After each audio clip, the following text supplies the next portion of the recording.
on ABS TV. Hello, hello, I can't hear.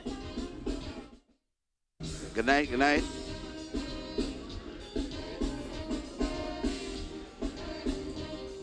Good night, good night. Hello, good evening everyone. Calypso Monarch Finals 2026. Good night everyone. Yes, we can. Alright, so we are here at the Calypso Monarch Finals 2026. Good night everyone. I am Nubia Williams. I am Carl Panman Richards. And I'm German King singing Sudden Samuel. Alright, so tonight we have 13 very excited Calypsonians getting ready to pay homage to the art form of Calypso, and they are going to be vying for that coveted Calypso Monarch title 2026. Yes, it's going to be quite a night because we have about 5 former monarchs. Well, 1 reading and 5 former monarchs tonight.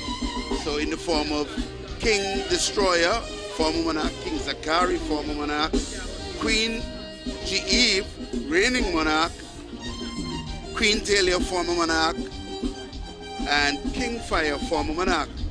All well-experienced contenders. Yes, tonight's going to be a very, very exciting show. A night filled with experience. A night filled with kings and queens, all legends within the art form. And I look forward to see what they have to offer. Yes, so let's just take a quick run through. Tonight we have 13 contenders or Calypsonians for you.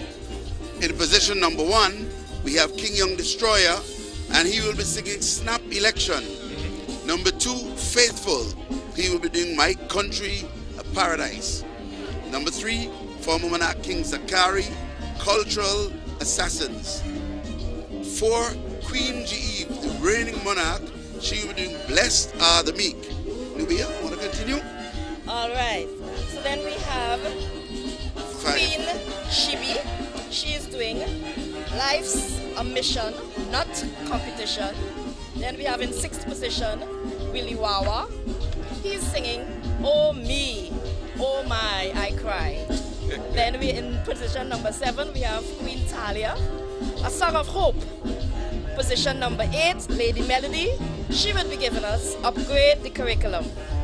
Then we have the Dictor, who will be singing Letter to the Puppet Master. Then we have Lyrical Reds, who will be singing Analysis. Then we have a stalwart Dr. Solo, who will be singing Friends of All, Enemies of None. Then we have Patron, who will be singing Emancipate Your Mind. And last but by no means least, we have King Fire, who will be singing What You Want? What are you want? How are you want? How I want. You make it Trini. I will tell you how I want. I have been practicing. Sudden, come on, man. How are you want? No, you can't catch me. What I want. Hey, I have been practicing Antiguan dialect. No, I don't. You're doing well. You're doing well. I don't consider Trini at all. I don't think I have the accent yet, but It's getting there. I'm getting there. I think. Guys, you know, it's an interesting field because among former monarchs here, we have some newbies and some not fully experienced and full-fledged guys who would have been in the what you would call perennial finalists. Yeah. For example, Petron. I think this might be his second time around. Second or third in the finals. Right. Lyrical Reds. Yes. This is may be another his time second. for his second time, Right. and it's interesting because he's quite a performer. He is. From the famed, what's the name of the group? Matt Tegans. Matt Tegans, right. Right, and he's an energetic young performer. He sings well, and I'm looking forward to see what he has to offer. And then I see we have coming in another then Dr. Dictor. I think this is his first time. I think that is the doctor. This is second time. The doctor. Yes. Yeah. This is the first time. This is first time. The doctor. At this level. Oh, interesting. I had to mention to the Dr. Solo is also a king in his own right. I think he won state with King sometime back in the late 70s or so. So it's This is a night full of experience, and it's one that I really, really look forward to.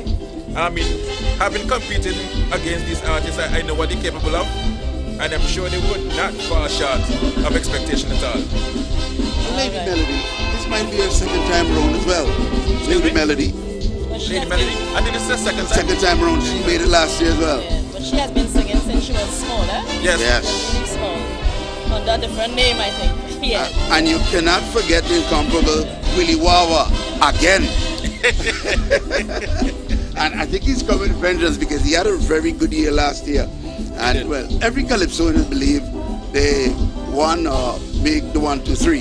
He had a very interesting year, so we have to watch and see. And he has one of the more popular songs on the circuit. Yes. I hear people complaining they have not been hearing quite a few of the songs for the year. But Willie Wawa released with good time, and his song got traction. Right. So we will have to watch and see how this one goes. Very well. I see tonight's podcast is proudly sponsored by Frank B. Armstrong's Limited, official distributors of Lucasade and iCool Water, West Indies Oil Company Limited, the Antigua Plumbing and Hardware Center, the Courtesy Restaurant and Bar and Lounge, Total Imports, Veron G.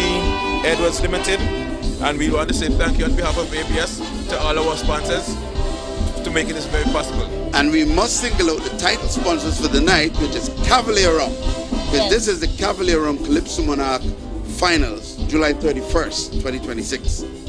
Alright, so let's turn our attention to what some of the judges will be looking for. Let's talk a little bit about the criteria. Well, you read my mind. Yes, so we have lyrics, and of course, under lyrics, we have some subcategories. So lyrics would be out of 40 points, and under lyrics, we have things like originality, interpretation and development, language and creativity. All of those 4 subcategories carry 10 points. Yes. Then we have music, which would be out of 35 points, and the subcategories beneath music are originality, 10 points, melody, 15 points, arrangement, 5 points, and compatibility, 5 points. We move to performance and presentation, a total of 25 points. And under performance and presentation, there are 4 categories. Rendition, 10 points. Diction and clarity, 10 points. Delivery and presentation, 5 points. And of course, under delivery and presentation, you look for things like body language, use of stage, props, and other things. Any kind of visual cue that will help to enhance the performance. And that would give us a total of 100 points. This is interesting. Let me be... A very comprehensive criteria. Now, if I may, after every Calypso competition, you know the people will quarrel, they will argue, they will say, oh, this had the better music, this had the better lyrics. Nubia, as a professional in this business for God knows how many years, which you know you'll tell us later, there is a school of thought that the Calypsonian should not be penalized for anything that he or she is not in control of. However, in the context of a competition, you're looking at the overall Calypso, music, lyrics, performance, everything. What do you think, what would you say to those who would push the argument that the Calypsonian should not be penalized for anything that goes wrong with the band, etc.? Okay, that is a very interesting ongoing debate. What happened? It's the responsibility of the Calypsonian to take charge of his performance. So from the jump, from the get-go, there should be a proper song check. At that song check, you know, levels are supposed to be set in terms of all the technical backstage stuff. Now sometimes, for some reason, when a Calypsonian finds himself on stage and starts to sing, sometimes you get an issue with the mic, and sometimes it could be something as simple as a dead battery in a mic. So, which happened in the semi-final round of this very competition with Petron, I think, because when he started singing, there was no audio, and he made a really good decision to come off stage because he was surrounded by his dancers. He asked them to kind of shimmy off stage with him, and he went backstage. He got it sorted, and the performance. They started over the performance. Now, if for some reason the Calypsonian starts the performance And during that first verse, he realizes that something is wrong. He shouldn't sing out an entire verse realizing that there's something that could affect the outcome of my marks. Agreed. All right? So the onus is on the Calypsonian to make the organizers and call attention to the judges to have his presentation presented in the way that he would like. No, it is a very slippery slope. That is a very slippery slope, because now, having said that, there would be people who may be unreasonable, who may be illogical, and who may be unfair. All right? So, although I'm saying that, I'm saying it in a format for person. If something is genuinely wrong, in terms of an obvious technical difficulty, like a failing mic or something like that, then obviously you wouldn't want points to be taken out of your presentation for something like that. Okay, let's say a Calypsonian realizes mid-verse the tempo is too slow. Not mid-verse. No, because it has happened. No, listen. I agree. If he, the Calypsonian, sings line 1, line 2, line 3, only to realize that the tempo is off, then he should continue singing at that tempo. Really? I agree. So that the point is, he should alert somebody from the time you hear that first counting. This tempo is too slow, and at that point, it may be okay to stop the band and have it corrected. I totally agree. But the thing is, if it is that the artist is cognizant to the fact that, okay, there's something wrong, and push on and want to stop at verse 2, that's where, to me, no. He should forfeit that opportunity, right? Well, because we've had instances where, first off, I think when the band starts, you're in that zone. You need to listen, feel your pulse. If you know something is wrong, do not take the stage. Mm-hmm. Do not take the stage. Because once you take the stage, it's all left to you what happens next. But we have instances where stage managers are pushing, let's go. All they want to see is the show start and the show flows. But you as an artist, a competitor, not just an artist, a competitor, in a very important competition like this, you realize, no, the band is not playing the introduction right, or the tempo is off. I mean, it could even go further than the band, because, I mean, there have been situations, I've found myself in situations where the whole presentation went off because the stage managers, they did a poor job, and the whole video that was supposed to be played before, it was played but with no sound. So when I come on stage now and start to sing, there's a disconnect between what I'm singing, because the crowd would have already seen but not hear the whole presentation. So these things do happen, and I'm not sure what we can do, because I wasn't aware that something went wrong until after the performance. You know, so like Carl says, you know, the stage manager said, "Hey, listen, go." You see, you know what I mean? See, that's why comprehensive technical rehearsal is very important. Totally agree. And sometimes it may sound bad, but sometimes when we as Caribbean people perform in our folk heritage and our folk traditions, somehow some persons feel it is less than serious, and we need as a collective community, Caribbean community, and all persons throughout the diaspora to take our art form, things like steel pan, calypso, and other forms of our Caribbean heritage, zouk, cassava, and all those things, really in a serious way. And it starts from the attitude. It starts from when rehearsal time starts, how seasoned the Calypsonian is on stage and how comfortable. It takes us right back to the question of when did the Calypsonian start to learn his calypso? Yes. When did he start to understand all the movements and how would he like to perform that song? Sometimes, what I've found too as a judge, sometimes some Calypsonians tend to rehearse their calypso for the entire season only at the tempo that they intend to perform the calypso. Now, if you look at the size of the stage, it's very important to build condition. It's very important to do vocal work. It's very important to exercise and keep your body in shape to be able to hold your notes properly, breathe properly, pitch well, and it's a yearly thing. Calypso should not be seasonal.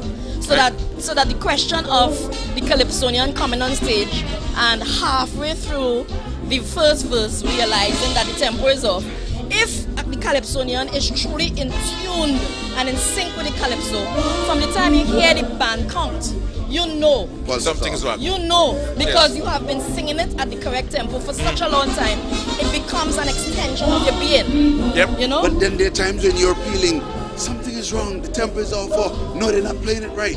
What do you do in that moment when they'll go, No, and stop. you know something is Stop. wrong? I found myself, but I found myself victim for that, and I was only hoping that the judges understand what took place. But that wasn't the case. But I do agree with I do agree with Nubia that there is a responsibility for the artist have this intimacy with your song. So by the time you hear first 3 bars come out, you know something wrong, stop. I agree with you. Yeah, but there's also a disconnect between the Calypsonian, the judge, the technical crew, the presenters, the stage managers, the tent operators. True. There's a disconnect. So I feel more discourse must be had regarding the roles and responsibilities of each group within the framework. Agreed. And respect must be given to the Calypsonians, because the point is, all of this we do. All of this, the setting up of the venue, the song, the lights, the props, all of it is really to honor and dedicate this time to the Calypsonians. The Calypsonians is of paramount importance. Everybody else needs to fall in line. I feel that we need to respect the Calypsonians more. Calypsonians is the thing. And that's a lovely segue, because one of the pet peeves I've had through years singing Calypso is the disorganized practice, the lack of respect for the artists. And we've had many instances where some artists will get to practice their song for half an hour, 45 minutes. And then when other artists come, let's go verse and chorus. Verse and chorus, yeah. And we've had many conflicts with band leaders for that. Yeah. Because here it is, in the interest of time, but you must know you have 15 or 12 Calypsonians to play for and 24 songs. Right. So you must come with the mindset it's going to be a long day. It's going to be a long session. Because we all believe, I don't want to say we know, that when that band packs up and go home, that trumpeter not taking up that trumpet until he comes to the next practice. And in the practice, he's been fighting and having trouble with certain lines, whether it's the bass, the trumpet, the guitar, whatever it is.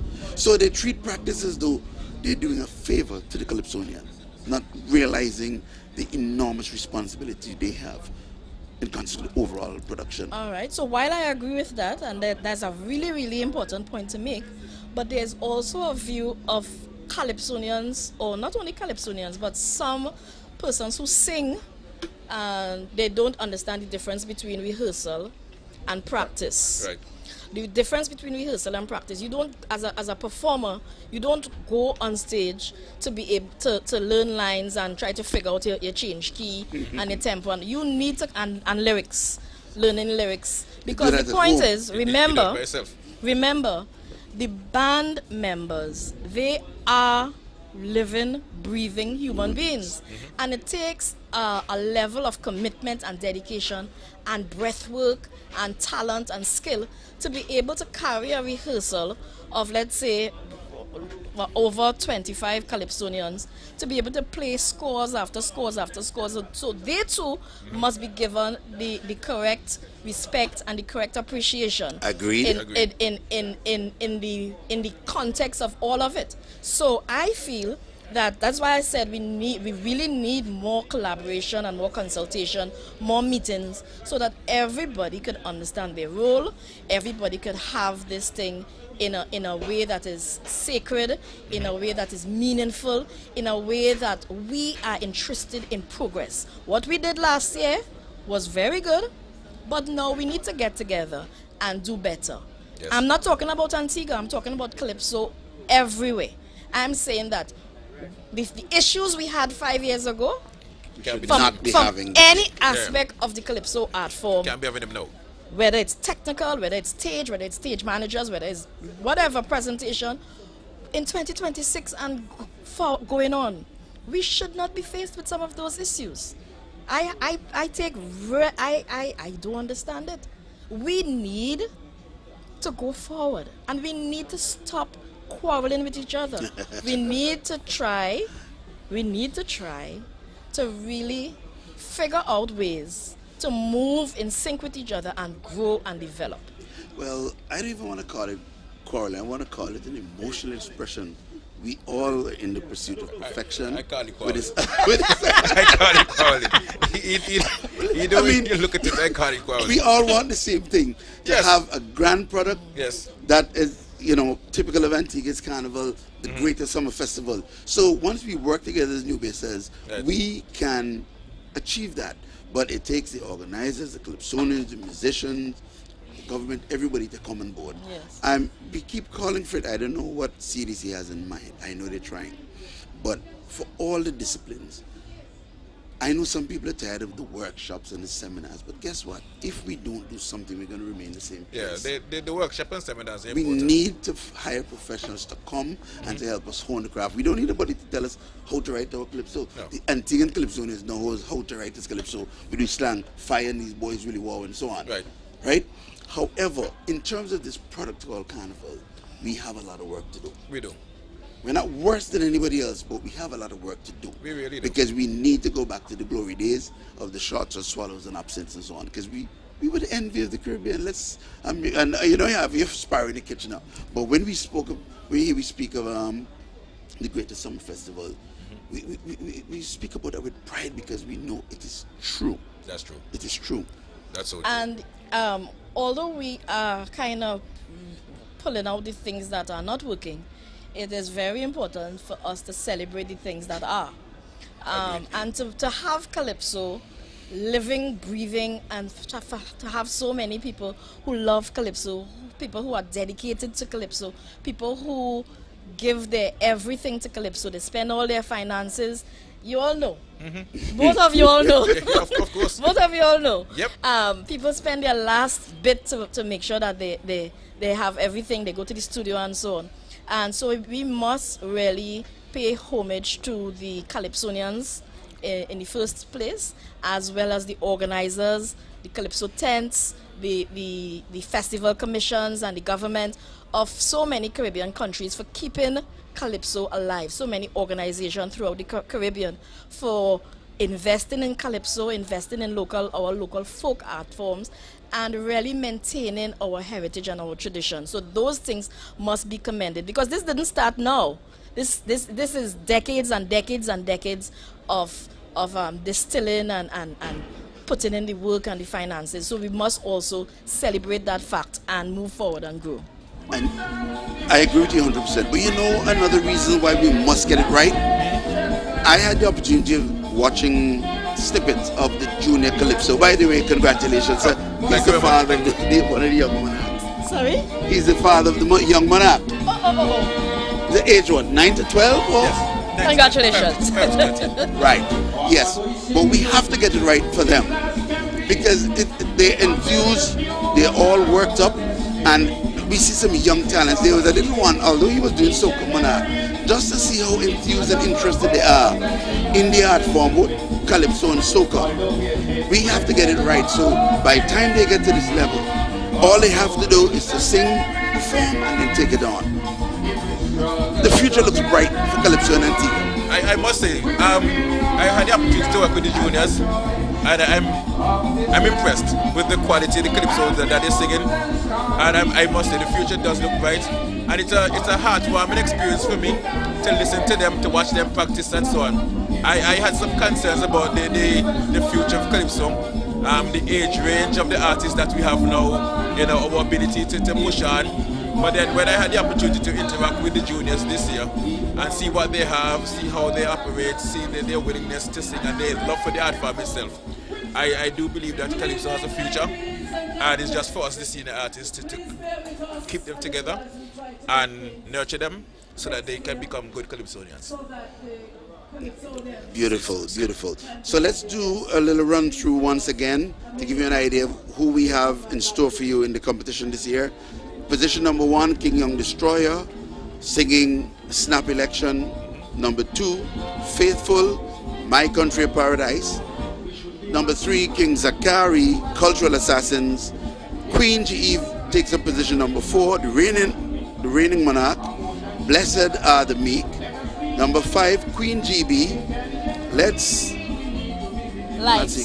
Oh, Life's a Mission, not a competition. Go ahead, Dubia. And then we have in 6th position, Willy Wawa singing Oh Me, Oh My, I Cry.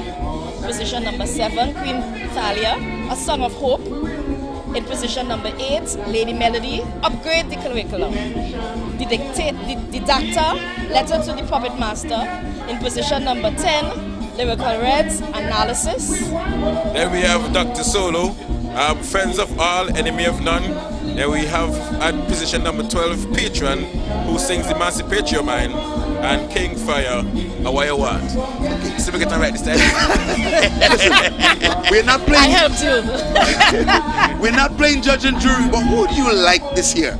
What calypso stands out to you? Well, the thing is, I'm happy you asked that question, and I tried to filter my mind from all of them, but I had the opportunity to sit and listen. I went to the tents, I've seen them perform. I like the finalists. Who stands out to me in regards to performance? I like Lyrical Reds. I know the ability of the reigning monarch. Dr. Soul is always a favorite of mine because of his performances, etc. So, I mean, these are some of the people who stand out to me. But the thing is, knowing the art form, knowing what the art form calls for, and the nature of competitions, our opinion really don't count when what goes on out there, really. So, but from a Calypsonian perspective, I just wish everybody the best, and I just hope that they go out and have fun. And remember that it's, although it's a competition, think or consider it their contribution towards the art form as opposed to competition itself. And that's just my hope. Go ahead. No, I wanted to bring up a topic that may be a little bit controversial. I don't know if to bring it up now or talk about it later on. Calypso's bacchanal. Do your thing. Before I get to it, let me talk about some of the things that great calypsos should have. And what are some of the characteristics we want to be listening for. So of course we must be able to hear that story. It must be able to tell a meaningful, interesting story. Yes. And there must be a story arc. Sometimes we hear calypsos where it starts really good, really interested, really very, very interesting. And then somewhere between the second verse and the beginning of the third verse, the storyline falls apart. And so that it's very important to be able to hold that storyline, keep the attention of your audience, and be able to also use words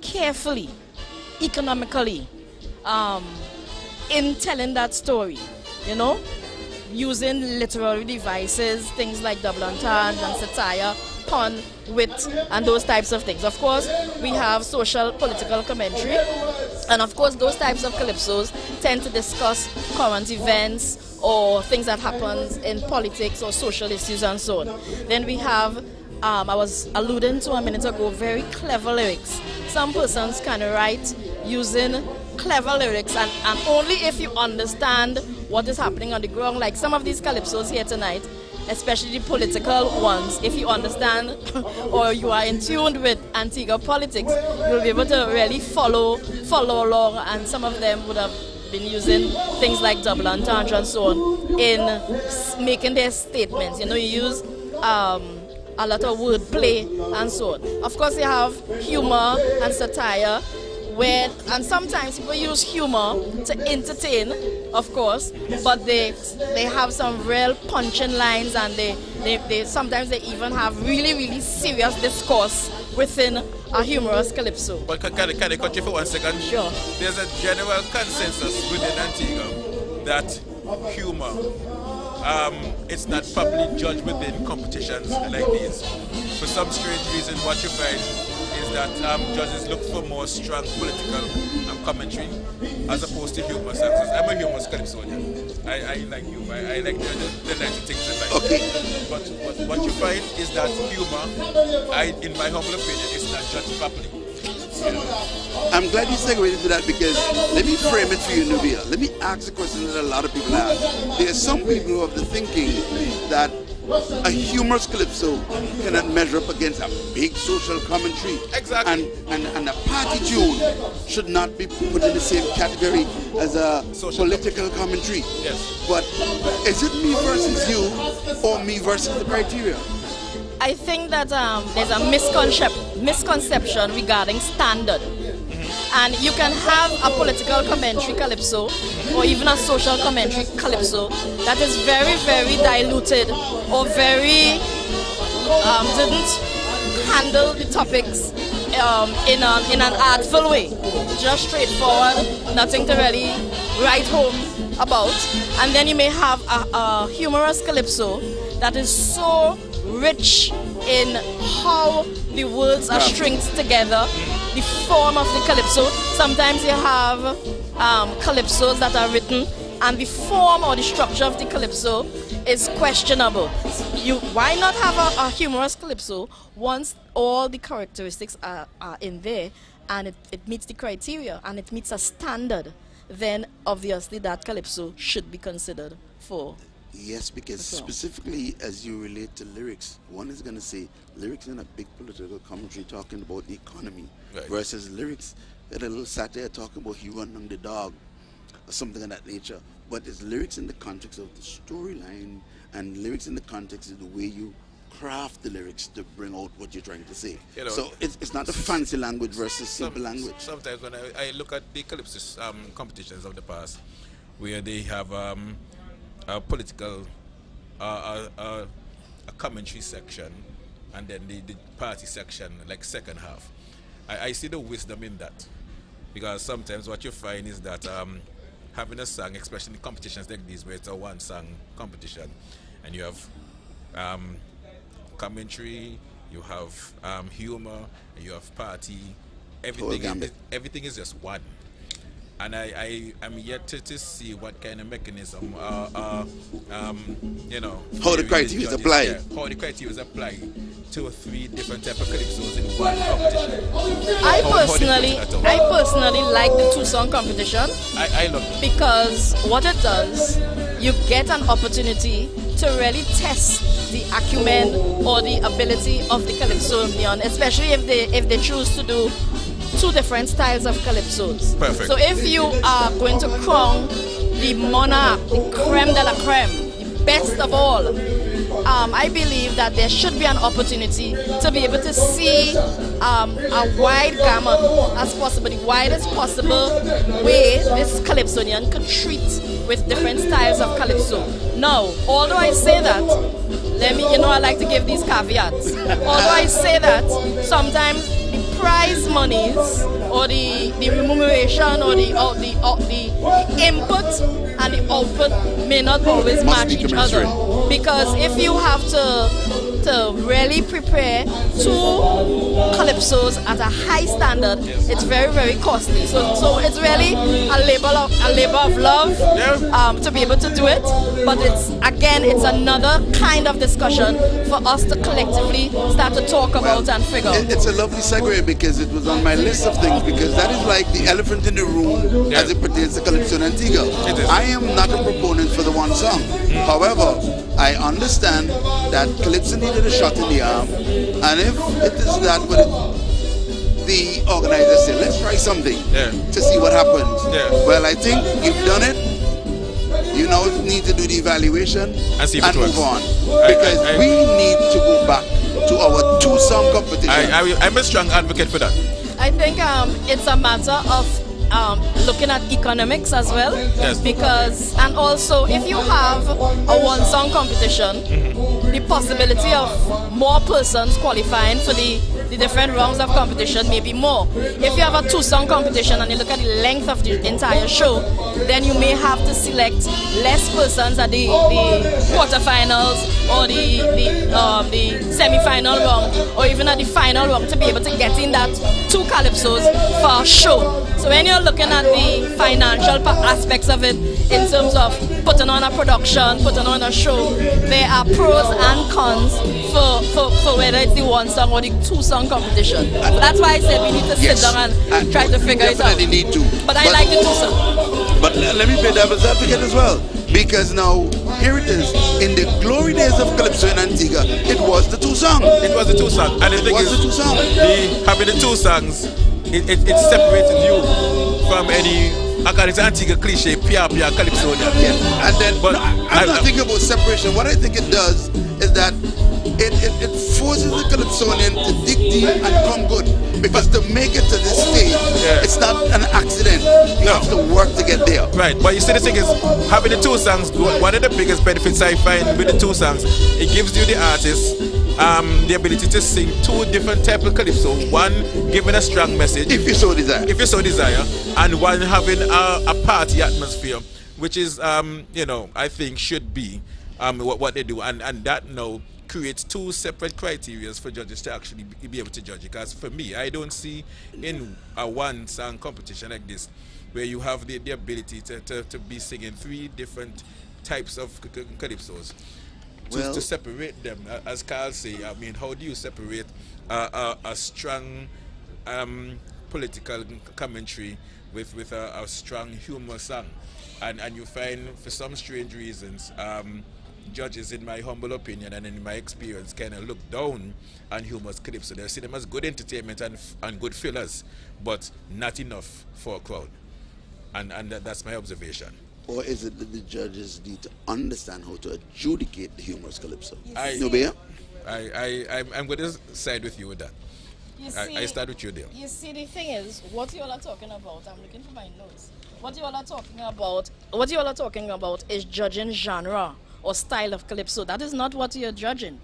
You are judging the elements in the criteria, and those elements would work for whatever genre of calypso. So if you're judging melodic line, let's talk about melody. If you're judging melody, you want to ensure that the melody of the calypso ties in perfectly with the mood and the theme of the piece, regardless of the style of calypso. You want to make sure that the judges are considering things like the speed, the key suitable for the calypsonian's voice. And we're not talking style of calypso here. We're talking about you have a standard. You're listening for a melodic line. Is the melodic line interesting? Is it monotonous? Are the notes being well pitched? Is the form of the music going somewhere? You're listening for the chord progressions, you're listening for the style, you're listening for the contour. So that if you're listening for the subcategories or the areas in any criteria, it should suffice for any style calypso. So you're not judging genre or style of calypso here. And let me put in a disclaimer here. I'm very much aware of that, but what I'm doing is that I'm telling you what the average Joe out there is thinking and saying in an effort to be thought-provoking to bring that out. Yeah. Because that is exactly what I want to get from you as a musicologist. Now, let me segue a little bit more into the music side of it. What do you think of a quote-unquote judge who will tell you, me don't know about music, but all me know, that's a damn good calypso? No. That is an issue. Of course, that's an issue. And that's a hell of an issue. I have been involved in adjudication, training of judges for a long time. And there are really some serious issues when judging calypsos. Yes. Sometimes you find a judge, I've said it before in my workshops, you find a judge who is a very good language expert. They're very good at literature, they're very good at history and retaining information and so on. But to be able to follow a melodic line or to hear if somebody is in pitch or not, that's an issue. But all is not lost. What needs to happen is proper ongoing training. proper ongoing training to be able to get the judge who is very strong with the lyrical aspect of it to be able to handle some of the melodic lines, and vice versa. Sometimes you have good musicians on the judging panel, but in terms of understanding what is an onomatopoeia, what is a hyperbole, what is satire, what's the difference between double entendre and something else. And if you ask some of them one-on-one, they may have a general understanding, but they may not be able to tell you the meaning of those literary devices and how to apply them to the criteria. And that's a problem. Or if they hear calypso, where the calypsonian or the writer is artfully playing, tweaking with words and playing up with the language and making very, very subtle changes, a judge may not be able to pick up on that. And those things, that is a serious problem that we need to correct. And I'm not saying, don't go and quote me, I'm not saying that these judges or any particular judge has that issue. I'm saying from my observation in my work over the past 30 years, I have realized that there are gaps within the adjudication process, and we need to continue to correct those things. And to build it. Very well. If we can just acknowledge our sponsors one more time. So tonight's broadcast, ABS broadcast, is sponsored by Frank B. Armstrong Antigua Limited, the official distributors for Lucasade and iCool Water, West Indies Oil Company Limited, Antigua Plumbing and Hardware. We're also sponsored by the Lounge, Total Import, Varen G. Edwards, and the management of staff of ABS. And these are the persons who are responsible for this live coverage. And this competition is also sponsored by Cavalier Rum. And I just want to take the time out to thank the business community for supporting Antigua's Carnival, Calypso in particular tonight, but most importantly for supporting ABS TV and radio, because ABS TV and radio is what we have, it's dear to us. And just imagine if we don't have it for a day or two. People like to say, oh, I have my cable, I have my internet box, but ABS is dear to our hearts. Yes. It's what keeps us grounded and informed. So please support ABS in every possible way you can, because who knows what we'll be without. But I don't want to find out. Yes, yes. Right? ABS is the nation station, and we deliver. Nubia. Yes. For the audience, for those of us in TV land who is wondering, who is this knowledgeable, beautiful woman that we see on our TV every year? Tell us some more. Tell the audience, who is Nubia Williams? Let me let you tell them. Hold on. You don't have to work with everything. You can tell them. Do the honors to me, please. Come with everything. You know my grandmother told me never talk about myself. Your grandmother's right. Well, there's someone tell you, blow your hand, because nobody blow for you. It's an Antiguan saying. So Nubia Williams is a music educator and art adjudication specialist with over 30 years experience in judging calypso, soca, steel band locally and internationally. She has provided musical analysis and commentary in Trinidad and Tobago and here in Antigua and Barbuda for calypso,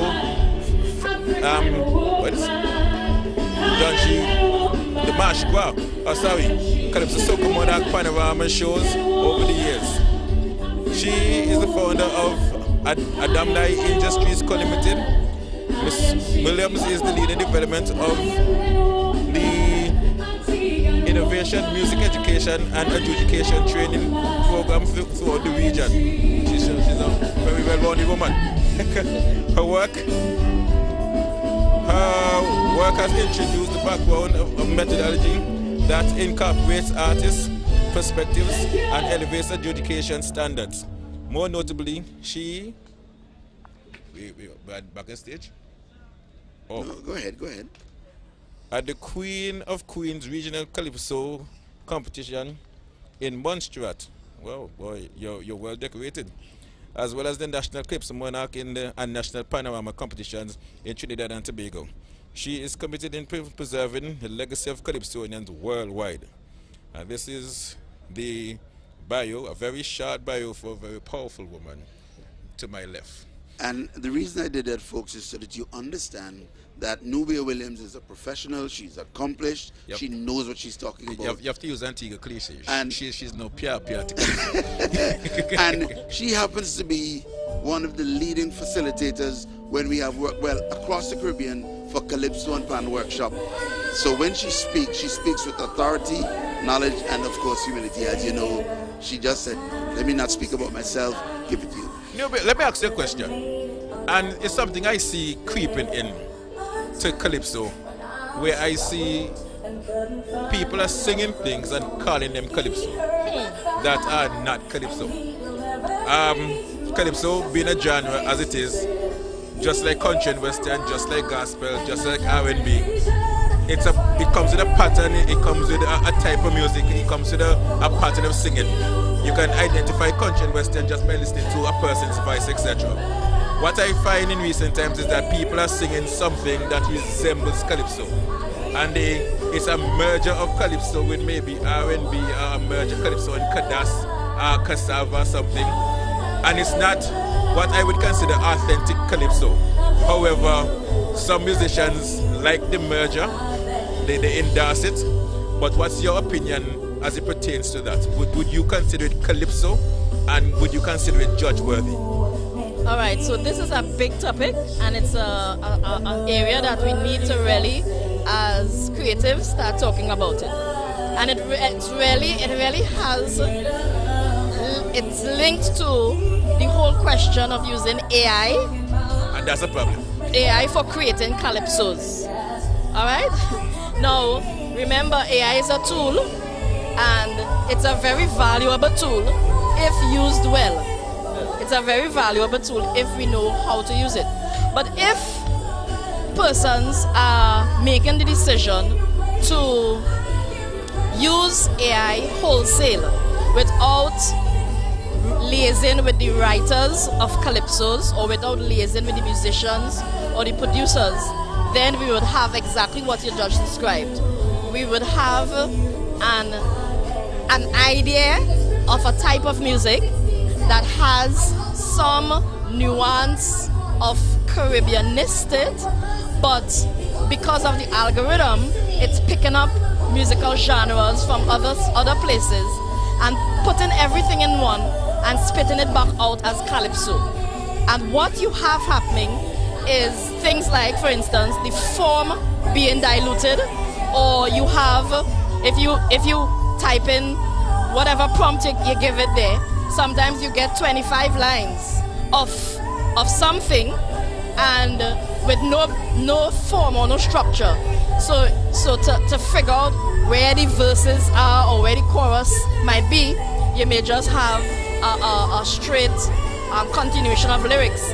And for the person who is not accustomed to understanding the traditional characteristics of calypso, it's very difficult or challenging to take that information and to crystallize it into something that looks and sounds like calypso. So that is a very dangerous, I feel, ticklish field, and we need to pay attention to some of the advantages of using AI, but be careful with some of the disadvantages and what some of the music that's finding its way on our national stages. It's questionable, because now you have one verse with one set of chord progression, the chorus one with a different thing, and then you have second verse with a different chord progression or a different format or a different form, and then chorus 2 with something similar but different, and then verse 3 is a different iteration of the idea, but it's a little bit different, and then they don't talk about the band choruses, and so those things are things for us to look at.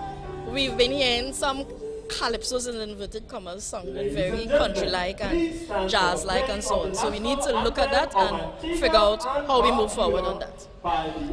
That will take more than a symposium, I assure you. but it begs the question, or should we simply change the rules of engagement? Let's go stage side. For the anthem.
getting close to that time. This marks the official start of the competition. Good evening. The honor and privilege is mine to introduce the master of ceremony for this evening. The person I'm about to present to you is no stranger to us, none of us. And at this time, it gives me great pleasure to introduce a gentleman who have been in this business for over 50 years. I speak of none other than the chief rocker, Calypso J. Ladies and gentlemen, welcome our MC for tonight, Sly J.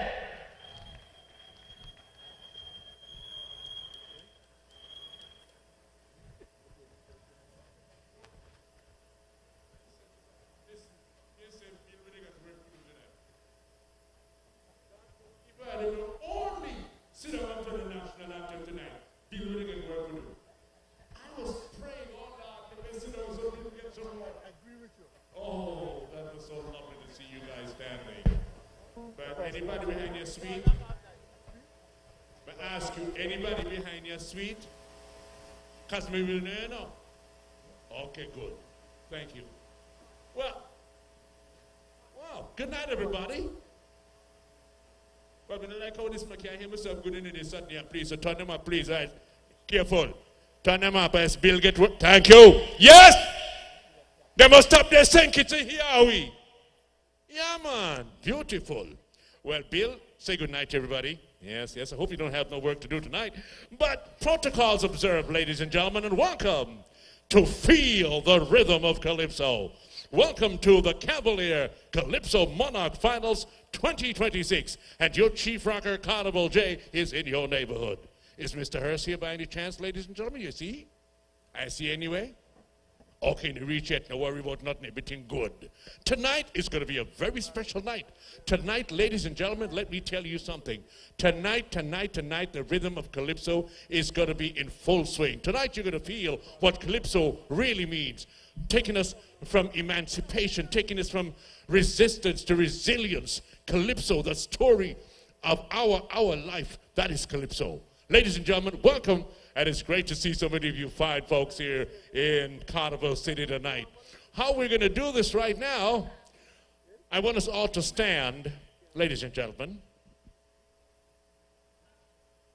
Yes, I have a reason, because tonight, you see, tonight we have to pause for a moment and remember an entrepreneur, a meteorologist, a cultural connoisseur.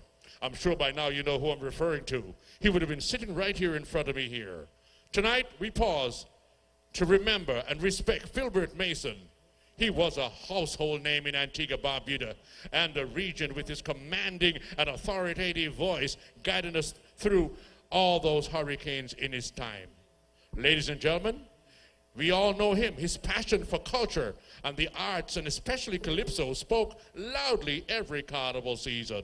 Now tonight, we remember him and we stand for a moment of silence for this great cultural connoisseur and Calypso social commentary icon. Ladies and gentlemen, a moment of silence.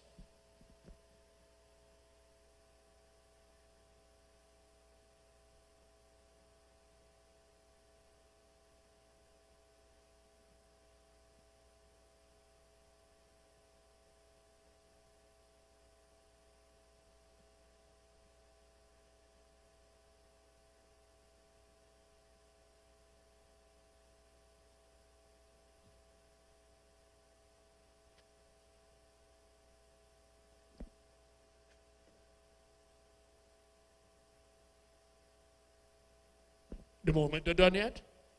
Lord. Thank you, ladies and gentlemen. You may be seated. Oh, dear. Okay. Ladies and gentlemen, we have 13 Calypsonians to compete in front of you tonight. And in front of the judges who are back there, I'll let you know who they are right after we introduce the Calypsonians here for you tonight. They're ready and set, fired up, and look. But when we realize, no, my dear girl, look, the object different now than before time. You know, before time, you just see destroy and never light the little fire behind there, so now they do up a telephone. The thing easy in this world here. Anyway, to Calypsonians for tonight. We'd like to start with Calypsonian number 1, Leston Destroyer, Young Destroyer Paul.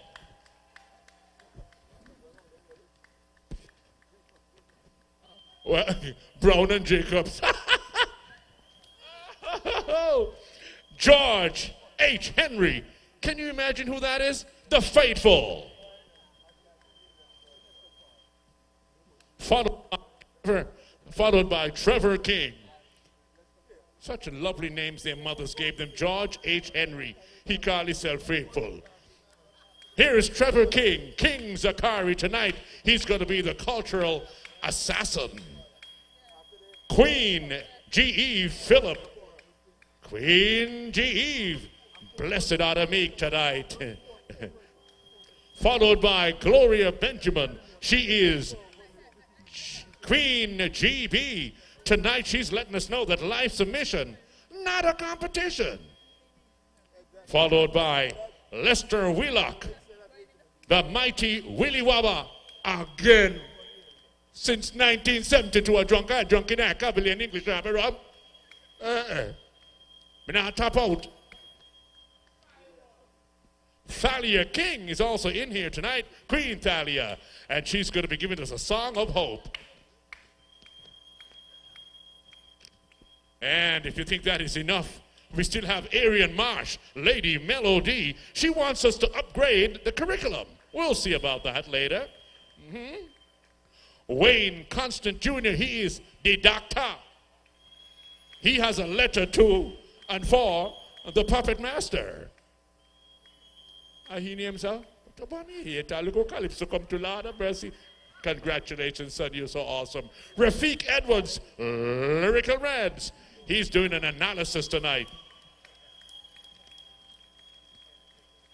And I don't know what decisions they made tonight, but I don't know if you notice, Vernon Benjamin, Dr. Solo, we're friends of all and enemy to none. Just know that, and if you feel a goal here tonight, Madam Machi. And Petron Thomas is Petron, and he says, emancipate your mind, wake up out your sleep, Lord. And to top it all off, Julian Lawrence, King Fire from Bethesda. And he wants to know, what you want? Ladies and gentlemen, they are your 13 Calypsonian, of course, and the Queen coming to make her presence be felt. Ladies and gentlemen, give them a big round of applause. You'll soon see them in full effect. Great, great stuff. Now, guys, you can go get yourself ready, because we're going to start this stuff in a bang. We're going to go down like a freight train tonight. You hear? Yes, sir. Now it's time for me to introduce you to our judges. Oh, yes, and please, let's call the committee on stage. Yes, that's right. The Calypso subcommittee would like to invite you on stage. Everybody, you know who you are. Yes. Chairman.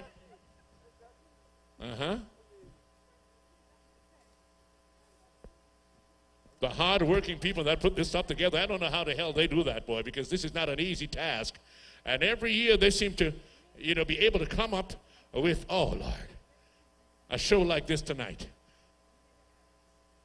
Chairman Dave, lead your entourage, sir. Yes. Chairman Dave George. Yeah. And along with the crew that put this all together for you.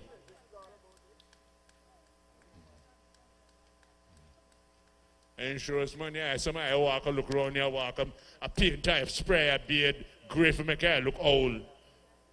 Forget insurance money. These are your committee members, ladies and gentlemen. Give them a bigger one. You know they deserve it. Yes, they do. Good. Thank you very kindly, guys. Now, let me introduce you to the adjudicators for tonight. With a certain day.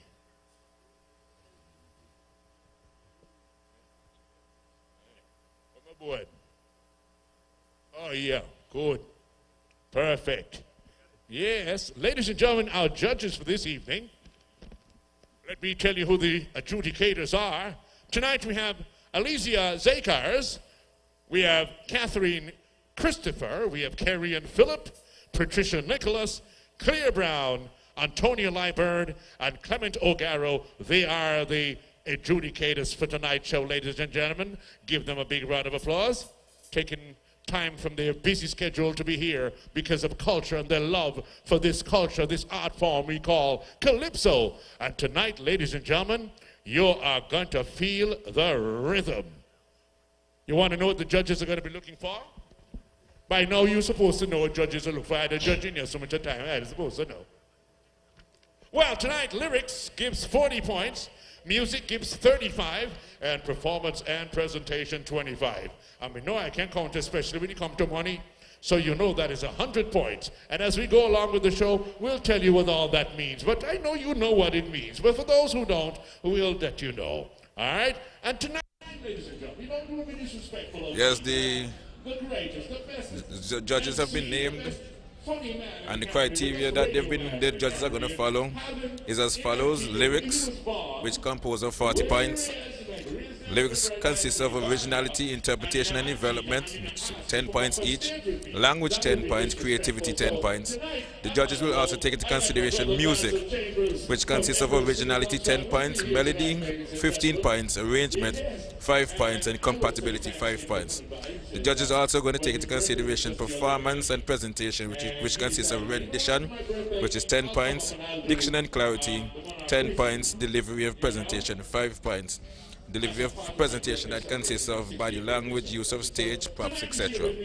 All of which comes up to 100 points. And that's the criteria the judges will follow in tonight's competition. Can I say good night? All right.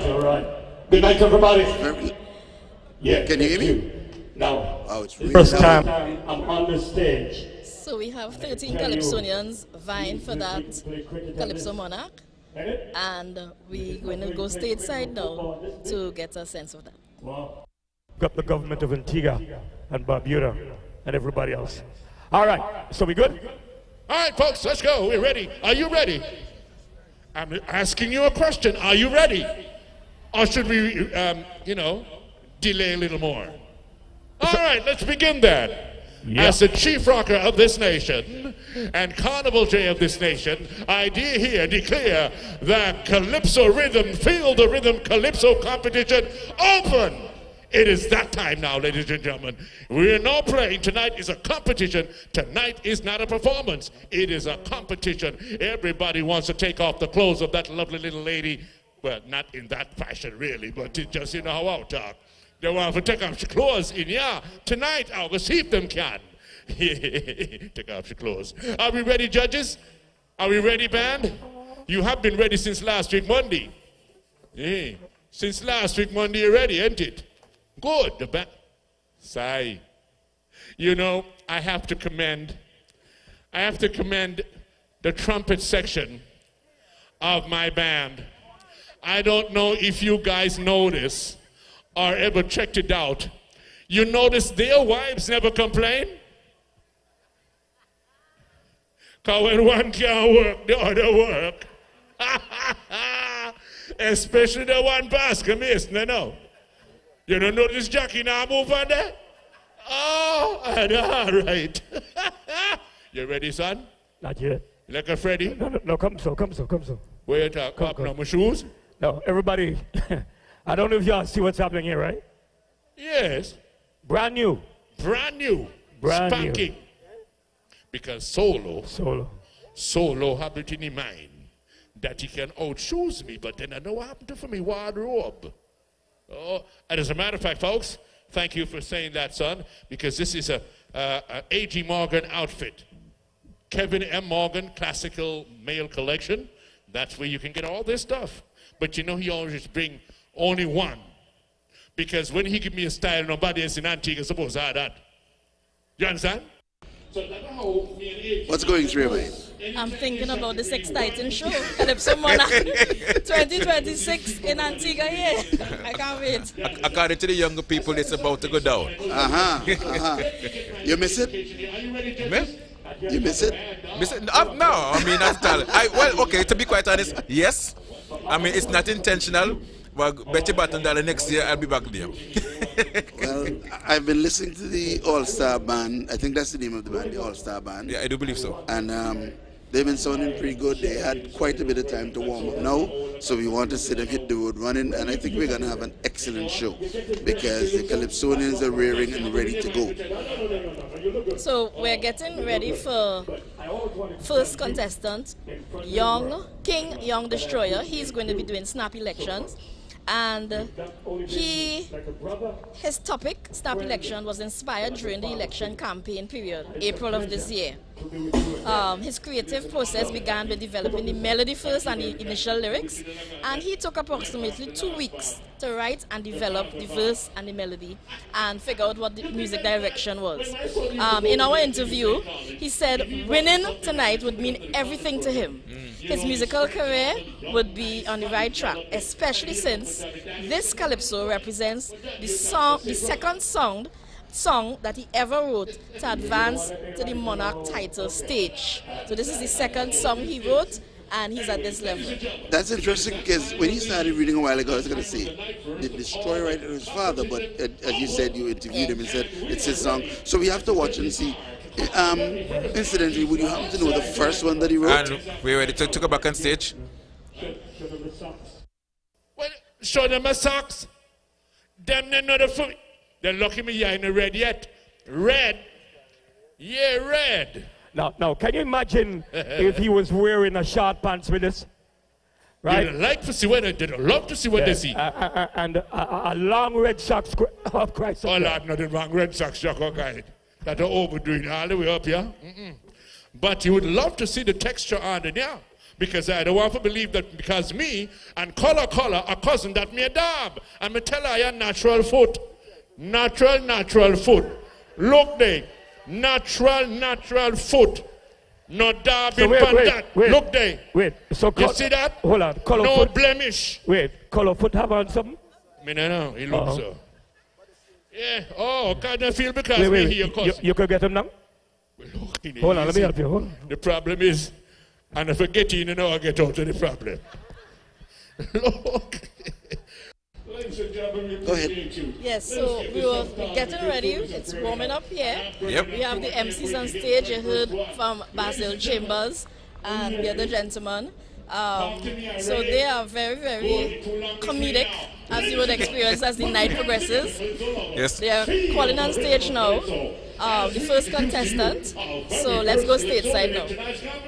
He goes by the name of Leston Jacobs. Tonight he's King Young Destroyer, and his song is called Snap Elections. Give him a welcome.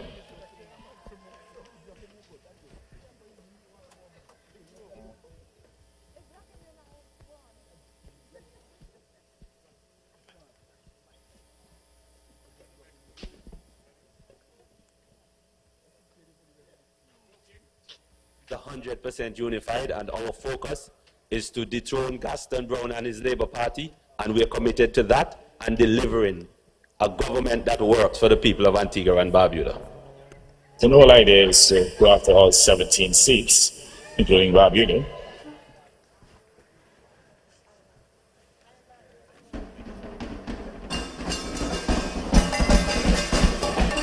Somebody say yeah, yeah! Say I love labor. I love labor. I love labor. I love labor. I love labor.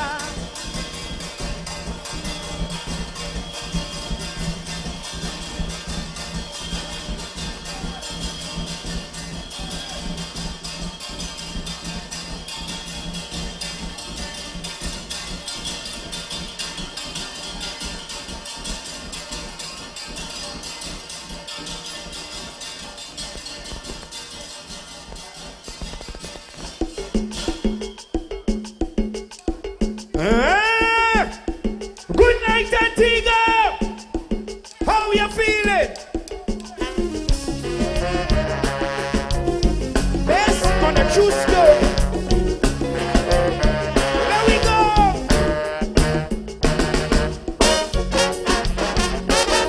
Yes. La la lay, la. I want you sing la la lay, la. I want to see the real Calypso lovers wave your hands from side to side.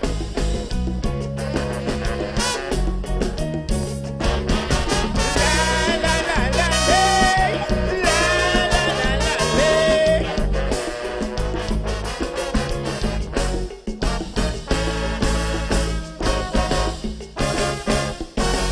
I woke up to loudspeakers and horns from the whistle stop, and people in red celebrating on the block. When I hear the final score, I really shocked. What happened to them UPP big shots? They say the opposition just need few more seats, because the rest they have is concrete. But the Prime Minister said that they getting clean sweep. Oh Lord, Lord, this election sweet. Sherfield was the first to go down. Kizzy ran him out of tongue in the snap election. What a session. Serpent drop out, they bring down so. We don't want no papi show in the snap election. What a session. Lovell was so confident that he can win. Smith pack him in a garbage bin. All around the island, I hear people sing. Gaston left back one Pringle in the tin. ARG, let me hear you sing. One Pringle in the tin. I like. Yes. La la lay lay. La la lay lay. Yes. La la lay lay. La la lay lay. La la la la lay.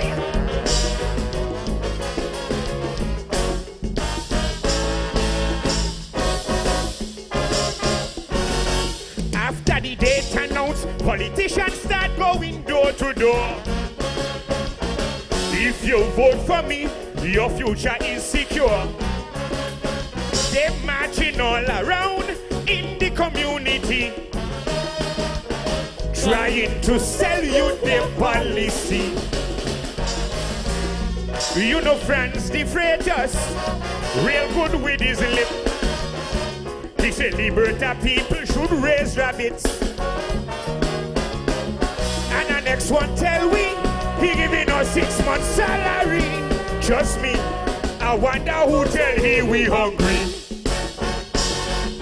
As he'll try test the first lady, she turned him in a jumpy in a snap election. What a session. When there is no match for Turner, people in a fire in a snap election. What a session. Max tell Maleka, although you good looking, girl, not even $1 you can win. All around the island, I hear people sing, Labour, left back one Pringle in the tin. Everywhere the people singing, that is one Pringle in the tin. Yes. La la lay lay. La la lay lay. Yes. La la lay lay. La la lay lay. La la la la lay.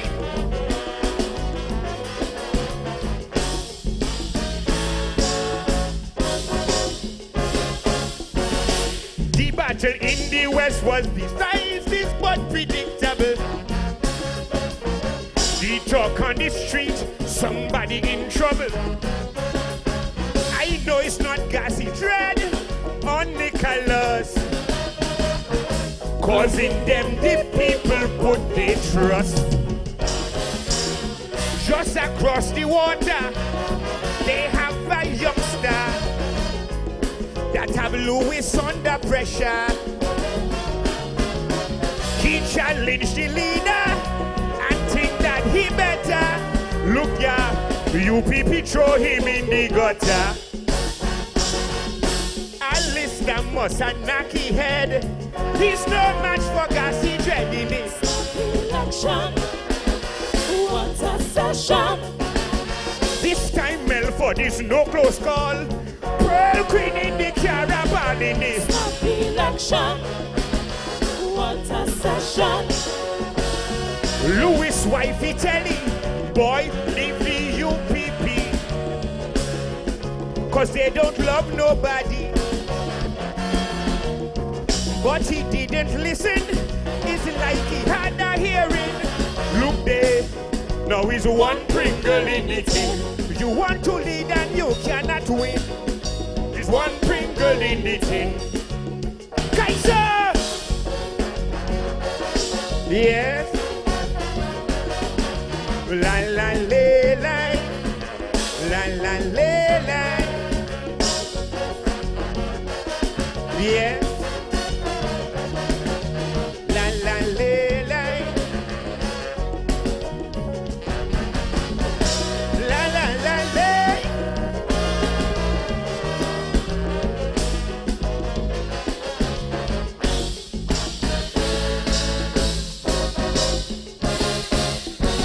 The fiasco round south is another thing that I must highlight. That was hot topic on election night. Shuki and the leader claim that they have it locked, but somebody is in for a shock. When Gaston stopped the primary and power shoot Benji, the opposition was real happy. But the Labour Party baptized him in the Red Sea, just so, and they crippled the UPP. This time Melford is no close call. Pearl Queen in the caravan in the snap election. What a session. Lamin was doing good until they start counting down the hill in this election. What a session. St. Mary's people tell me partner Shugi more liar than brother Kani. He spent the campaign money on fete and partying. That's why they have one Pringle in it. He said me can't drive but you can't win. There's one Pringle in the tin. Love your Antigua. Yes. La la la la. La la la la.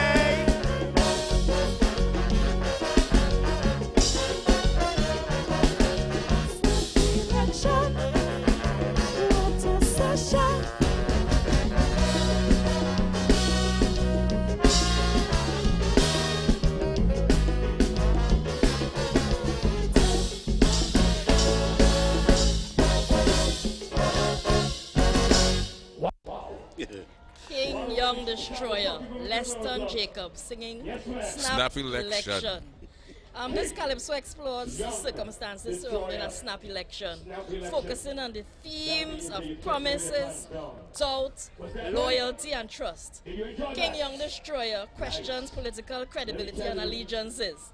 This commentary really reflects the tensions between political strategy and public expectation, highlighting the challenges voters face in deciding whom to believe in when faced with competing narratives and changing loyalties. I thought he had a very good voice, very clear diction. Yes. I love the clever use of the double entendre with that, you left one Pringle in the tin.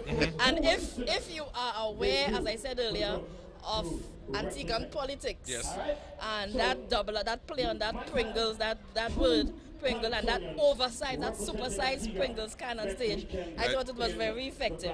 I think it was very, very creative, especially his use of the stage. It may not look like much, but it was very effective with one Pringles tin on the stage, and I think that's enough. I mean, there's a misconception that a stage must be filled with dancers and props and all these things. But once it is that your lyrics is of such you can push your lyrics out without much props on stage and still push your message forward. I think it was a very good performance. Lyric was the use of stage, the clarity, diction, performance, totally. I think it was a very strong performance, and it's a very good start for the competition. Some of the notes in the upper register were mispitched, but he had very good diction, very good. I love the tempo of this calypso. Yes. But some of the I endorse everything you said, and I particularly like the steady tempo. The arrangement was really nice, and it married well with the lyrics that they had. And I thought it was a very vivid recollection of the election events, although some points might have been embellished. But overall, a stellar performance, vintage Young Destroyer. Yes. There's what I was trying to understand is the beginning of the performance where there's the video, and then there's a iron band that came across the stage, and then I'm trying to marry that part with the actual performance itself. So if you're going to look at the performance in its holistic stage, can we marry the iron band and the video to the song itself? Probably depicting the jubilation after of the election itself. Because he started off by saying that. He started off by the first verse. He talked about that jubilation, and he heard the iron and so on, and you know. Very well. Well, all in all, I think it's a very good performance, and I think it's a very good way to start a competition like this. Singing number one is not a position that I ever want. I mean, and we're looking to go back on stage right now.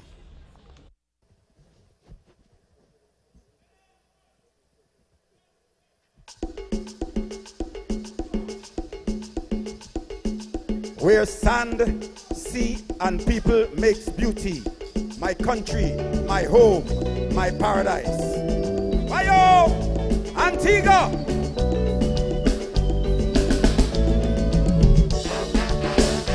Oh yeah, yo.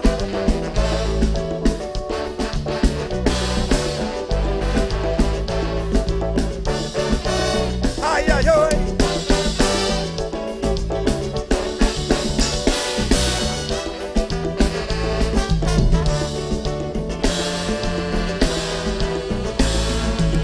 From St. John's to Codrington, she calls my name.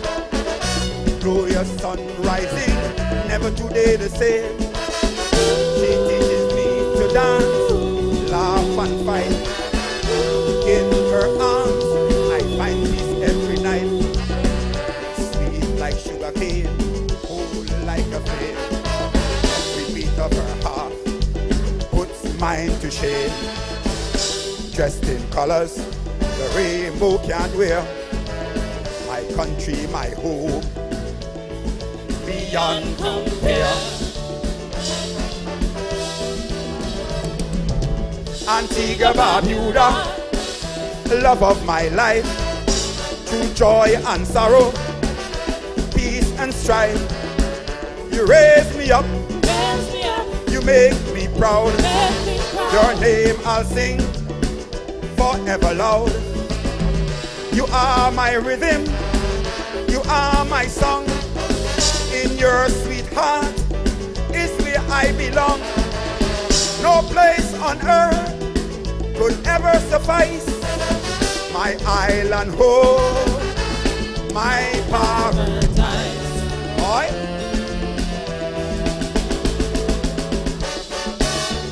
Ay, ay, ay.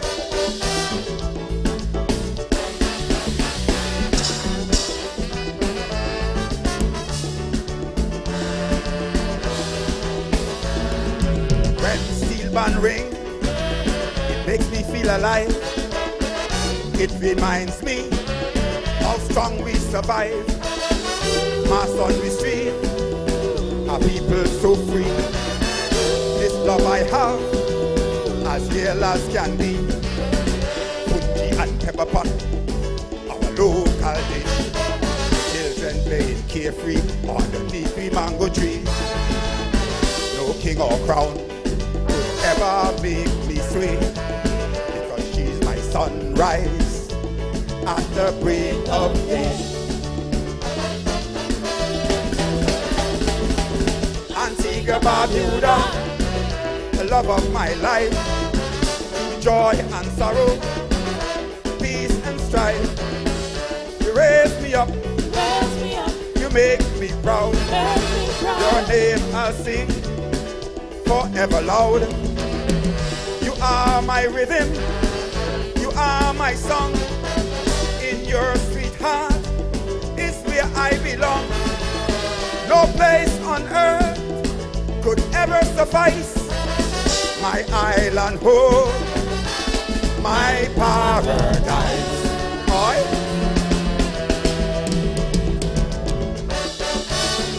Ay, ay, ay.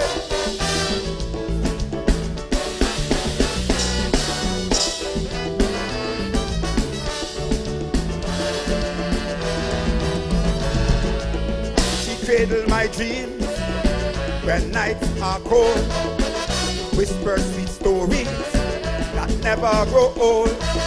Underneath her moonlight, calypso I learned to sing. To every note, I give everything. Through trials and storms, I keep holding on, because this is the soil on which my soul was born. While others may wander chasing fortune worldwide, I find all I need right here by her side. Antigua, Barbuda, the love of my life, through joy and sorrow, peace and strife. You raise me up, you make me proud. Your name I'll sing forever loud. You are my rhythm, you are my song. In your sweet heart is where I belong. No place on earth could ever suffice my island home, my paradise. Oi.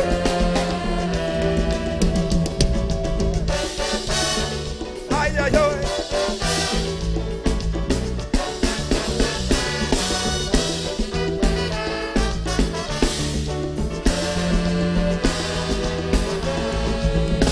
On Juve morning, at Juve morn, she wraps me with rhythm from dusk till dawn. I wear her colors with pride and might. Wave her flag, red, yellow, black, blue and white. Her spirit fierce, her culture grand. This heartbeat echoes this sacred land. So I will sing till my last breath is done, because she and I is forever one. Antigua, Barbuda, the love of my life, through joy and sorrow, peace and strife. You raise me up, you make me proud. Your name I'll sing forever loud. You are my rhythm, you are my song. In your sweet heart is where I belong. No place on earth could ever suffice my island home, my paradise. Oi. Thank you. Ay, ay, ay.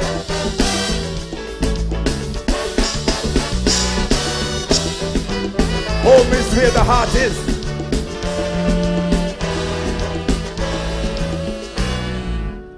Oh, faithful, faithful, faithful. Faithful, singing My Country a Paradise. This celebratory calypso pays tribute to the beauty, culture, and spirit of the people of Antigua and Barbuda.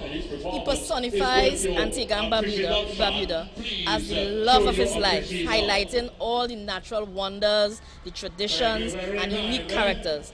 I found that there were some very interesting ideas expressed in the calypso. However, it was somewhat disjointed. I felt that the entrance of the chorus was well sung each time, but by the end of the second chorus or so, that's when I felt Faithful got comfortable in his performance. Not all his lyrics were heard clearly. He had a real vibrant dancers on stage.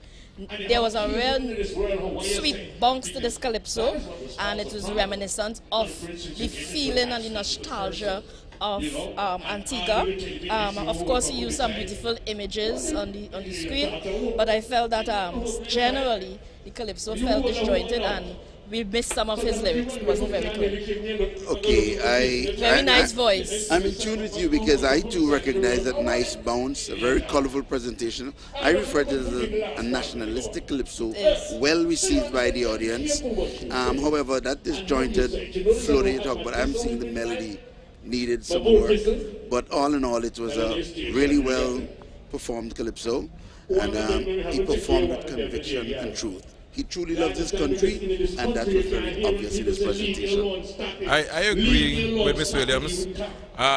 My recommendation would be that maybe he could have raised the key upward so that you could have heard the words in the verses better. You can see he's more comfortable with the chorus as opposed to the verses in the song. So how I would remedy that is to just put the key upward so that he would project more within the verses.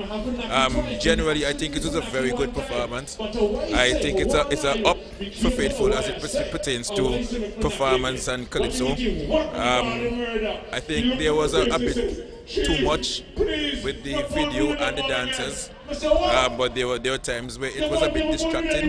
But generally speaking, I think it was a good performance, and it's an improved Faithful, if I do say so myself. I quite enjoyed the dancers with the plaid, the Madras plaid that is reminiscent of Antigua's fabric, and they were dancing in sync. Sometimes you get dancers in presentations who fill up the stage, but there are all sorts of mistakes and they don't dance in sync. And I thought that the dancers lended to the overall performance, and the video, the images, the graphic images also lended to that.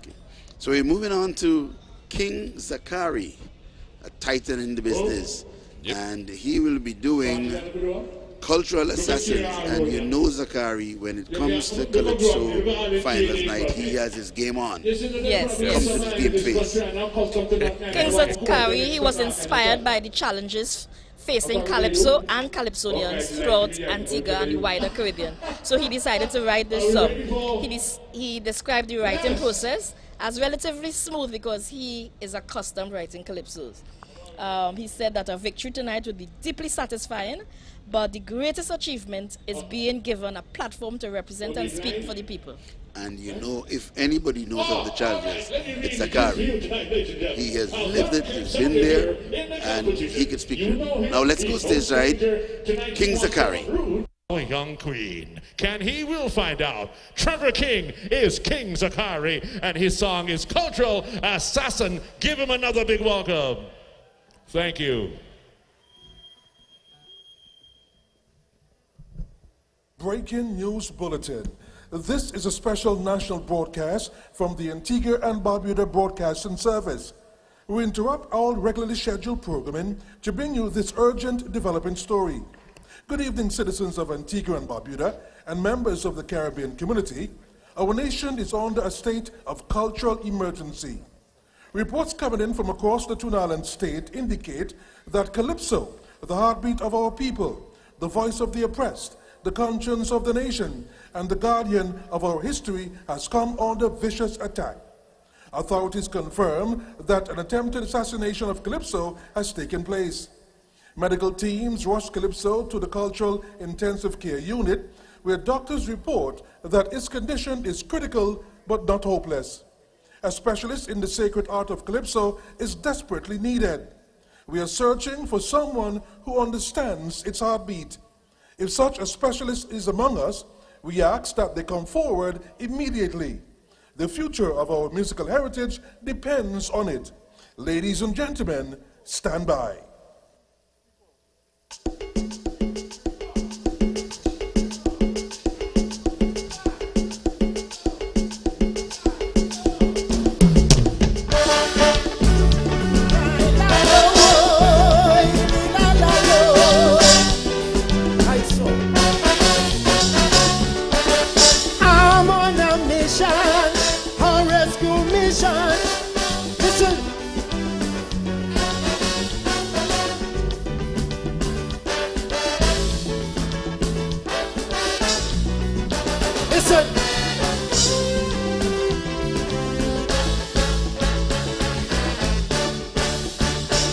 When I heard Chalky on the radio relating the tragedy of Kaiso, I ran to his aid rather speedily to plead and beg those in authority to place Kaiso in my care and custody, cause I know I can speed his recovery.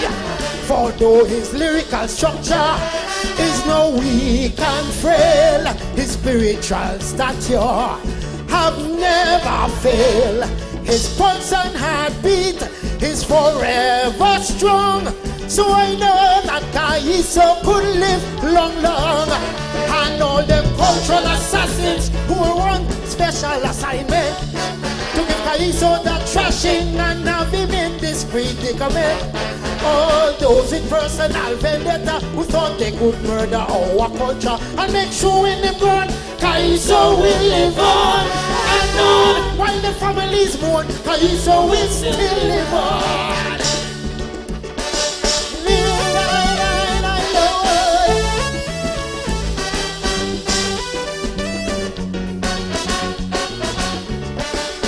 I'm on a mission, a rescue mission.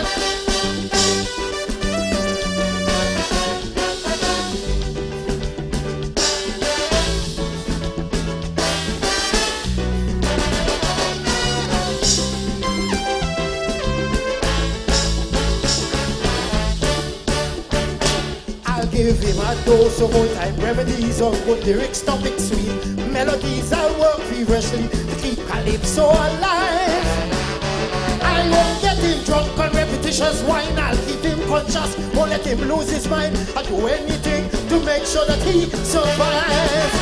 For though Kaiso's no horse and I've lost his voice, with death seems and course, why them assassins rejoice?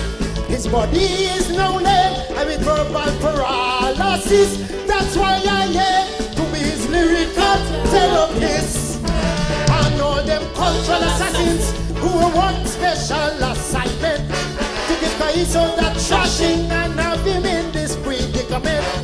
All those in personal vendetta who thought they could murder our culture and make sure in the world Kaiso will live on. While the families mourn, Kaiso will still live on.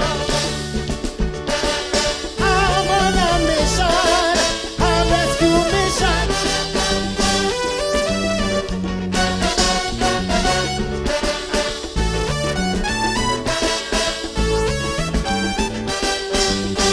Listen.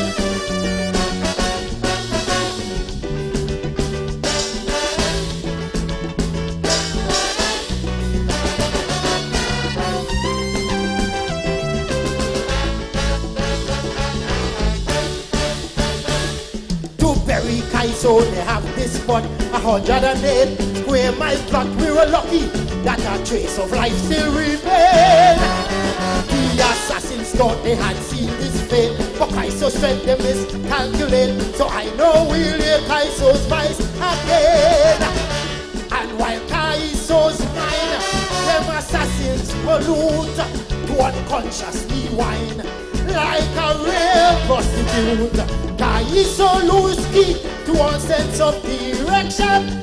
Obviously he needs some young blood transfusion. And all them cultural assassins who want special assignment to be Kaiso that trashing and have him in this predicament. All those in personal vendetta who thought they could murder our culture and make so in the world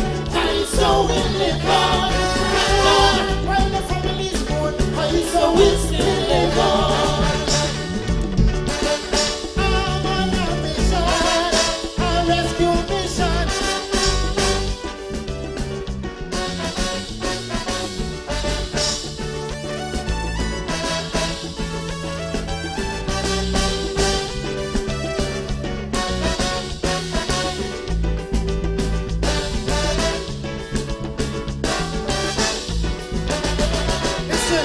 Take it low.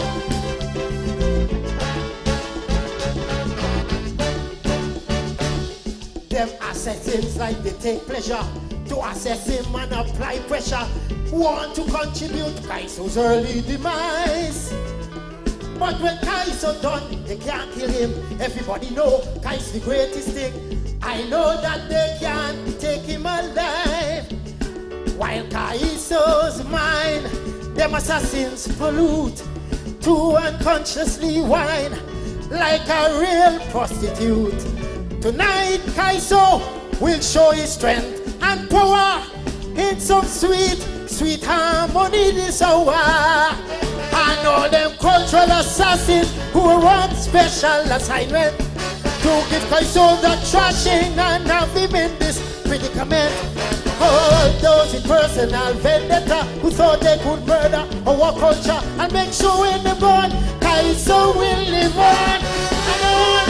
While the family's born, Kaiso will still live on. Yes, all them cultural assassins who are on special assignment to give Kaiso that trashing and have him in this predicament. All those with personal vendetta who thought they could murder our culture and make sure when they're gone, Kaiso will live on and on. While the family's born, Kaiso will still live on. All them cultural assassins who are on special assignment to give Kaiso the trashing and have him in this predicament. All those with personal vendetta who thought they could murder our culture and make sure when they're born, Kaiso will live on and on. While the family's born, Kaiso will still live on. Come Kaiso, in a good hands, in good hands, in a good hands. They can never kill you. Dun, dun, dun, dun, dun, dun, dun. I'm on a mission, a rescue mission.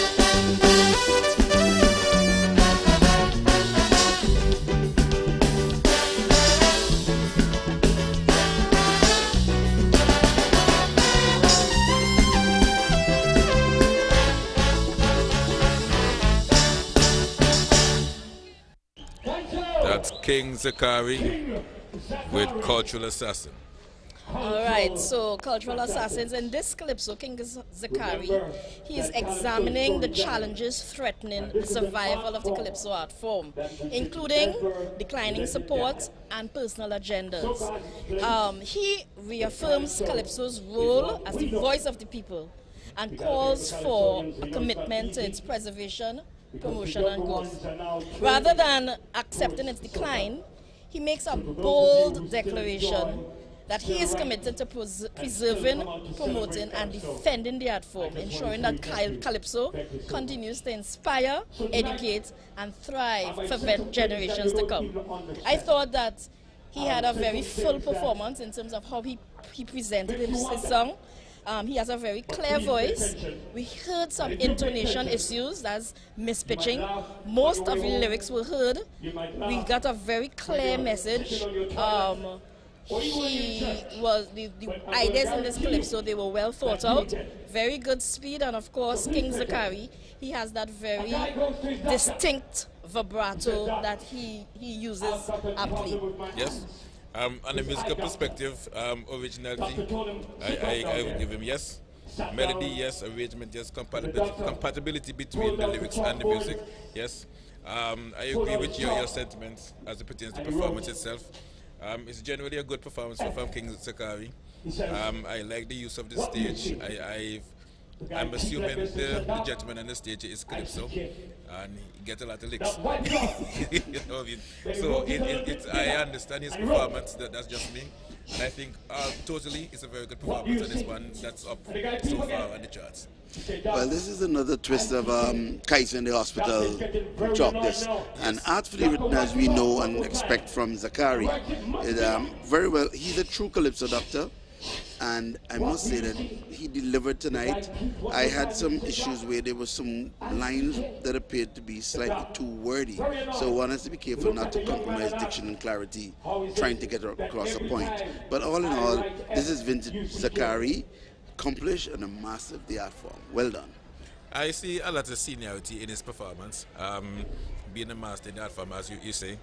And one of the things, when a person is so accustomed to seeing you, is a bit of what you call monotonousness in the performance, and I didn't see that tonight. Some people just like physicality to be Zachary, but to me he stepped up and he presented something a bit different, which I liked. And I like the use of the language as well, where he said verbal paralysis, trying to get a point across. Calypso is sick, and it needs a cultural blood fusion. Right. So that is creative language, and that is what Calypso is all about. You see, that's what we were talking about earlier when we spoke about the economy of language. Right. Choosing words that are appropriate, choosing words. Sometimes you can say something with many, many words, or you can say it with just 2 words. And that is the art and the masterful elements when we look at persons who are seasoned writers. Yes, yes. It's a lot of edits that happens, a lot of iterations of the Calypso throughout the process, you know. One of the things I like with this performance is the repeating of the chorus about 4 times at the end to reinforce that message. And it's something that I see him been using throughout the years, and even changing the volume of the band within the second to last verse. And that's one of the things I must say with Zachary. But we're looking to go back on stage. So we go stateside now. See what Queen G-Eve, sorry. Blessed are the meek. The defending champion. She's got a song called Blessed Are the Meek. Her courthouse name is G-Eve Phillip. Please welcome on stage Queen. Say wait. So we'll wait. I like it. We got to do what we got to do. But let me say how beautiful you're looking. Good evening to the ABS family. Hope all is well. And of course to our honorable judges, good evening. I see that my brother Abonati Liebert from Nevis is here. Gotta be your bro. And you're one of the champions of Leeward Islands. You know, Nubia, I wanted to make the point that there's nothing beautiful about a medical crisis. However, the imagery tonight of Calypso having a medical crisis was beautiful imagery. It brought home the crux and the message behind the song. I like it. Personally, I agree. So we're getting ready stateside for Queen G-Eve. She is the reigning monarch. She won last year, and she would be singing Blessed Are the Meek. She sang once with the 10th this year, but she had to insist because the understanding is that if you are the reigning monarch, you don't usually get to sing at 10th level. But she really wanted to get accustomed to her song. Her topic, Blessed Are the Meek, came from observing the world around her. Everywhere she looked, she noticed that people are often judged by status and wealth and popularity and so on. And she felt that there are other ways, other than material things, people need to be able to treat each other well. So I'm listening to see if they're ready. Okay. So she also explained that hearing her name called last year when she won the 2025 Calypso Monarch was one of the most emotional moments in her life. A time you'd never forget. Yes. She said it was a mixture of joy, gratitude, relief, and disbelief all at the same time. And she felt that all the sacrifices, late night rehearsals, and dedication, it felt worthwhile for her in that moment.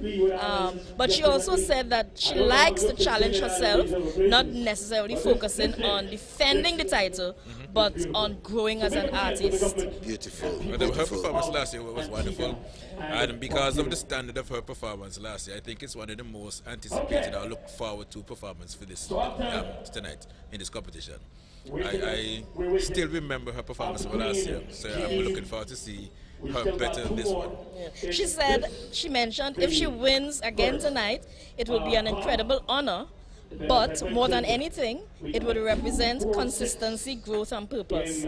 She also believed that whether she wins or not, her goal remains the same: to use Calypso as a platform to educate, uplift, and preserve our rich cultural heritage. She's a tremendous artist with a very bright future. She is. But that point she made about singing in the tent, being the monarch has an inherent disadvantage, because if you get complacent, you don't get to connect with the audience, your song is not known, and critically, you do not get that practice and that feel of the stage. So being in the tent matters. It does. Forget about being king and queen and so on. It matters to be on that stage, to feel it, to get into the song, and to connect with the audience. There's a lot of benefits in being in the tent. I mean, being in the tent, not only get accustomed to your song, but the band also get familiar with your song also. Yes. So let's go stateside for Queen G. Blessed are the meek. Doing something called Blessed Are the Meek. Please welcome on stage Queen G. Queen G.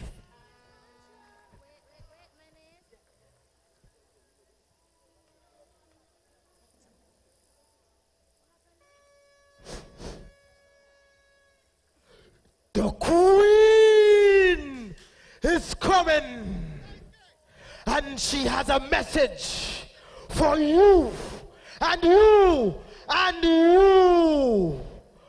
Only the meek will inherit the earth.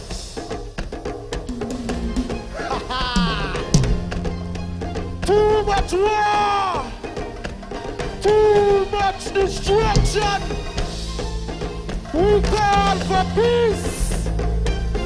The Queen is coming. You better listen. Blessed are the meek. Blessed are the meek. Blessed are the meek. Blessed are the meek. Blessed are the meek. Blessed are the meek.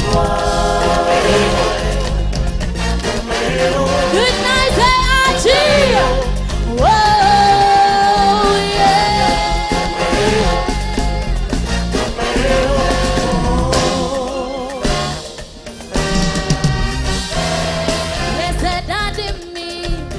They shall inherit the earth. Oh, Baba help us all. The trampled lame and weak, whom the oppressors love to hurt. No, we are living in a time where men build statues to themselves, where to speak the truth is a crime, promoting and free and nothing else. When all they live for is greed, ignore salvation and human need. Men who spare no thought for the poor, though they have, they always want more. So you better stay humble, for the haughty shall crumble. Yes, the Proverbs in one we pride goeth before a fall. Watch you pray. All your money can't save you. The proud and the mighty. What? One day as they all shall fall. Umbawe, mercy Allah, Umbawe, sweet Jehovah, cover me as the heathens fall. Umbawe, we want Yahweh, I know. But we find out trumpet blow, in your shelter and sun. Today, we live in a world where man thinks the amount of money that they have equates to the amount of control they have over this world. Listen.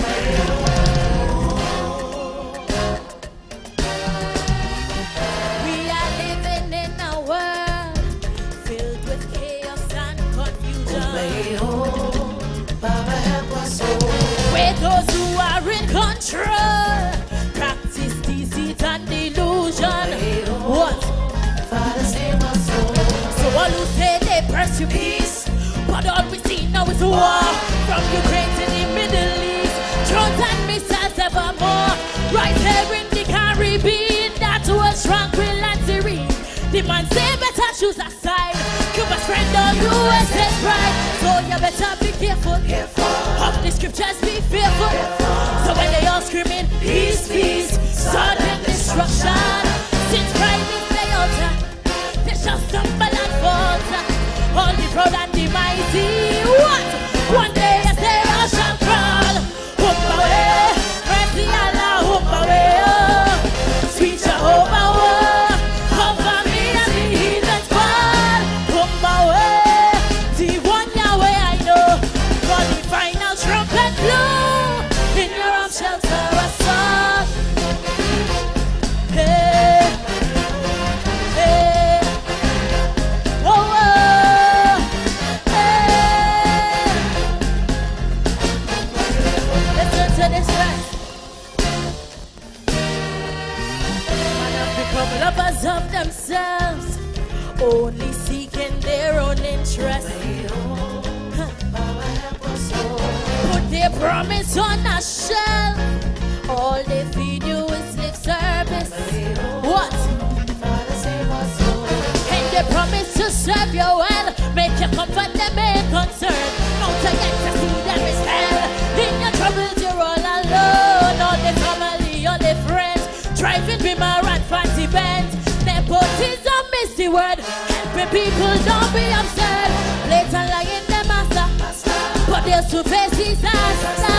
Cause the Proverbs are the one we try to it before and for the green this day and them. All the millions can save them. The proud and the mighty. What? One day yes they all shall crawl. Hoop away, mercy Allah, hoop away, oh. Sweet Jehovah, oh. Cover me and the heathen's fall. Hoop away, the one Yahweh I know. For the final trumpet blow, in this world of pride and ego, where truth now reduces zero. In these days of fights and Sodom, they don't follow Christ, just my man. In this day of Tiwamanga, for human flesh they hunger, and there's all the debts and plunder. If it's peace and love we seek, then blessed are the meek. Whoa. But they'll soon face disaster, cause the Proverbs are the one we right go it before. No green is they and them, all the millions can't save them. Proud and the mighty, what? One day as they whoop away, mercy Allah, whoop away. Sweet Jehovah, cover me as the heathen. Whoop away, the one Yahweh, for the final trumpet blow. In your arms shelter us all. Do I have anybody in here who believe in peace? One hand in the air. If you believe in peace, put your hands in the air right now. Whoop away, the one Yahweh I know, for the final trumpet blow. In your arms shelter us all.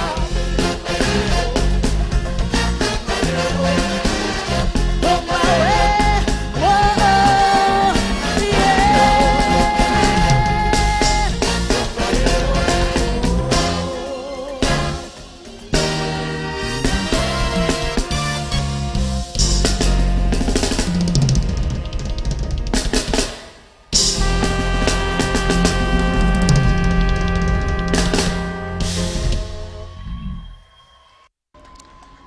All right. We just heard from Queen Eve with that calypso.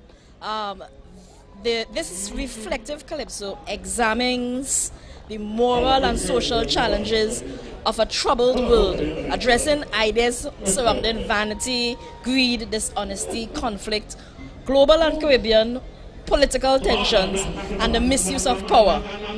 Through themes of spirituality, accountability, and morality, Jaive questions humanity's action and warns of the consequences when the final trumpet sounds. I thought this particular performance, this is a well-written calypso. She has a very good singing voice with good pitching. The presentation was well curated, with a likening to her calypso from last year. Not all the lyrics were heard clearly. There were some clear punctuation and accented lines like embellishing, reciting tones. It was almost as though the reciting tones mimicked the drum-like patterns. She also incorporated flourishes and ornamental figures for enhancement. And of course, I felt that this was the most complex arrangement we've heard for the night so far in terms of chord progressions, fills and accents and so on. It was in my opinion. The vocals are strong as expected from Jaive, knowing what she's capable of. Good use of video visuals to support the theme. Big presentation. I'm a proponent for big presentation because that's what I grew up seeing. So I like that. The stage doesn't have to be full with people, but it's a big presentation.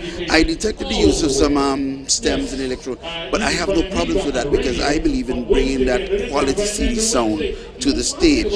And you heard that in the harmonies at the background that he's singing, and you know for a fact that you cannot replicate that in a live setting. But all in all, it was a tremendous performance, really well rendered, and I liked it. Strong vocals and all of that.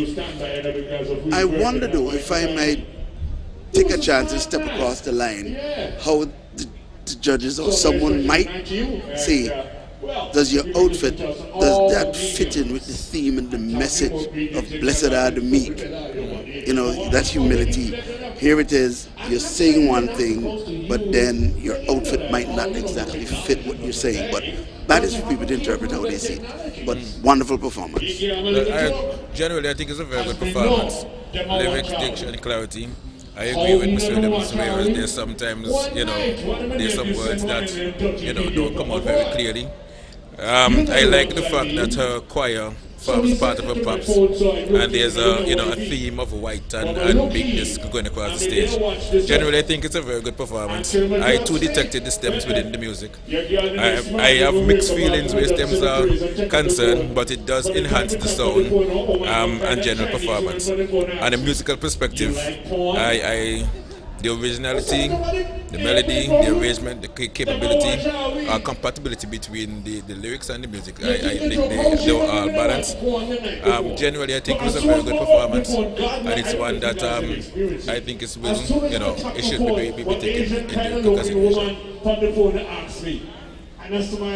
I'm here thinking about the lyrical content because her writer is an accomplished writer, and you hear the themes develop properly, and just the overall calypso. Yeah. I think he sits with the criteria, and when he constructs the calypso, he's satisfied, he checks the boxes, and I think this was a complete calypso, very well written. But as it pertains to the criteria, when you really check performance, the rendition, the diction, the clarity, the liberty, the body language, the use of stage, the props, etc. How do you view those, take into consideration to what you just saw? I think we satisfied the criteria. The only concern I had was whether or not her outfit fit the theme. Now, no performance is perfect, no song is perfect, but this is as good as it gets, to be honest with you, in the context of the competition. She rendered the calypso well, it was well written, the band played beautifully. Give the band props tonight. They're comfortable with this piece. Very well. Well, I mean, I share your sentiments. Generally, I think it's a very good performance. I think it's one of high quality. I think she defended her crowd well. So it's just a matter of what the judges say and the quality of the performances that have gone before her and those that are to come. Yeah, something's going on. No, I'm listening to you. I'm following what you all are saying. Yeah. So I think we'll get ready to go back on stage.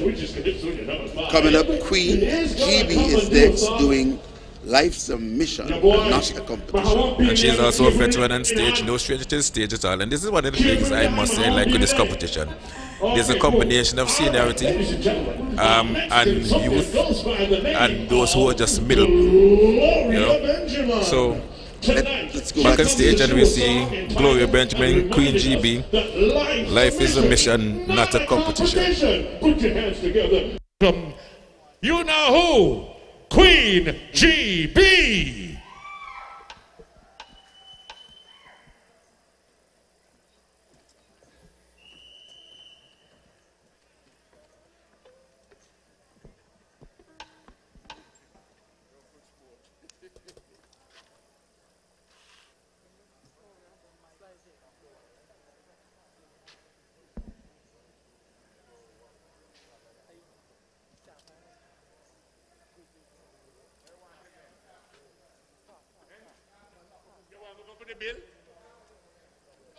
Okay, well, tell me what go on. Okay, now we can talk until next week, you know. And I repeat, you know that. Oh, but them don't want to keep back because they come here and carry so. That's all it be. Talk to me for a little while and make me nearly go for the bill. Carefully, you look what to do tonight, another because Bullbud here tonight. They go on, I'm going to have a contest tonight because sorry, I'm Bullbud here, you're pissing in the eye to feel like those I like in here tonight. When I have bill there, I'm also acid out in the car to us, so I try nothing. How are you liking the competition so far, Nubia? Well, it's interesting, Calypso. I like competition. I like the mix of topics. So far, we've heard political commentary, we've heard nation-building songs, and we've even heard this social commentary. So I like the mix of topics, and I'm looking forward to hearing more Calypso tonight. I wonder if anybody is going to be coming with, then again, yes, we have up-tempo songs coming. But you see, this is the way you miss because we are so accustomed to focusing on first round. You're listening, you know, in a kind of sober way, listening to the social and political commentary and so on to reflect the Calypso, as they say in the Calypso, the People's Newspaper. This is where you get to hear, for example, Young Destroyer song, single bringing in the tin, what happened during the election. Jeeve just came and spoke about being weak and humble and so on. And you know, that reflective side of it. And then the second round, it's time to break loose and party. But it is what it is. So we just gotta go with it. But we even got from King Zakari that concern about Calypso art form and the direction it's going. So I felt that so far we've only had contestant number 5, and we've gotten a real mix of topics dealing with an array of issues that you would hear rumblings on the ground about. As they should. As they should. But we still, folks, we still have Willie Warwood to come, Queen Talia, Lady Melody, The Doctor, Lyrical Reds, Dr. Solar, Petron, Kingfire. So we have a long night ahead of us, really deep, beautiful calypsos. So it's going to be something to quite spectacular. Yes, and the criteria, let me just remind you, we have lyrics, 40 points, music, 35 points, and performance and presentation, 25 points, and they add up to a total of 100 points. Of course, each area in the criteria, there are also subcategories, and those main areas are broken down into more minuscule areas so that you can actually listen to specific things to be able to make a judgment here tonight. Yes, yes, yes, indeed. Could you remind us who the judges are? Oh, I missed one of the judges, but so far we have Alicia Zakers, Catherine Christopher, Pat Nicholas, Claire Brown, and C. Antonio. I'm not sure, I missed one of the names of the judges, but there are a few judges here who are well accomplished and experienced. So we're looking forward to a well-judged competition based on their knowledge and experience. I know Patricia Nicholas is an accomplished keyboard player, vocalist. So let's go stateside. We're ready for GB. GB, the mission. It is not a competition. Give a listen.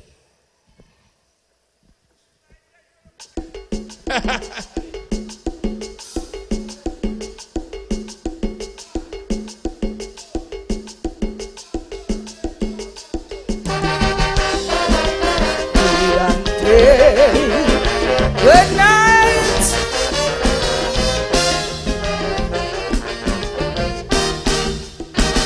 But Molly said life's a rat race for true.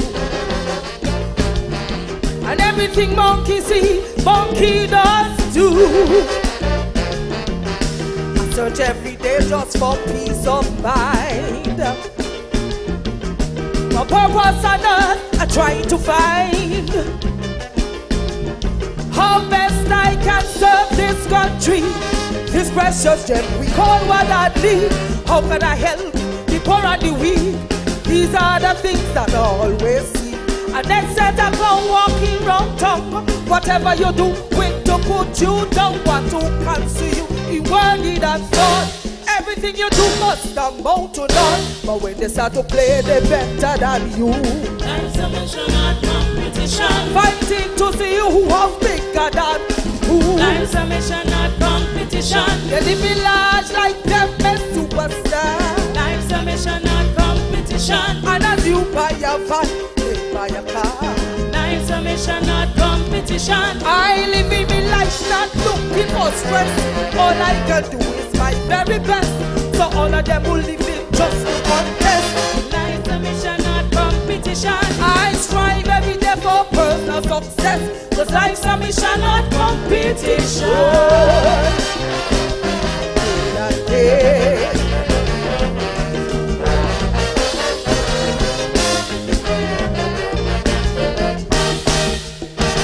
As I wake each morning, I just feel and pray. I thank God for life for another day, to give me the strength as I go along, just to help someone with a word or song,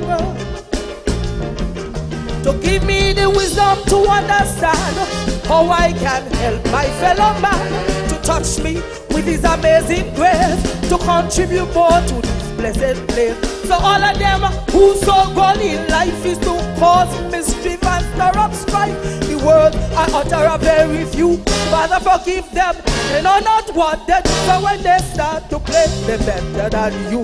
Life's a mission, not competition. Fighting to see who holds bigger than who. Life's a mission, not competition. They live in large like them a superstar. Life's a mission, not competition. And as you buy a van, they buy a car.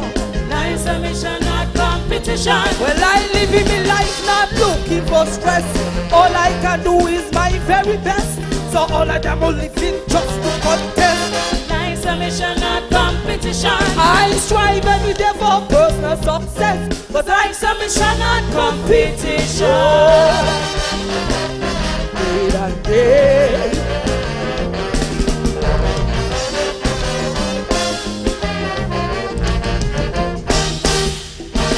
John Kennedy said the path to pursue. Do for country before country do for you. What Dudley might be like a little dot, but we ought to strive to be patriots. Not everyone could be bright like Einstein. Whatever light you get, just let it shine. If you are a garbage man or a man, always do your best once you get in paid. Take pride in your own affairs. For every achievement, give yourself cheers. The ones who just live to criticize have more than splinters in their own eyes. But when they start to play, they're better than you. Life's a mission, not competition. Fighting to see who holds bigger than who. Life's a mission, not competition. They live in large like them a superstar. Life's a mission, not competition. And as you buy a van, they buy a car. Life's a mission, not competition. I live my life and I'm looking for stress. All I can do is my very best. So all of them will live in just to contest. Life's a mission, not competition. I strive every day for personal success. But life's a mission, not competition. Day and day.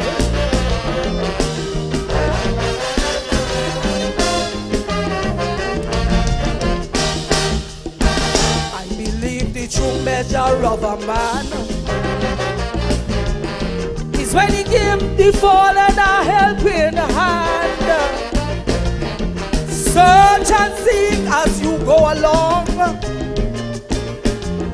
And when you find the weak, help to make them strong. And if you have children of your own, flesh of your flesh, bone of your bone, then use the effective device of your command, so they could leave larger footprints in the sand. I go to bed at night happy and content. If day by day I see improvement, I don't count scores cause life is a sport. My vision is more cause life is too short. So when they start to play, they better than you. Life's a mission, not competition. Fighting to see who holds bigger than who.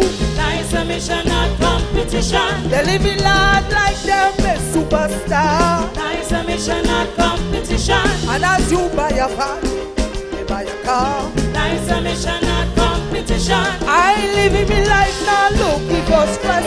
All I can do is my very best. So all of them only live just to contest. Life's a mission, not competition. I strive every day for personal success, but life's a mission, not competition. Life's a mission, not competition. Fighting to see who holds better than who. Life's a mission, not competition. They living large like them a superstar. Life's a mission, not competition. And as you buy a van, they buy a car. Life's a mission, not competition. I live in my life not looking for stress. All I can do is my very best. So all of them will live just to contest. Life's a mission, not competition. I strive every day for personal success, but life's a mission, not competition. Thank you very much, ladies and gentlemen.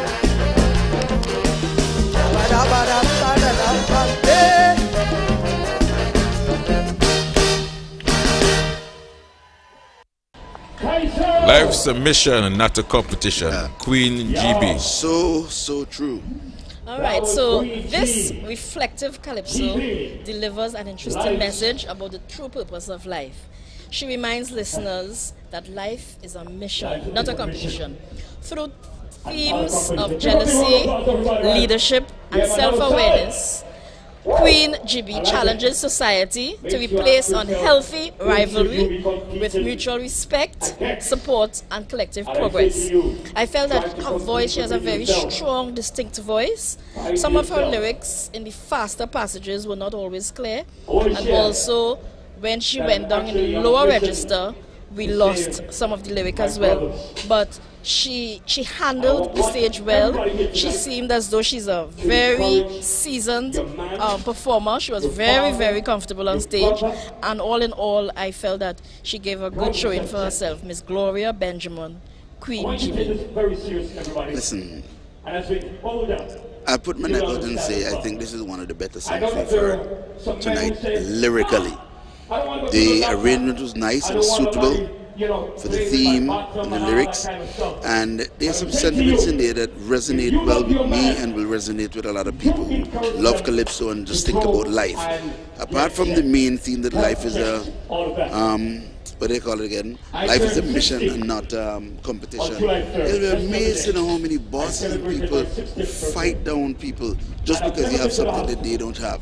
And I like the true measure of a man is giving the fallen a helping hand. That's powerful. It's powerful. Too much envy and strife going on for no reason, just for material things. So this calypso is very well received. It's well written, well rendered, although her voice broke a few times in the rendition, but nonetheless, a wonderful performance. I think she's on a mission tonight. Well, I agree with the sentiments echoed by both of you. I think it was a very good performance as it pertains to lyrics, as it pertains to music, as it pertains to performance and presentation generally. I did detect some cracking in her voice as when it got about the third verse thereabout. The theme for the song is very fitting in today's era. And generally, I find that her performance was a very strong one. GB has a voice that's just very strong, very round, and it goes with any type of music that she sings. So generally, I think her performance was in accordance with the criteria. And you know, it's right up there in regards to one of my favorites so far for the night. The timbre of her voice was very warm, and of course she used a traditional melody. Some of the lines were repetitive, but this is again to show the wide gamut of calypso styles there are. You've heard so many different types of melody lines and chord progressions. This particular one that Queen GB sang was a very traditional melody, very good tempo, and she handled it well. So we're moving on now to Willie Wawa, perennial favorite. Willie Wawa again. Oh me, oh my, I cried. He had a wonderful year last year, and I know he's coming out on a mission this year to redeem himself. So let's see what Willie Wawa has in store for us. And just before we go back and stay, we just want to remind the dear listening audience that our sponsors tonight is Cavalier, and tonight's broadcast is sponsored by Frank B. Armstrong and Sons Caribbean Limited, the official distributors for Lucasade and I Cool Water, West Indies Oil, Antique Plumbing Hardware Center, the Lounge, Total Imports, and the kind folks from ABS Radio and TV. Varen G. Edwards, and these are the persons who are sponsoring tonight's live broadcast, and the general show is sponsored by Cavalier Rum. So, we are on to Willie Wawa, Mr. Lester Willock, or is it Willie Wawa again? Let's go stateside. Please help me welcome Willie Wawa. Willie Wawa to do Oh me, oh my, I cry.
Funeral the other day with some Calypsonians. I was surprised when I hear them say plenty issues out there we could sing about, and because of their party they just can't open their mouth. They ignore their obligation as a true Calypsonian, that is to educate the people of this nation. Two police Calypsonians, they join in the conversation and say they can't. The song been vetted by politicians. People gone missing from time to time, and police can't solve who commit these crimes. Oh me, oh my. Families go to bed at night with stress, don't know if their loved ones alive or dead. Oh me, I cry. Plenty cookish police in this land, that's why they can't get no information. Oh me, oh my. Because people afraid, lying in their bed, they hear gunshots ringing out in their head. Oh me, I cry. The ex-police commissioner specializes in gun charge, drugs and murder. Oh me, oh my. The commissioner should take a back seat. They say when he see wrong, he cannot speak. For me, I cry. He wanna have Jesus Christ in one hand while he take orders from the devil's clan. Oh me, oh me, oh my. oh me, I cry.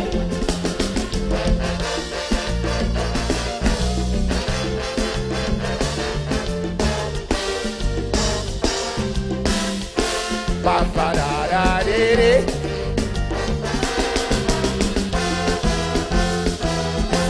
I don't want to sound like a politician, but the reality, man, I am a Calypsonian. They buy acres and acres of lands, while you and me can't get none to leave for our grandchildren before some of them get power. They were sufferer, now they building apartments all over. Look at the size of house they no build, it's sweet for the luxurious living. Oh Lord have mercy, Lord they get everything free. People gone missing from time to time, and police can't solve who commit these crimes. Oh me, oh my. Families go to bed at night with stress, don't know if their loved ones alive or dead. Oh me, I cry. Plenty cookish police in this land, that's why they can't get no information. Oh me, oh my. Because people are afraid, lying in their bed, they hear gunshots ringing out in their head. Oh me, I cry. The ex-police commissioner specializes in gun charge, drugs and murder. Oh me, oh my. The commissioner should take a back seat. They say when he see wrong, he cannot speak. Oh me, I cry. He have Jesus Christ in one hand while he take orders from the devil's clan. Oh me, oh me, oh my.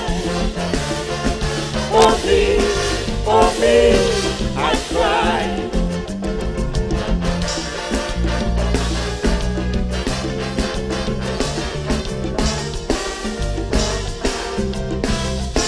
Bam ba da da dee dee. I never hear so much promises since I'm born from the government and the opposition.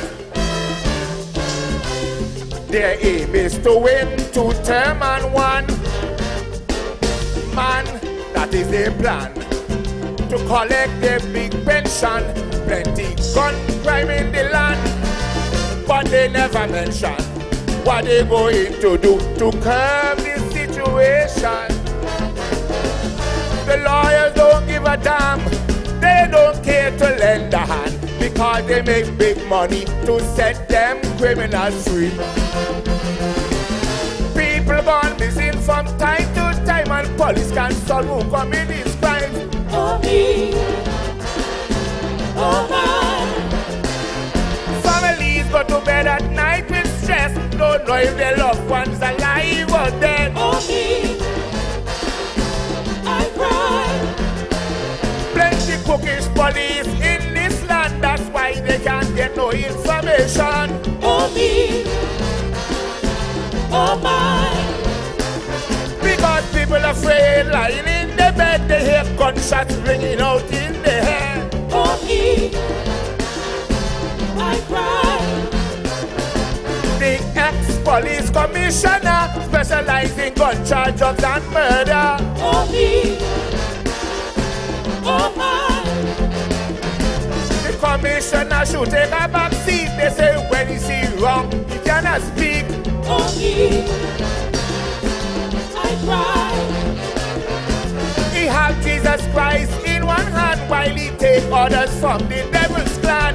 Oh me, oh me, oh my. oh me, I cry. Thank you.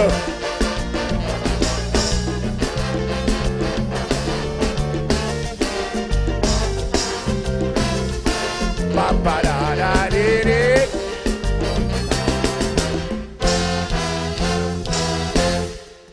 Billy Wawa. All right. So this powerful social commentary highlights the nation's challenges addressing crime, inequality, and social divillage. Billy Wawa critiques political leadership and its impact on ordinary citizens while calling for greater accountability, awareness, and positive change. I felt that this was a really strong performance. We saw when he started off playing the trumpet, and he connected with the audience right away. He said that the inspiration for this calypso really came from attending a funeral gathering with other fellow calypsonians in January, and he wrote this particular calypso in February. During the funeral performances, he would often support singers by playing the trumpet or providing musical keys for musicians. So he started off by playing the trumpet, and that's the exact inspiration he used in his presentation tonight in terms of building the calypso. He had very good intonation, a very good singing voice, very clear diction, very interesting chordal cues in the verse, the melodic lines in the chorus. They were somewhat repetitive, but I realized that the timbre and tone of his voice and the treatment and those little inflections that he makes with his voice are very reminiscent of those veteran calypsonians from long ago. You know? Yes, well, I say this is a true social commentary with some strong political overtones in it. Playing the trumpet was a really nice touch, playing that hymn, and the tempo is beautiful, sweet musical arrangement.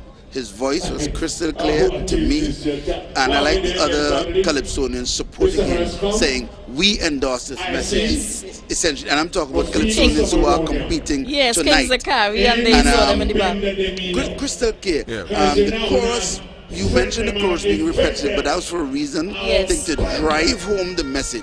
And the style. Yes, and the band. The band is comfortable, and they play sweet. There's a lot of things I like about this performance. I mean, I like the introduction. I think it ties into the song with him playing the trumpet, and the song is very fitting towards the theme of a funeral and mourning. I think the performance followed the criteria in its holistic sense. In addition to that, I like the look that it has, whereby all his props were done by most of the calypsonians who are even competing tonight. So there's a lot of things I like about this performance. It really resonates and sings to me. He's a serious contender tonight. Let's go stateside. He is.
Live this way. Open your eyes, what's in front of you, catch it before it's too late. My opinion is the nation needs to awake. So long we've been searching for a better. So long we've been praying for a change. In this blessed land we live in, everything confused. so strange. When will they see the program needs to rearrange? So a song of hope that all leaders see. We all building this country. A song of hope. We no longer blinded by color of the party. For many years, our words has fallen on deaf ears. Lord, I pray before we go down this slippery slope. Hear my song of hope for a better nation, for a strong foundation. Good liberty for you and me is all that we can do is hope for a brighter future. Hope you know we're stronger together. I know he won't give more than we can cope. Here's my song of hope. Whoa, whoa, whoa, whoa, yeah. Oh, la, la,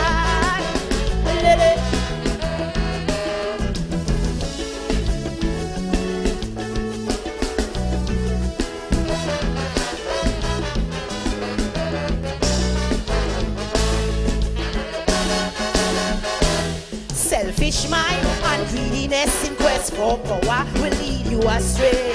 Social ill should be the focus of the day. With innocent lives have their eyes on you, watching every move you portray, with a desire just to aspire for brighter days. So long we know that our island's a treasure. So long we are the gem of the Caribbean. In this blessed land we live in, everything can feel so strange, cause we keep repeating the same mistakes again and again. So a song of hope that all leaders see. We all build in this country a song of hope. We no longer blinded by color of the party. For many years, words has fallen on deaf ears. Lord, I pray before we go down the slippery slope. Whoa, whoa, whoa, whoa. Hear my song of hope to ease off the tension. There's no more division. Equality for you and me is all that we can do is hope. We work on restructure. Hope you know we're stronger together. I know he won't give more than we can cope. Here's my song of hope. Oh, oh, oh, oh, hey, hey. Oh, Lord, Lord. Oh, Lord.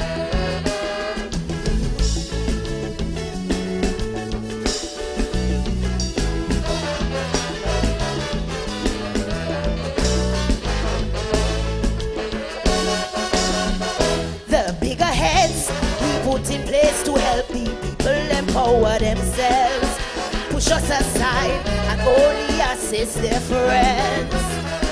While some try to live an honest life in a hectic environment, others fail and their downfall is their impaired judgment.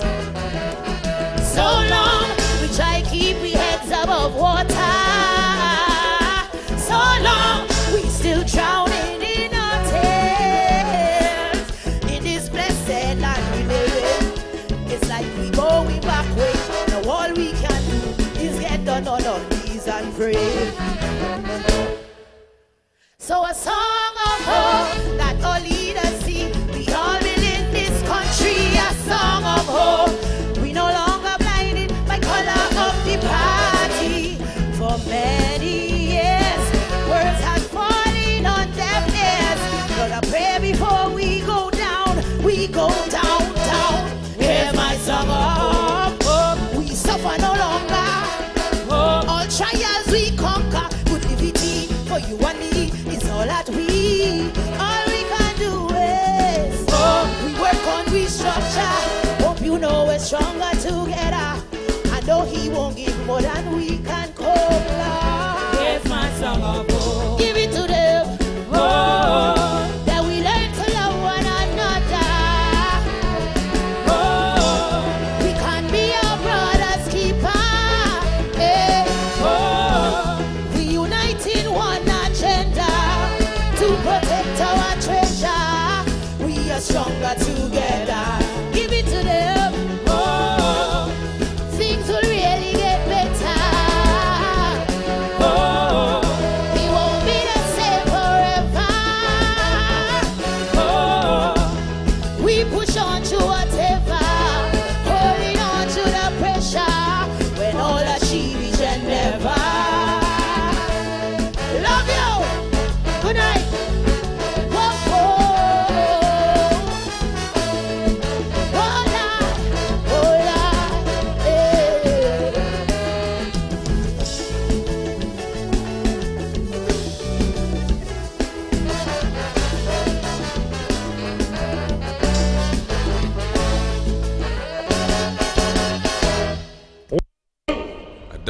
Queen Talia with a song of hope.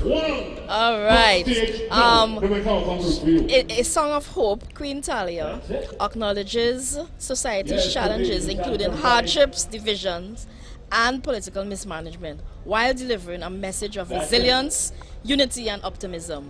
This calypso celebrates Antigua and Barbuda's beauty and reminds citizens that hope and collective effort can create a brighter future. She had some very coherent ideas. However, from the start, Queen Talia was unable to find her key center from the very beginning. She has a very powerful voice, but she had some issues with her vocal control. Very good use of stage. There was a nice, clean, effective rhythm break. All in all, I thought that the melodic part of it, we were able to follow the melody, but because she was mispitching throughout, that kind of, you heard it and it kind of brought down the performance a little bit. Yes, I picked up the slips here and there. But this is vintage Talia, controlled, focus. Talia is a beast on stage in the sense of when it comes to, in the context of competition. She is a serious contender. You know, they said some people will take the simplest thing and can really take it and make something great with it. Taylor is one of those calypsonians, no matter how simple a song may be, when she gets on that stage, she has that presence and she has the ability to draw your attention, command your attention. Her big singing voice, she sang with a purpose tonight. I mentioned pitch before, and although I think it's a thought-provoking calypso, but I'm concerned that traditionally, these philosophical songs do not resonate with the judges. We don't know what will happen tonight, really. But we've seen it many times. But we have to go stateside now as we go to Lady Melody singing Upgrade the Curriculum. The world has ever seen. And the great thing about that is that he's from this little twin island state of Antigua and Barbuda. We all know him. We all know him. So please, help me welcome on stage Sir McLean Emmanuel, the Monarch, King Short Shirt.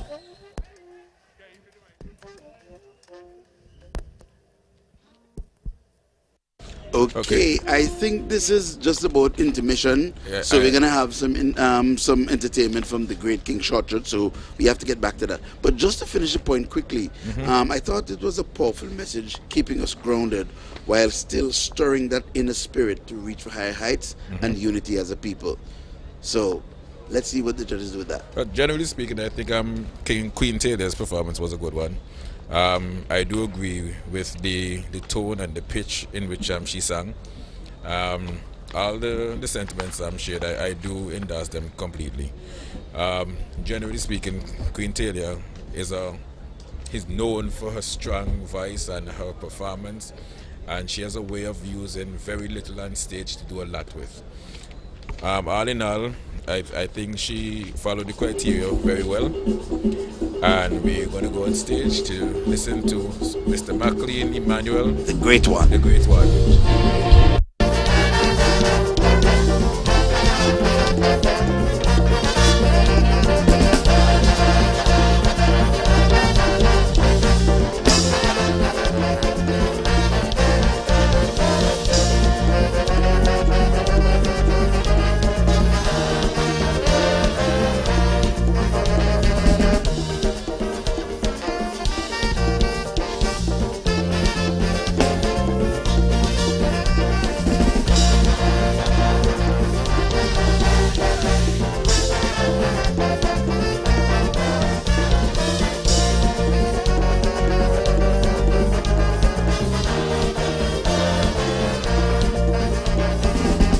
Carnival does the nice and spicy way. Calypso is there. Carnival does the bright and day. Carnival does the nice and jumping way. The banana beer, everybody jumping away. Then we jump and walk and call for more. Jumping up to the street and go. All the while the officials making it. Trouble is the banana, the calypso, yeah. running after carnival done. And yet still we keep on jamming. Every year we come out playing Calypsonian and the Palma. From every part of this island, we make our contribution. Don't leave us. Remember, we are the ones who make the jam. Then you jump up and prance. We are the ones who make the jam. Then you jump up and dance. Walking to make this fun and speak the greatest summer country. Yet, treating Calypsonians and Batman like girls.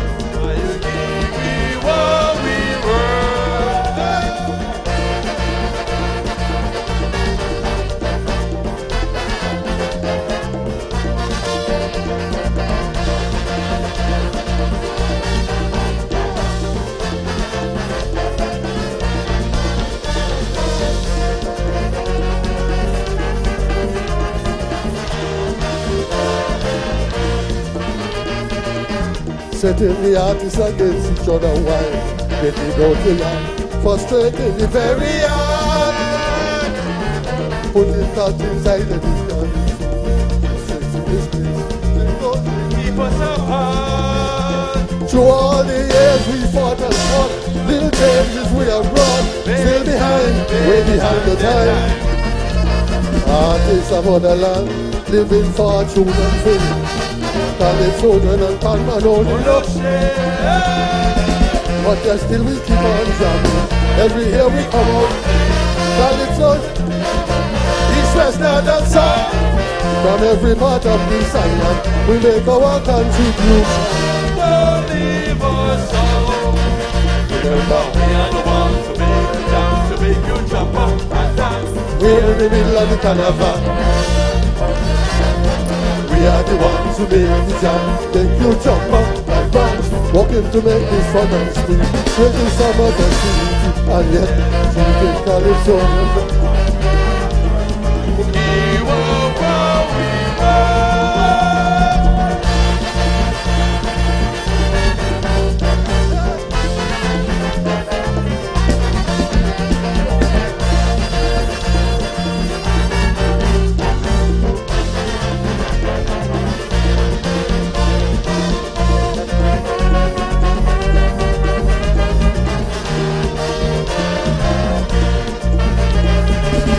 Queen of Carnival does be sitting high, looking down in splendor, wonder and all. Canada and Europe is where she goes, annually. Cocktail parties and all. They will walk and teach and beg and bribe, give and teach expensive price. Calypso and get tobacco and rum. It get worse, cause the palmen get nothing at all. Work like hell to keep carnival falling. This 55 years we jamming, this 75 years we play. But police will howl and chase us all over the land. This 25 years of hardship, walking until Jubilee morning. And suffering still. Remember, we are the ones to make it down, to make you jump up and dance. We are the middle of the carnival. We are the ones to make it back. We are the ones to make it down, to make you jump up and dance. We're keeping this summer free. And yes, you really got it so that's a pound right like dirt. Here we want, we want.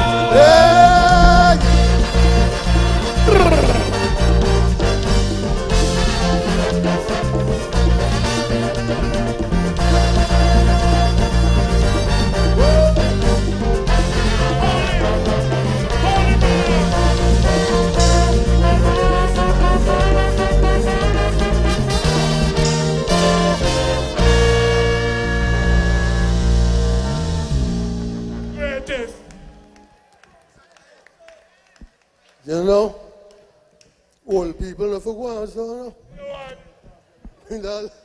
I wonder what happened to me dad. And the first lady, get it for Esther, this is the best wife in the whole world. Well, what a lady. Used to rub she back every night. Now once in a while. But you know something? I just want to wish all you a safe carnival. No fight, no fuss. But before I tell you, I have 10 children. 7 boys and 3 girls. My oldest one just makes 60. And the last one is 5 months.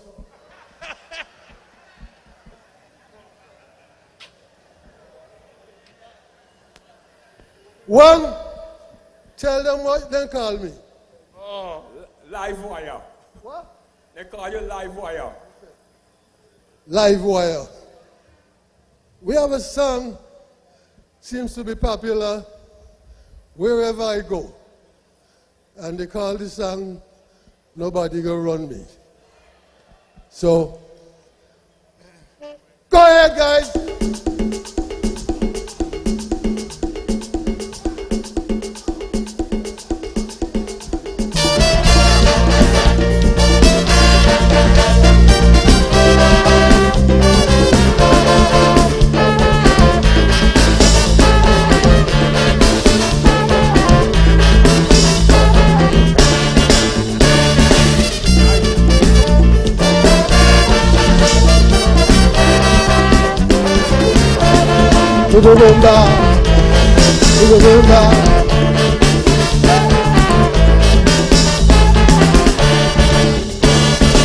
Night and day I catch you in hell. People think I'm doing well just because I sing a few calypso. But that is my misery. Calypso don't make money, but most of them don't know that I have my axe to grind, just like any other man, existing in poverty and desire get old land. But I intend to hang on. Tell them for me. So nice, I ain't gonna read life, I ain't gonna go on, sitting in the cold. Not me, shawty, no way. They gon' have to beat me, they gon' have to eat me, or the heads go roll. Tell them I say, I was born in this land, I was born in this land. Nobody gonna run me from where we come from. Nobody gonna run me. Nobody gonna run me. Tell them. Nobody gonna run me. Tell them. Nobody gonna run me. Me woman must be me woman must be me woman must be me picnic must be. Nobody gonna run me. Nobody gonna run me. Nobody gonna run me. Nobody gonna run me.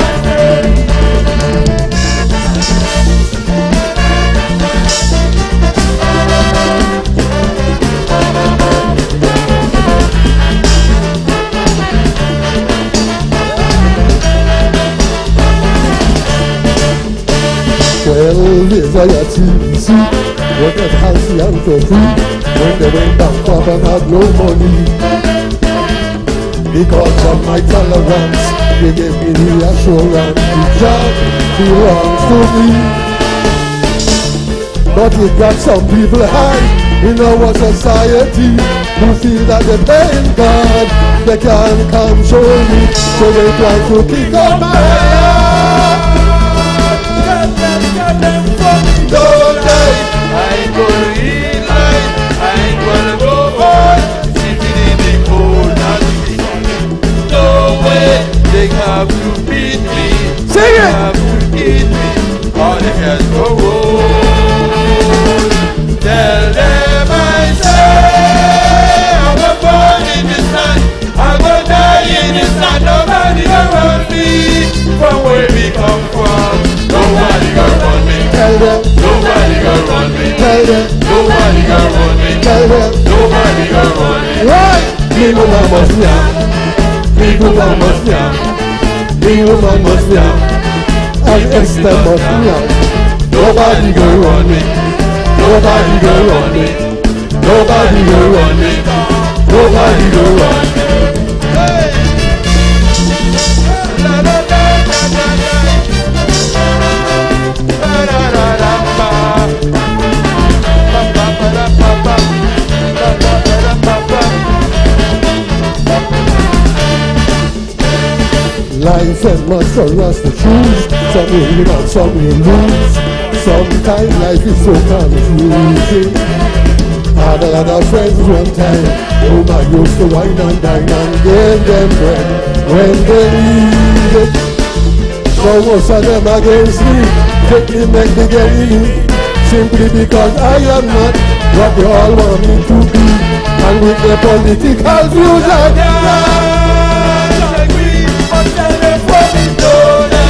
I ain't gonna eat life, I ain't gonna go on, sitting in the corner.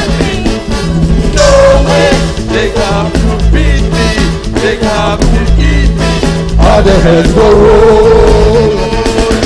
Tell them I say, I was born in this land, I gonna die in this land, nobody gonna run me, from where me come from, nobody gonna run me, nobody gonna run me. Nobody gonna run me. Nobody gonna run me. What? People must yam. People must yam. People must yam. Everybody must yam. Nobody gonna run me. Nobody gonna run me. Nobody gonna run me. Nobody gonna run me.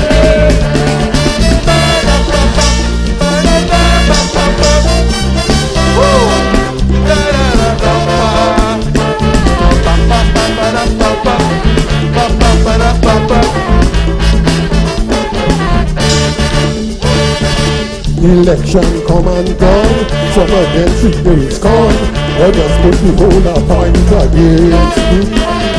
Tell them I ain't give a damn, I am going to sing my song exactly as I see it. Whoever want to make me a political enemy, who feel like a playing God,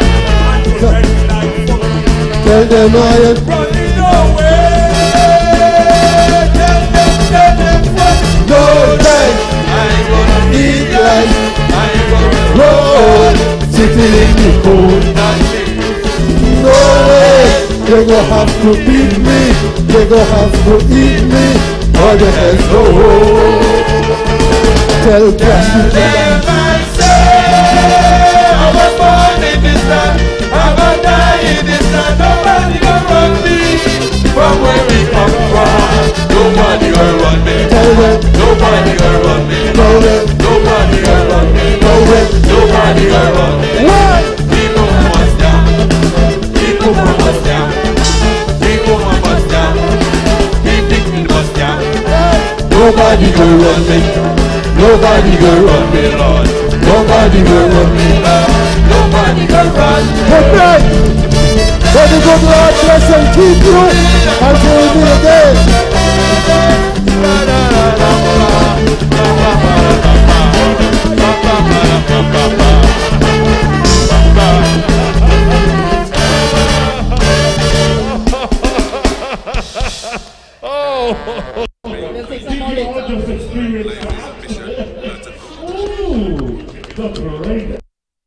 One more time for your monarch, our monarch. And you know, that was Sir MacLean Emmanuel, King Short Shirt. In this whole spectrum of and it's very important for us to remember these legends. King Short Shirt, he is widely considered Antigua's premier calypso icon and one of the greatest in Caribbean history. Some of his highlights: he won the Antigua Calypso Monarch title a record 15 times, including 3 hat tricks, and he is famous for classic anthems like Tourist Lego, Ghetto Vibes, and Lucinda. You know, so it's very important for us to remember these Antiguan Calypso icons. We remember King Swallow, Sir Rupert Philo, of course King Obstinet, King Onion, King Smarty Jr., Queen Singing Thalia, and of course Queen Althea. Yeah, I really enjoyed. Among many others. Yes. Yeah, I really enjoyed Short's performance tonight. I mean, he actually sang two of my favorite songs by him. Yes. But back to the program. So far, we've had quite an interesting first half. We've had Young Destroyers singing Snap Election. We have Faithful, My Country Paradise. We have King Zakari. with cultural assassin. We had Queen GB, no, Queen G Eve with Blessed Are the Meek, Queen GB with Live Submission, Not a Competition. We had Willie Wawa thus far with Oh My, Oh Me, Oh Me, Oh My, I Cry. And we lastly had Queen Talia with A Song of Hope. So it's a rather interesting first half. What do you think? All seasoned veterans, masters of the craft. It is quite a winning circle because so far we would have had 1, 2, 3, 4 former monarchs and a former queen in GB. And I'm telling you, it's been a tremendous first half so far. Tremendous first half. As Nubia said, we got a wide range of calypsos in the first round, and we're waiting now to see what happens in the second round, where we have Lady Melody to come, the Doctor, a newcomer, Lyrical Reds, a youngster with a bright future, Dr. Solo, a true veteran and king in his own right, and former statehood king, Petron, a young man up and coming. He's colorful, he's different. Some people might not like his style or criticize or be curious, but Petron is an entertainer. He's finding his own way, his own path, and you need to have artists like that who are going to do what they do, the way they do it, no matter what people say. Maintain your own identity, and that is what Petron comes with. He's unorthodox to say the least, but don't be fooled. He's a tremendous vocalist. Whether or not you think he's a quote-unquote true Kaisonian, that young man can sing. I think he's an accomplished gospel artist as well. Okay. Well, one of the things about Petron, I must say, like, he has a good vocal range. From very low notes to very high notes. Quite a singer. And just to bring up the rear, no pun intended, King Fire with a sweet one. I got the opportunity to get a little piece of King Fire one night while doing some work, and I'm like, oh, vintage Fire. Nubia, that is one to look forward to. We're looking forward to hear the other contestants. We have coming up next competitor number 8, Lady Melody, Ariane Marsh, and she's going to be singing Upgrade the Curriculum. Now, she began performing as Princess Ariane in the Junior Calypso Monarch competition. After winning her first junior crown, her brother suggested a name change that reflected her vocal ability, and that's how she adopted the name Lady Melody, symbolizing her sweet, versatile voice and so on. Lady Melody dedicated long hours to mastering the lyrics and vocal key and stage delivery of this particular piece, and she said that if she wins the competition tonight, it would really represent a culmination of a 14-year journey filled with growth and perseverance. She really views Calypso as more than just a competition. She said it's a storytelling, performance, movement and passion, and she also sees this title here tonight as reaching a new level in her artistic development and achieving a lifelong dream. I like that. Now, she's relatively young in the senior competition, but she has respect for the elders, but she's not afraid. And you cannot be afraid coming in here. You gotta grasp every opportunity to rub shoulders with the veterans, with these accomplished artists. Here it is. She's on stage with the likes of King Fire, Zakari, Queen Talia, and the list goes on. Young Destroyer, G-Eve, and that's another thing. Young G-Eve has inspired so many youngsters. This is why I say the future of Calypso is bright. No matter we have our issues, and some say Kaisu in the hospital and Zakari looking after the assassins. The Calypso is bright. That's a bright, bright future. Yes, because we have so many young people gravitating to the art form, and that should tell us something about the power of the Calypso tradition, about the heritage, and there are so many stalwarts from across the Caribbean who would have done yeoman service and toiled so long in the vineyards, developing Calypso, and it's our duty now to preserve it and make it better, and continue to inspire the youths to take it on, and you know, we need to continue to invest in their future. Yes, and then in a strange way, I'll give you a chance just now. Calypso kind of reminds me, there's a phrase that cricket is a game of glorious uncertainties. Well, so too with Calypso, because the best song doesn't always win. The sweetest singer doesn't always win. The best writer might not make a final. And as we're talking about Monarchs, one of the world's finest Calypso writers, here in Antigua and anywhere, who could stand the test, shoulder to shoulder with anybody, is a gentleman, a national hero in my humble opinion, called Senior Destroyer the Elder. He's as fine as they come, and we consider him the uncrowned king. He's a master at the art, master, and he has not yet won a crown, at least according to the judges. But in our hearts and minds, we've seen great performances that we wonder, couldn't he have been the one? But just like cricket, this is an art form of glorious uncertainties as well. So, if you could look back at the criteria, what the judges are looking for, the judges are taking into consideration lyrics, which consists of 40 points, and for lyrics we have originality, interpretation and development, which is 10 points each, language, which is 10 points, creativity 10 points, the music, which carries 35 points, and music, the judges are looking for originality, which is 10 points, melody, which is 15 points, arrangement, which is 5 points, compatibility, which is 5 points. Then the judges are looking for performance and presentation, and what they're looking for, performance and presentation takes up 25 points, and they're looking for rendition, which is 10 points, diction and clarity 10 points, delivery and presentation, which consists of body language, use of stage, props, etc.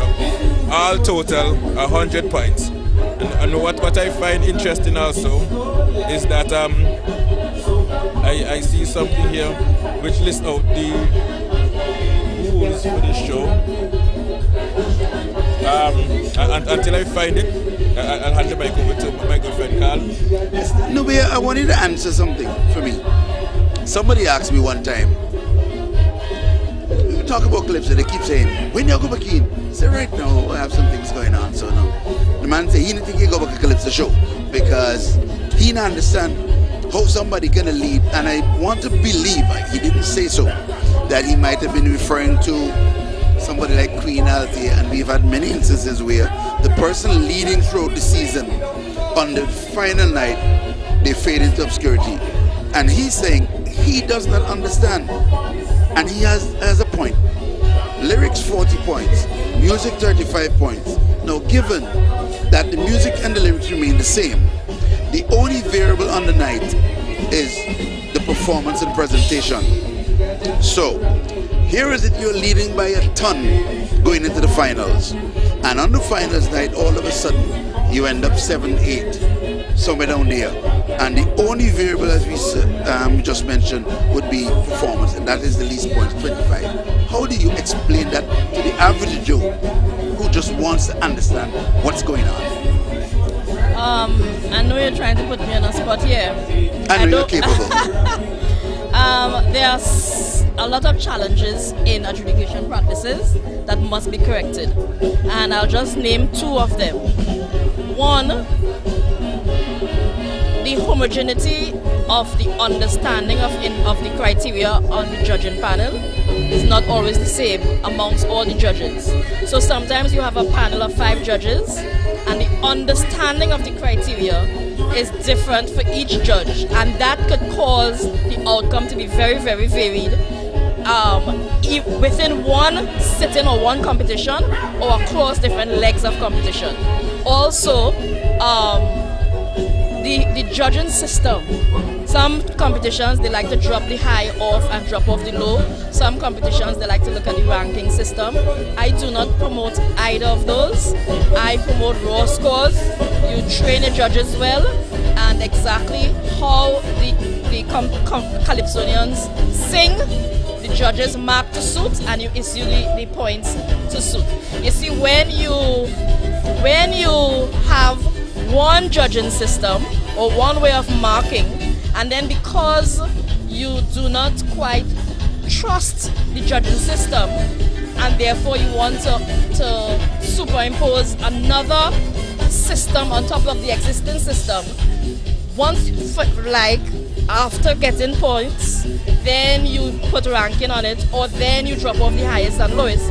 By doing that, you can end up with an outcome that is very, very chaotic and very ad hoc, which is one of the reasons why after so many Calypso competitions, there's so much controversy on the radio stations and amongst the artists, because the system of judging itself could be called into question. We need to discuss how do we make this judging system more airtight.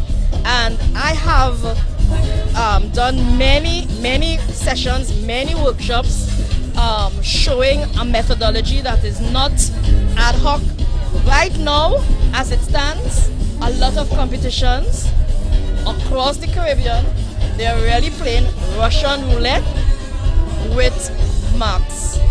It sounds bad, but that's the reality in some of the areas. And we need to get, if we are really serious about all things Calypso, and we are ready to hold our hands and say, let's move together in a positive way, in a way that would benefit the art form, in a way that would benefit the Calypsonians, the writers, the composers, the judges, the tent operators, then we must be serious and come up with better ways to be able to run the competition, look at the marks, look at the criteria, and look at the judging system. That is a very, very important point we need to review.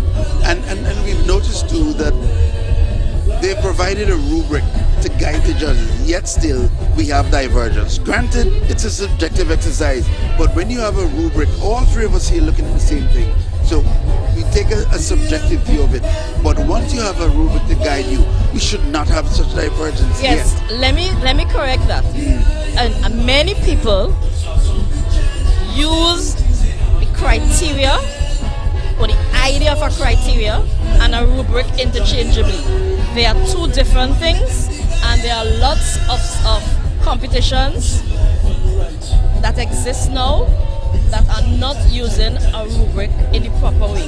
They are not using a rubric at all, and some persons are not using a rubric in the way that a rubric was intended to be used. Well, so that in itself is another area that we really need to look at, review, and get serious with. I am very serious about my work, and I do not like games, really. I don't like games, and I am tired of groups saying that they want change or they want something better or they want to make something better, when in fact that is not the case. Okay, well, we're going to stick up in there. We have to continue the conversation, but right now I'd like to invite the Bear to come and have a word. Another accomplished artist. Come on, Bear. I know that Antigua and Barbuda will be glad to see the Bear. Let me give way to another short person. I heard that. Nubia, see if you can put on his mic. Nubia, see if you could capture the Bear, because we have not been quite successful. Good night, Bear. Good night, good night. How are you? I'm good. I'm not hearing, but let's speak. It's nice to be here. Thank you, Panman, for inviting me. I'm presently on the radio, and I had to go and dress for the television, you know. Well, because you told me you wanted to speak. Well, I know you understand the art form, you know. Somebody asked me tonight, what you have on jacket for? I said, this is a Calypso show. Yes. I am a Calypsonian. Yes. We have to represent. Yes. So, Bear, what have you been up to? Oh, I've been up to a lot, man. I'm in Montserrat working with the youths. Our culture have taken a turn where we believe that the youths are not the future, but they're now. You know? So what we're doing, what they've done is that they tasked me the job to get Montserrat's culture up and running. So for the first year, I've concentrated on our masquerade, dancing and drumming. Yes. And then when we have, it's now in the schools, and once we get that up to a certain level, then we're going to go into the calypso and the soca, the string band and all these things, the iron band and whatever else we could mush together to get our culture into the youths so they can continue, because we wait too late to give it to them, and when they are teenagers they're not going to have time for it, but when they're young and they get it, they will stay with it. So Alright, we have met many times. I've seen you perform both here in Antigua as well as Montserrat. But for our listening audience and our regional audience and our international audience, just give us a little highlight about some of your most memorable performances throughout the years. Well, beating Pan Man. Man talking the truth. You know, I enjoy the rivalry. I've been speaking about that a lot, and on radio and to the people who have met me and so forth, and they've asked me what's lacking, and I told them it's the rivalry among Calypsonians, and not just me singing and you singing and me, but the rivalry among who you are, who are the top 3, the top 4, and what are they going to do tonight, who will beat who village coming out to support who have the most supporters. That rivalry that we used to have back.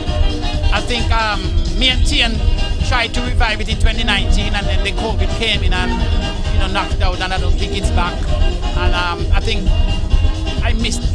My most memorable is when 2012 I won my 3rd consecutive crown.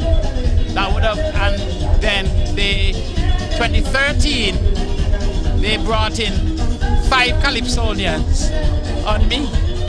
How so? 5 Calypsonians sang on me that night, 2013. Capture the recall. The little midget. You were one of them. Can't recall. You were one of them, and and I said to myself, this is what tag team is all about. They realized, look, we have to stop that beer. And they tag team, and they came at me, and they really did what they had to do. Listen, and that's in the back of my mind. You remember a fella named Sleepy? Yes. Sleepy come and say, Pan man, you think blow name feral? And I did get my blows that year, and I remember it. And I came back in 2015 and dealt with them. But I'm telling you, that's always at the back of my mind, where Calypsonians came together to deal with me, and I enjoy that. Of course, I enjoy that. Well, it was a challenge, and that is the beauty of understanding what is banter and being able to give a jab and take a jab in Calypso. Yes. Tell us a little bit about you as a veteran Calypsonian in preparation to going on stage. How does that feel just before you perform and having competed against many Calypsonians and then coming out the overall winner? What is that feeling like to you? Well, for me, there is always a fear of me going off script. I have a tendency to do that, and my manager, Daryl Edwards, never liked it.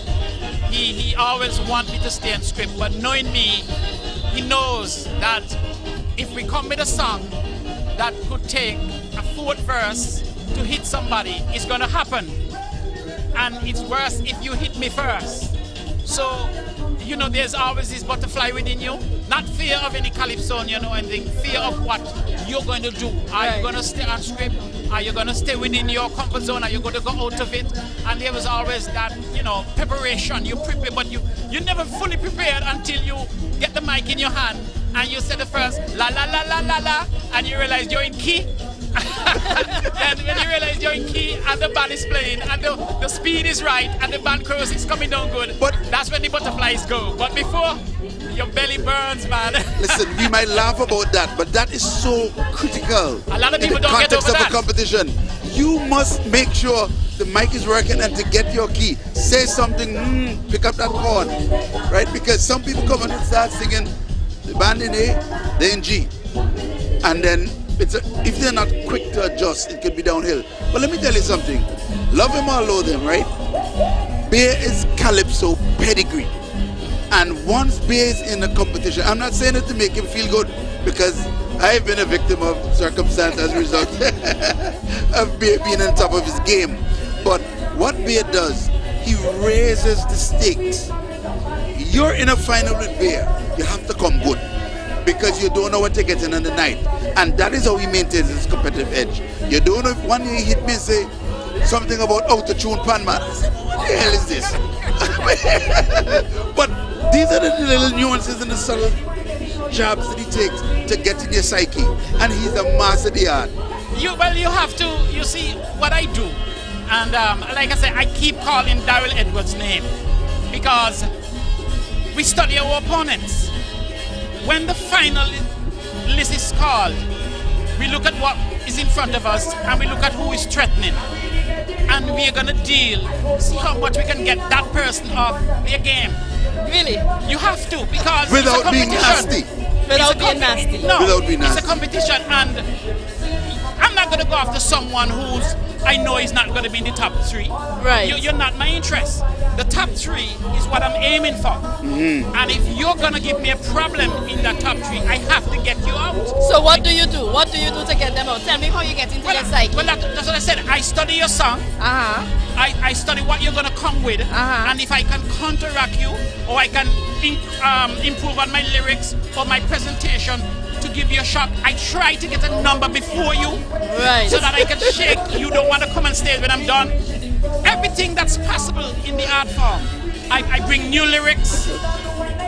You just improve yourself so that you can get above those 3 people that you know are going to be in the top 3 in terms of their songs, their lyrical content, their melody, and the crowd that is supporting them, because that's important.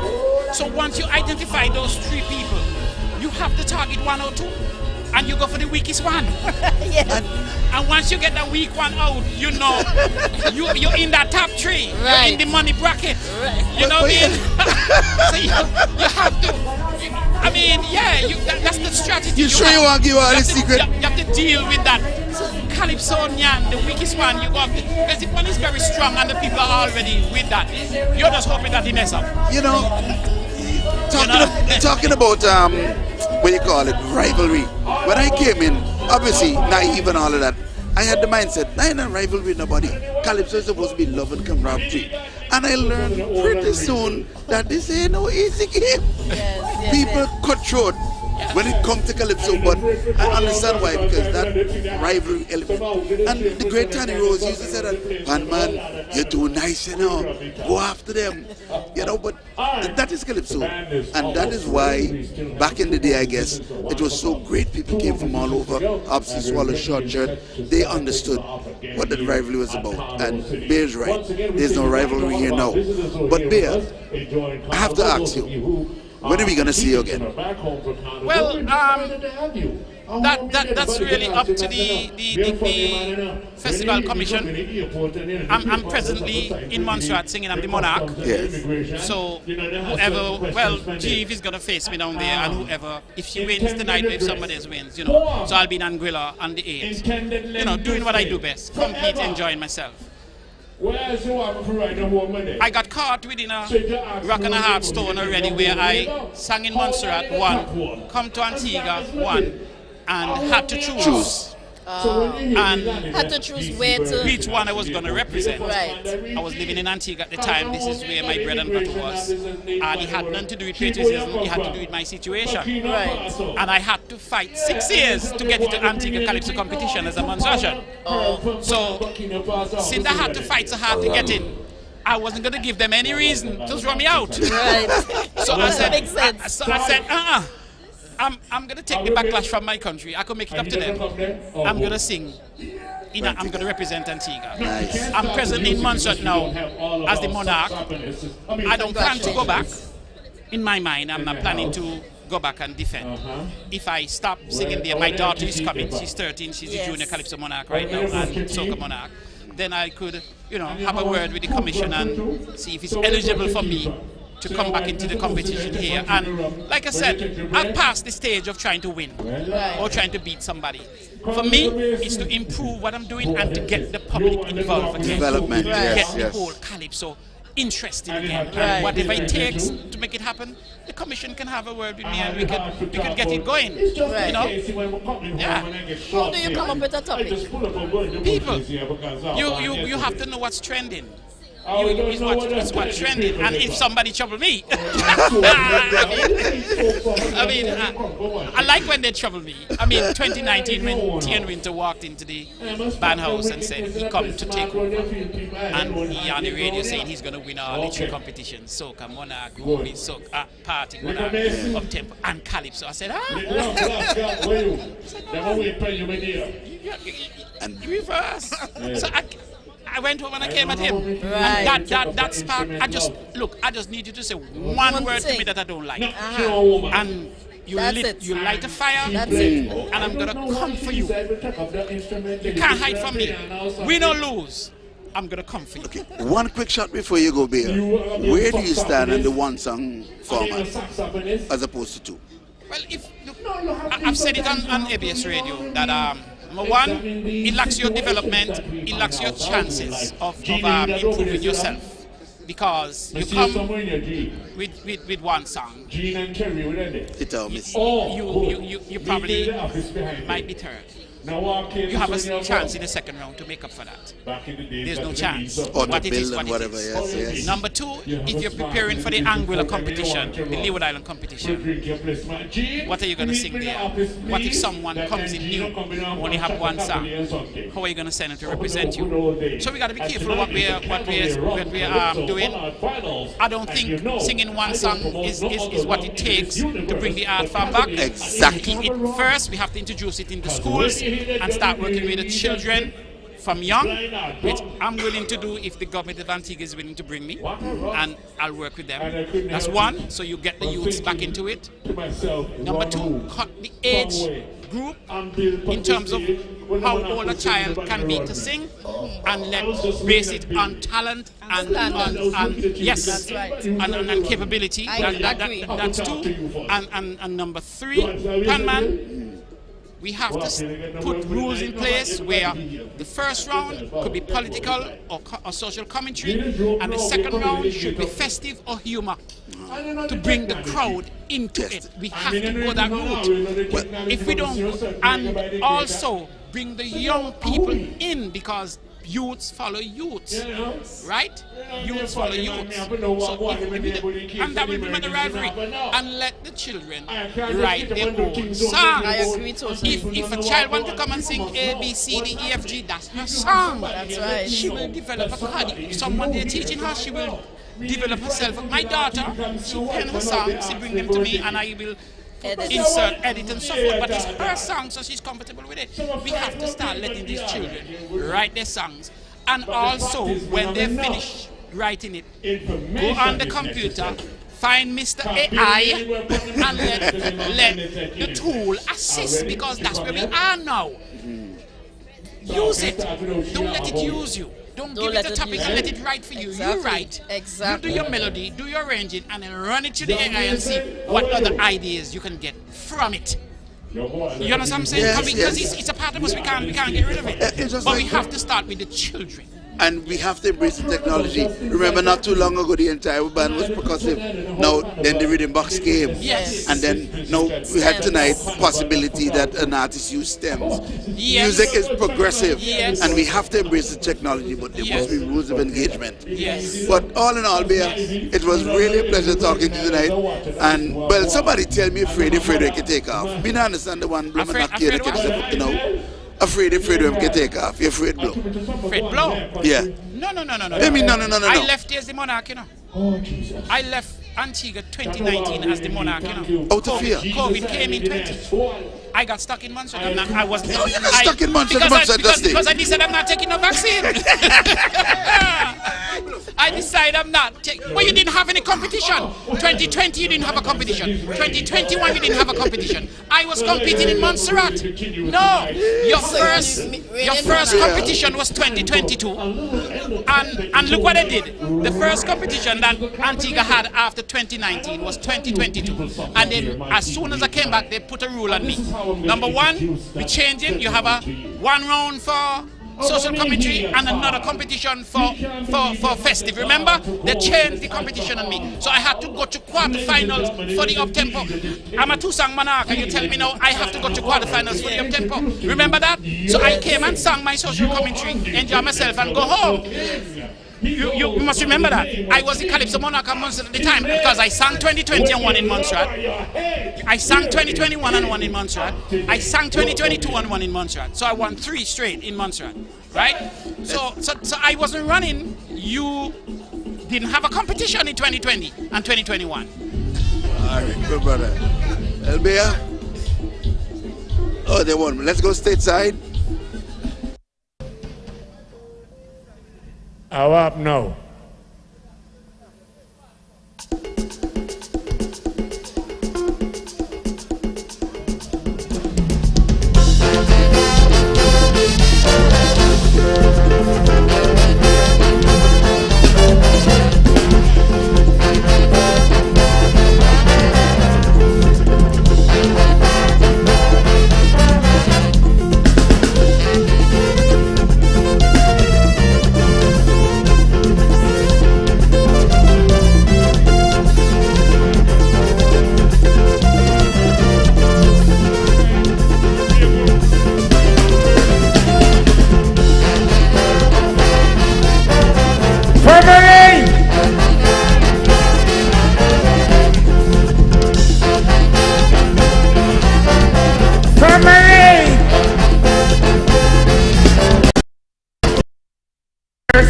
To Johnny tell the Sally.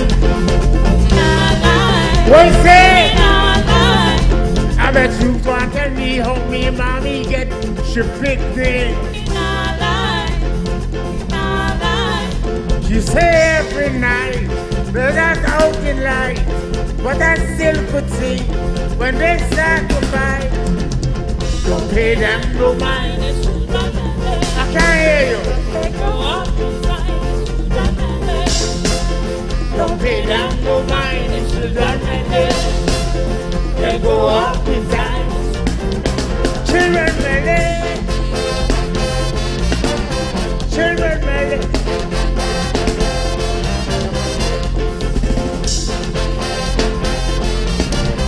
Hey.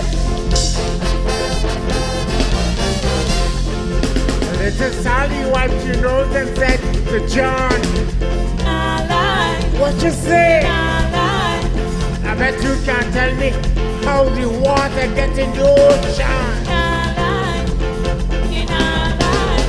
She say every night, I don't pay my bed. It does disappear, but it seems dead. You pay them no mind. They go up in time. Don't pay them no mind. Go up in ties. Hit it. Hit the horn. Hit it.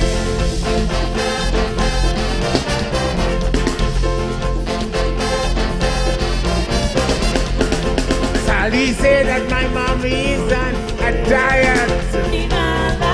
What say? Because every morning she wake up and yamming carrots. But I believe, I heard daddy say, Mama don't forget, there's no one a day. Don't pay them no mind. They go up in time. Don't pay them no mind. They go up in time.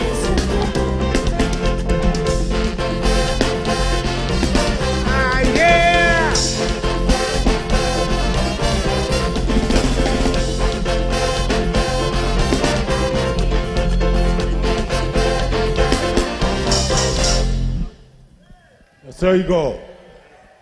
Family, how you do? Nice boy.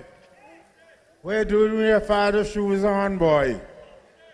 Hey, mama, how you do? How's everything on Great Farm? All right. You have on the G-string? Can you just take up people things off the line, you know? Long time I'm watching you. Uh-huh. Yes. Hey, Derby, how we doing? We got St. Cry here tonight. And where's your generic? All right, greetings and welcome to Antigua. Yeah, man, I just met Church a while ago in the back. Barabbas. Shaky hand. And when I shake hand, I was surprised. You know, in Antigua, when you vote, after you vote, they put your finger in a black ink. Ain't all you know that? To make sure that you don't vote again. And when Church shake my hand a while ago, the black ink still on the hand. That means since the last election in Washington. What a fellow.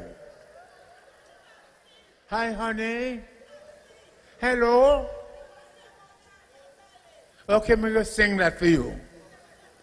How are things down west? You all right? All right. All right, baby. All right, baby. Is the Prime Minister here tonight? He's here tonight?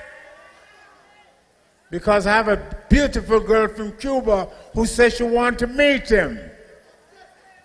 Says she's in love with his mustache. I asked her why, she said, mustache tickles. So she, I don't know about all that. She had to ask Maria, you're right. I don't know about that. All right, let me go where from. With me.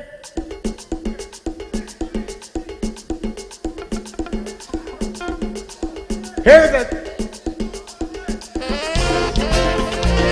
All right.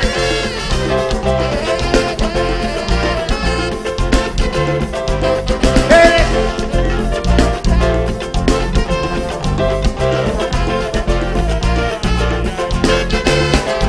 And 2 man cuts in and Green Bay Hill gone work. Come back the cutting stage. 2 man cuts in and Green Bay Hill gone work. Come back the cutting stage. Crazy heading, Bigfoot mad. Oh my lord, the cutting hard. Climb up in a tongue and shit to observe the whole thing. Well, I know you tell me if I kill your man. Tie up your head in a frying pan. Oh, God, your girl. Oh, I love the custom. I got touch the man. Oh, blow the horn. Blow the horn. Man, they argue until night start to fall. Melvin run out to start to ball. Pick no one to go to bed, or you make too much nice at the head. I take Miss Melvin to go. Melly, you love Melly so. If they can't sleep, don't blame me. Boil him up some ginger tea. One. Miss Guano, Miss Melvin. Got change to pick the hippin' and lay the people. Oh Lord, blow the horn, blow the horn. Ah yeah. Okay, Melon man, with the boots off, man inside the hand. Your work may come from me hungry and go on for now. I don't say no soup and yam. The man resting me would carry up. Man he pentatom. Move out, knock man party. Oh God boy. When that woman go, Mayana, Miss Hiddleman. Oh God, I take it easy. Oh God man. Blow the horn. Blow the horn.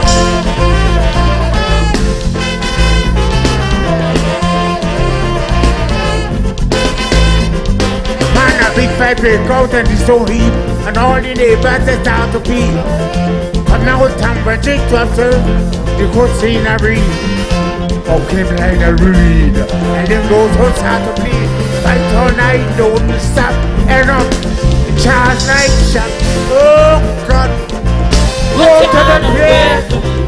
I'm not fighting. Oh Lord, you're throwing. I got so long with sweet time.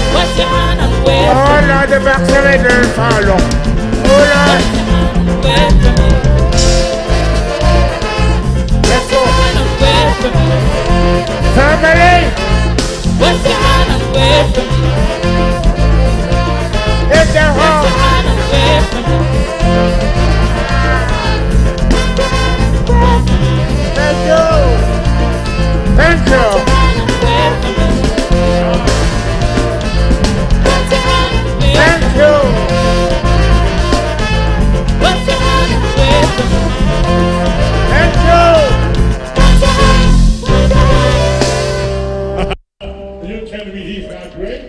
Obstinate Richard. Paul Sterling. Yeah, one of my personal favorites. Yes, King Obstinate. A little bit on him. He was one of the most vocal, socially conscious Calypsonians from here in Antigua who helped shape the genre in the 1970s and 1980s. Some of his known sharp political commentary and powerful vocals. Through that, he achieved an iconic hat-trick of victories from 1981 to 1983. So, you got a little bit of King Obstinate. Yes, King Obstinate is one of my personal favorites. He's an artist that I try to emulate when I perform. His humor, his wittiness, his use of words. You know, just somebody who people look forward to just to be on the lighter side of life. So it's somebody that I try to be like whenever I touch the stage. Yes, when a man could go to a foreign country and put on a pamper, I'm talking about a grown man. Yes. Put on an oversized pamper and be up and down. That country's main street. And a bib. And a comforter. But if I may, in regards to the comments made previously about the ranking system and the war scores that was made by Miss Williams, I must interject my little 2 cents. I am in total support with you. But in reading our rules, it kind of concerned me. And if you look at Rule 15.3 in our rules, so the winner of the Calypso Monarch competition will be decided by the ranking system, which I don't really quite endorse. And in the event, this is Rule 15.4, in the event of a tie in any round in the competition, the tie competitors' aggregate raw score shall be compared. The competitors with the highest aggregate raw score shall be decided the winner of the tie and shall be awarded the highest place. Right? The 15.5, which is in bold, the decision of the adjudicators on all matters of scores and the merits of the performance shall be final and binding and shall not be subject to appeal. Right? Now, I am somebody who believes in raw scores right through. I don't believe in having a criteria and then using a ranking system. It's causing a bit of confusion in my mind because I don't see how it's done. And then when you're going to shift from raw scores to a ranking system to switch over. Switch back to a raw score. I really don't get it. And it's something that I've been fighting with. I started to sing, to compete in 2006 on the police stage and then 2012, 2013 in the big stage. And this is something I have always had an issue with understanding. So I don't know if you more seasoned Calypsonians can explain to me. No, as I mentioned before, there are many areas within the adjudication system at all different levels that we need to sit down and chat about. This forum here tonight is not one that is conducive to try to pick through the rules, because these rules are already in place, and the competitors tonight they are performing with understanding that these are the rules that they are performing against. But it is important to note that if we as a Calypso community globally, regionally and globally want to move forward, it is important to engage in these types of conversations early on in the season. I think they're ready to go on stage now. We're going to hear from Lady Melody. Yes, she is Calypsonian number 8, and her song will be Upgrade the Curriculum. Yes. Entitled Upgrade the Curriculum. Maybe we should give her a welcome. We break our transmission to bring you this breaking story. Teachers and students island-wide have converged on the Ministry of Education, seeking answers to their request to upgrade the school curriculum. They are requesting that entrepreneurship, civics, and financial planning be taught in the school system. They strongly believe that with this, our youth will have access to earning money and becoming more productive in society, which will ultimately reduce the crime rate. They are fed up with the system and are demanding answers to their request. Meanwhile, at Carnival City, Lady Melody is preparing to address the gathering.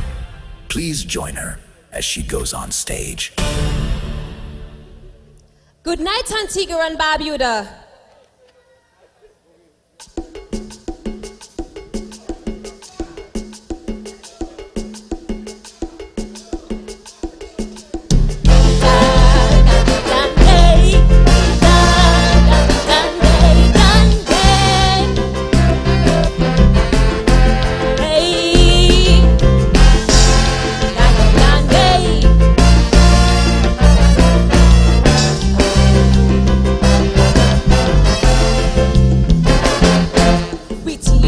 Maths and English all the time, and the children can't spell or count a dime. Contrary to what most would say, my child passed 20 CXC the other day. But they are missing skills for life, you see. Oh, about civics and planning properly, but having a degree to get their fame, then building someone's company is their aim. Upgrade the curriculum with a plan. Children need tools to become man and a woman. Education must be diverse and wholesome to improve their life and production. Raise the standard, let the youth advance. Opportunities they need to take that chance. Then our crime rate will reduce. The youth will start to produce. Our country will bear fruit. We will all compliment the youth. So democracy must turn up with the school curriculum.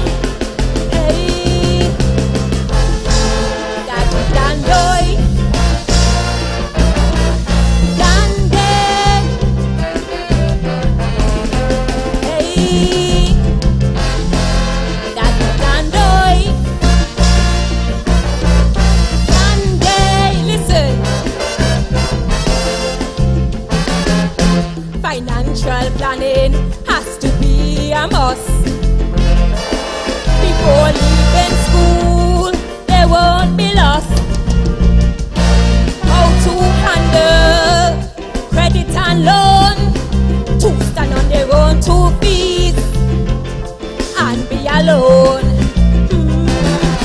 Creating jobs and keeping hope alive must be their desire, with strength and drive. Creating a legacy for children to ensure moving in the right direction. Upgrade the curriculum with a plan. Children need tools to become man and a woman.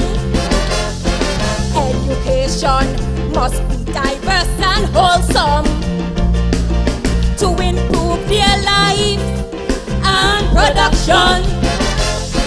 Raise the standard, let the youth advance. Opportunities they need to take that chance. Then our crime rate will reduce. The youth will start to produce. Our country will bear fruit. We will all compliment the youth. So democracy must turn up with the school curriculum. Hey, Dandy, Dandy, hey, Dandy, listen.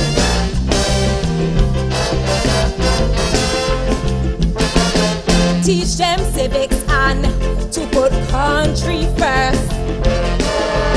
Their minds must never be in reverse. How to vote and how to lead. The Fool's Color Code serve the people and plant a seed. Encourage culture and morale as well. Becoming red or blue must go to hell. Then nearly all country must be happy, proud, and feel free. Upgrade the curriculum with a plan. Children need tools to become man and woman. Education must be diverse and wholesome to improve their life and production. Raise the standard, let the youth advance. Opportunities they need to take that chance. Then our crime rate will reduce. The youth will start to produce. Our country will bear fruit. We will all compliment the youth. So democracy must upgrade the school curriculum. Are you here? Thank you, Antigua and Barbuda. Tigan, that is Sunday. Hey.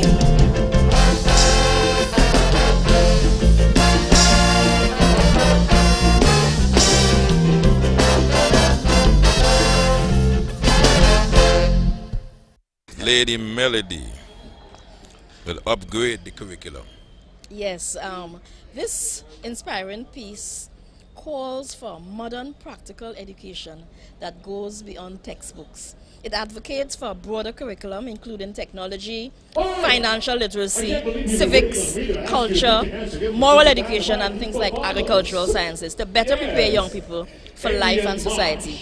I felt that Lady Melody, she had good pitching, most of her words were heard, she had a very distinct, recognizable theme. The structure of the calypso, I felt that there were a switch from one style to another style during the, if you look at the form of the calypso itself. The language, as I mentioned before, complemented each other. It was a nice take on an original theme.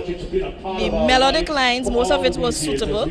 As I said, there was a little disconnect for me with the direction of the melody at times. Yes, as Alvin Daniel told me one time, there's nothing new to sing on Honor the Sun. It has been sung before, but it's the treatment that has been given. And I dare say they did a commendable job. I thought it was a nice steady tempo, allowing the artist to articulate the message properly with good diction and clarity. She has some powerful vocals that if she sticks with it, she's gonna go places. I understand now why they call Lady Melody. And I thought the upper part of the verse, the melody was a tad disjointed, but that is, subjective to a point. And I think the song is advocating that you prepare the youth for tomorrow, for the challenges ahead, beyond, as you said, the textbook. But I dare say, I would have refined the line. That's not my place really, but had I been doing this song, to say you'll be a better man and woman prepared with the tools for tomorrow. Because either way, you're going to become a man or woman once you're alive. So you'll be better prepared for the challenges ahead. Sudden? I am in all the sentiments that have been passed. To me, the music. Okay, we have to go back on stage. Ring that bell now, grandparents, me no ring.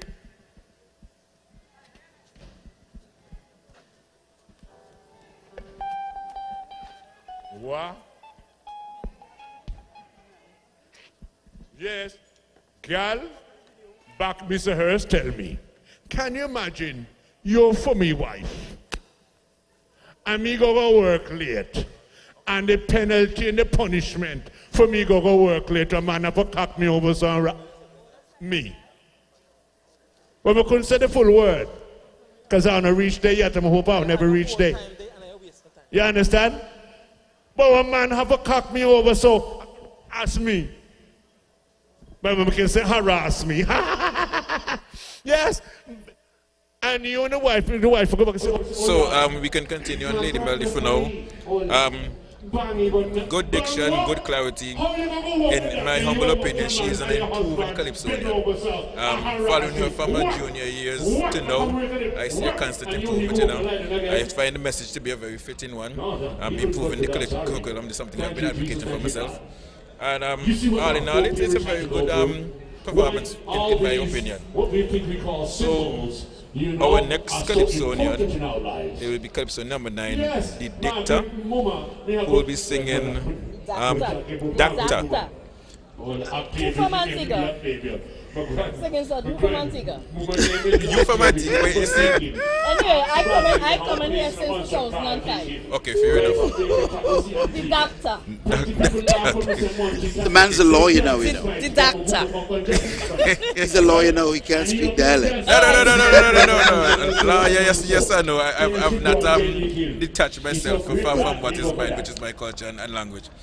But you know, some of the names, in being careful in your pronunciation, so sometimes you mispronounce them, which, you know, my bad. But tell me something, is this his first time making the finals? It is. I'm not too familiar with him. It is. It's not somebody who I've competed against. I think this may be his first time singing, and I really stand to be corrected. I don't have one. He let me see. He performs as the doctor because it's a name inspired by his profession as a medical doctor. For him, this Monarch competition also represents achievement, dedication, and commitment to the art form.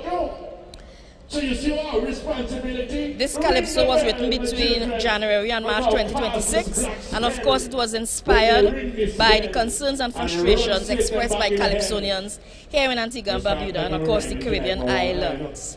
He has been performing for 2 years, right? And he believes that the art form needs renewed attention through promotion, mentorship, and development. Well said. Yeah. The doctor, letter to the puppet master. So he's here to give an injection then. and administer some CPR. Well, if you want something for they need enough, so. Well, let's see what the doctor has in store. Yeah. So very, very quickly, judges' criteria: lyrics, music, performance and presentation. Lyrics carry 40 points, music carry 35 points, performance and presentation carry 25 points. All total 100 points, and these are what the judges are actually looking for. The show is being sponsored tonight by Cavalier Antigua Rum, Cavalier Rum. And we thank them for sponsoring and coming on board and doing what they have to do to keep Calypso alive. And we have to take time out to thank the committee members, because this work is hard work. It's simply to take it to coordinate. Calypsonians are a miserable bunch of people, and I'm one of them. So the commitment shown by the subcommittee, we have to say hats off. But let's go stateside again.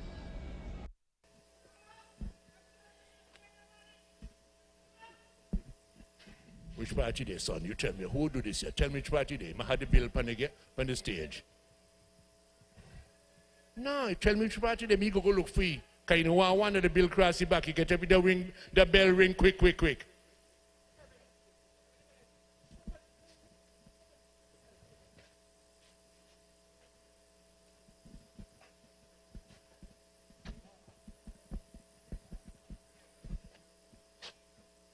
Okay, so additionally to Cavalier who's sponsoring the show.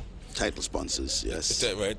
We have tonight's broadcast is proudly sponsored and supported by Frank B. Armstrong Antigua Limited, official distributors for Lucasade and iCool Water, West Indies Oil Company Limited, Antigua Plumbing Hardware Center Limited, Total Imports, Veron G. Edwards, Antigua Plumbing and Hardware, and our value support from ABS Television, who give us live coverage and also radio. And just an added, some additional information. Remember, tomorrow night is Panorama Night, and Hell's Gate is going for an unprecedented, I think, 7 straight. So in here is going to be electrifying tomorrow. So I'm supporting Panache. That's the band I'm supporting. Is the boy fast? No, I mean after I'm just you want to start with draw line in the sand? I'm just putting it out there. I mean that's the band to whom I'm endorsing. Listen, folks, he's right. Go get a T-shirt, support your band, come with your band. Right. It's going to be an awesome atmosphere here tomorrow night. I'm listening to them practice, and I'm comfortable that they will come and do a wonderful job, if not win. So I'm supporting Panache. So, Miss Williams, you're between a rock and a hard place. I am at Calypso Monarch. That's right. 2026 in Antigua and Barbuda. We are getting ready to listen to Wayne Constant, the doctor. Yes. And he will be performing Letter to the Puppet Master. He really described his journey as trying. He balanced the demands of work while preparing this calypso. He described the experience as enjoyable and rewarding despite some challenges, and he also appreciated the journey involved in developing and presenting this calypso. Well, if you think you have challenges now, make you win our place tonight. I started to sing officially for big stage in 2013. And I got first runner-up in my first attempt. And like Panman say, after becoming first runner-up, the kind of things that happened in 1 year, my second year I had to come and sing a song, Suppose Me Win. Right? So the amount of things happened to me at first runner-up, I just had to write a song, Suppose Me actually win. That's a good one. Yeah, I like it. And the same people rooting for you tonight. By morning, they turn against you. Let me tell the boy. I don't, Antigans have a funny way. They love you, they love you, they love you. Yes, you're the boy, until you're the band, whatever. Until they start with, you've been too much. They go answer. I don't understand it. So you go. But anyway, coming up after the doctor is Lyrical Reds singing the analysis. Then we have No Stranger Thought to the stage, Dr. Solo. Friends of All, Enemy of None. Then we have Petron, Emancipate Your Mind, and King Fire, What You Want. So we're going down very quickly. What you want? What you want? What you want? What is this? What Trini your teachers? What you want? Yeah, boy.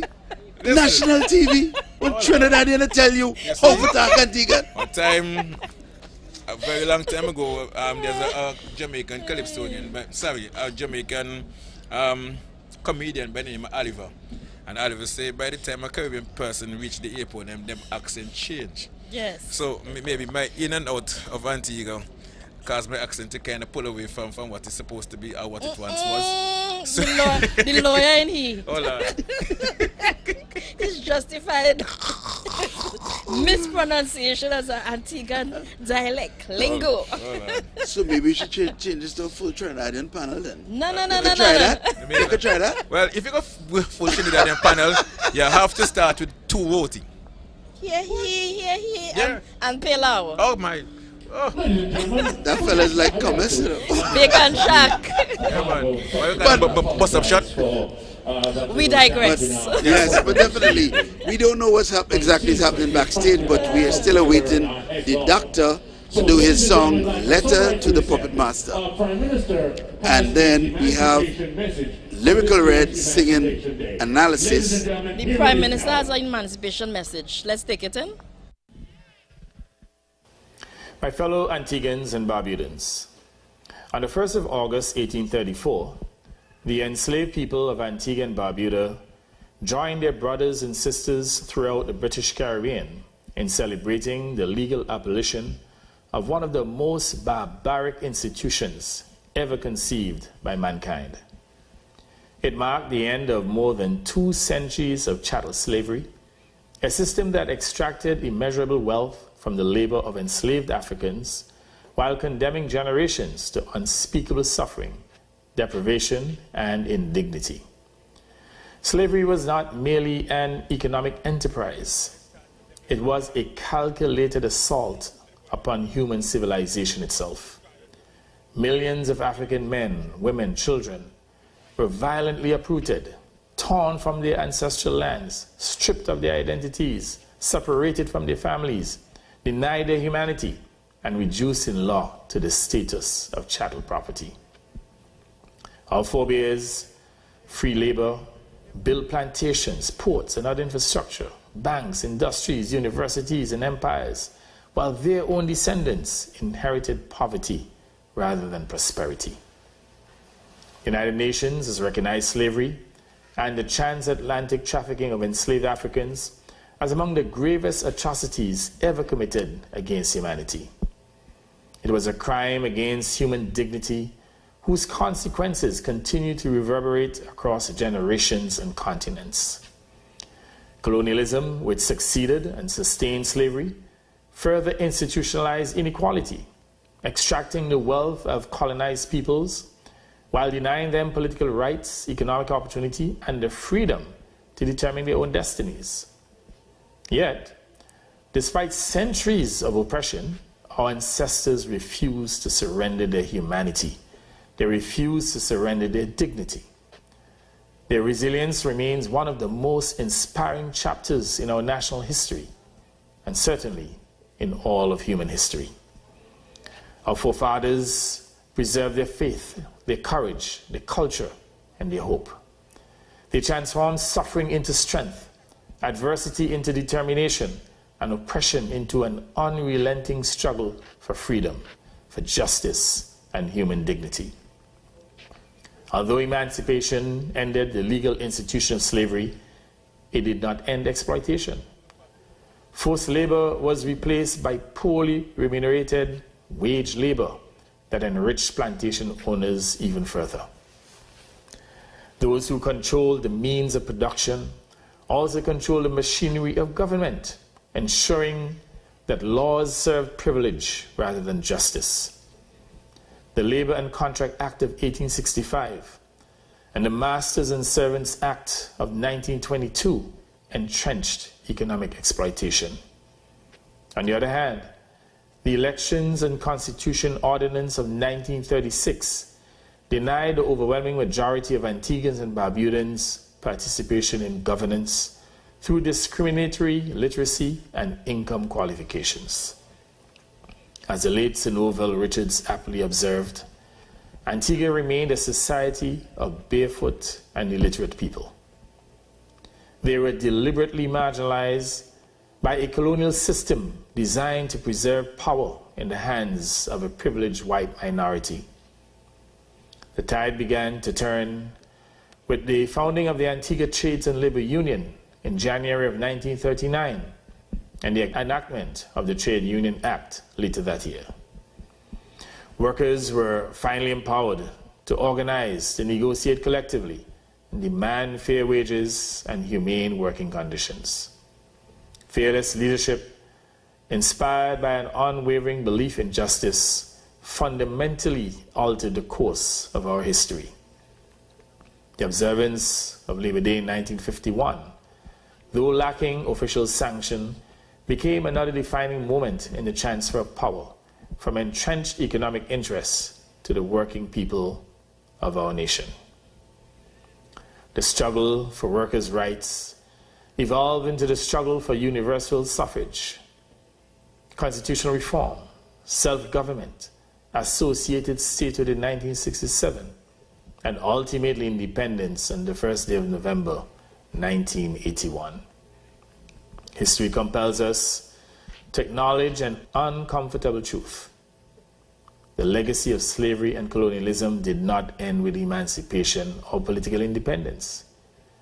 Many of the nations whose wealth was created through the free labor of enslaved Africans entered the modern age with enormous accumulated capital. Many of the nations whose wealth was extracted entered independence burdened by structural disadvantage. The resulting disparities remain evident in patterns of global wealth, access to finance, technological advancement, and economic opportunity. Black-led nations, particularly small, developing states, continue to confront systemic discriminatory barriers within the international economic order. Too often, asymmetries of political and economic power are deployed to constrain sovereign policy choices, to restrict innovation and limit development pathways. These practices risk becoming modern instruments of economic recolonization, perpetuating dependency in place of genuine partnership and shared prosperity. Against this background, the call for reparatory justice grows even more compelling.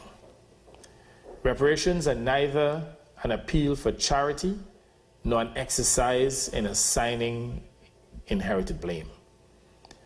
They are grounded in principles of justice, equity, and historical accountability. Reparations should also be seen as a deterrent to future atrocities.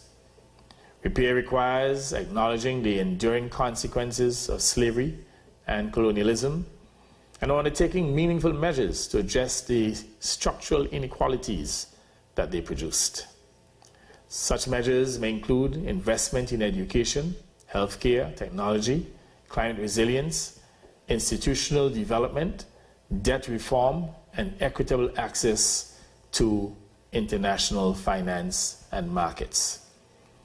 Repair is not about revisiting the past. It is about creating a more just and equitable future. It's about enlightenment. It's about respecting and preserving our common humanity. As we commemorate 192 years of emancipation, we must also renew our commitment to building societies where freedom is measured not only by political rights, but by economic opportunity, social justice, and human dignity. Our vision must extend beyond our own shores. The challenges confronting humanity, to include poverty, inequality, climate change, conflict, and displacement, cannot be solved by division or domination. They require cooperation founded upon mutual respect and our shared humanity. Modern science reminds us that every human being belongs to one human family. The evidence contained within our shared mitochondrial DNA points to our common ancestry and affirms a truth long expressed by moral and spiritual traditions. Despite our differences of race, nationality, language, or religion, we are fundamentally one people. If we truly accept that we are one human family, then we must also accept that the suffering of one diminishes us all, and that the prosperity of one should never depend on the impoverishment of another. The future must belong to a fairer, more equitable, and peaceful global civilization. A civilization founded not upon domination and punitive actions, but genuine cooperation and partnership. Not upon exploitation, but shared prosperity. Not upon might, but right. Not on exclusion, but inclusion. Not upon power alone, but upon justice, peace, love, and mutual respect for our common humanity. Here in Antigua and Barbuda, we remain steadfast in our determination to build a resilient, innovative, and prosperous nation. A lifestyle superpower that honors the sacrifices of those who came before us and on whose shoulders we stand. This is a vision from which we shall not relent, despite the myriad challenges to include the punitive and exploitative actions of the powerful. Let's continue to build our lifestyle superpower with resilience, strength, courage, and optimism, knowing that justice, truth, and love will prevail. We'll continue to defend our sovereignty, expand economic opportunity, strengthen our democracy, and advocate for a world in which every nation, regardless of size, enjoys equal dignity, equal opportunity, and shared prosperity. My countrymen and countrywomen, the unfinished work of emancipation is not simply to remember the abolition of slavery.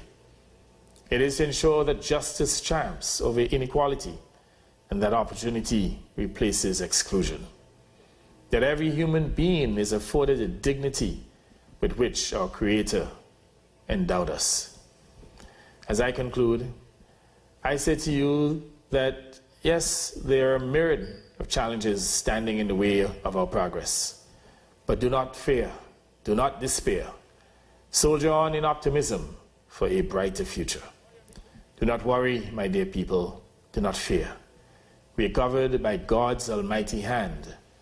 The challenges that are meant to break us will certainly make us stronger. Be encouraged by the triumph of our forebears who struggled for hundreds of years, but were courageous and never succumbed to wrong. Stand firm against the evil, discriminatory, and bullying practices of the powerful.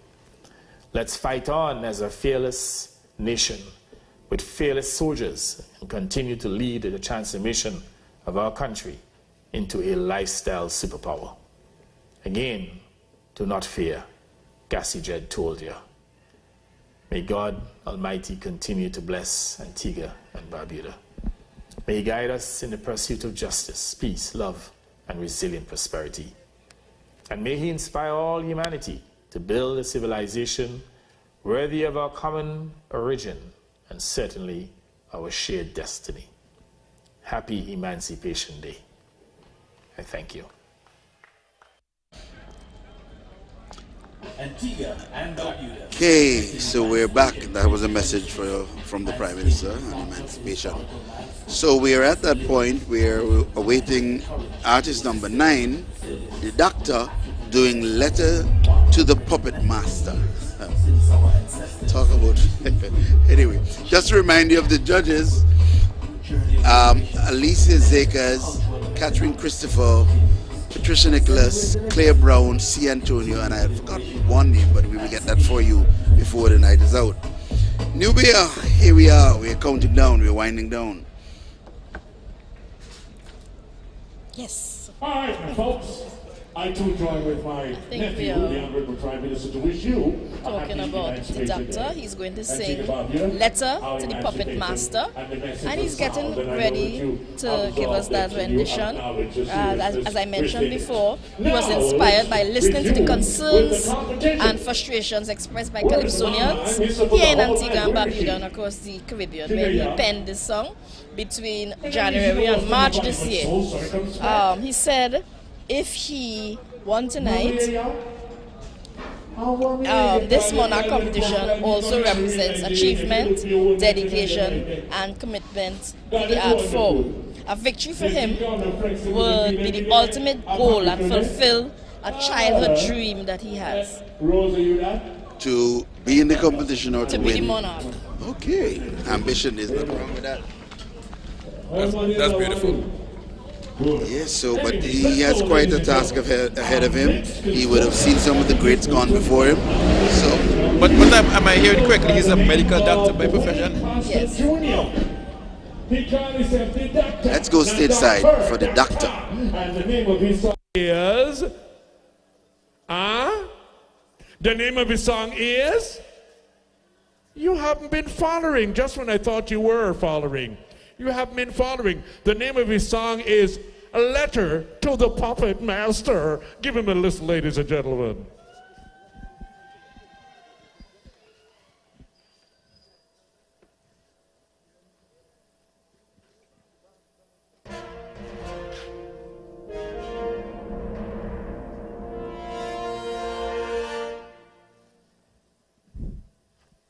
Good afternoon, everyone. This meeting is called to order.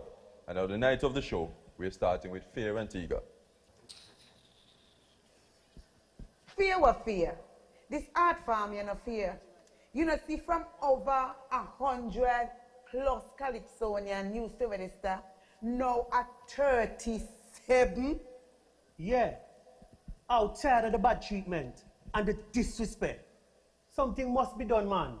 I don't see nobody want to participate now. Me tired of the talk. But maybe the pen is mightier than the sword. True. Look, the Doctor there. Maybe then we listen to them. Them are the new generation.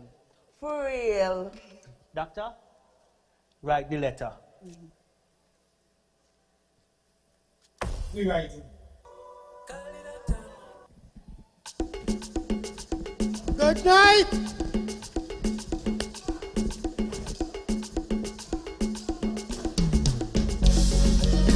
Tell them we're writing,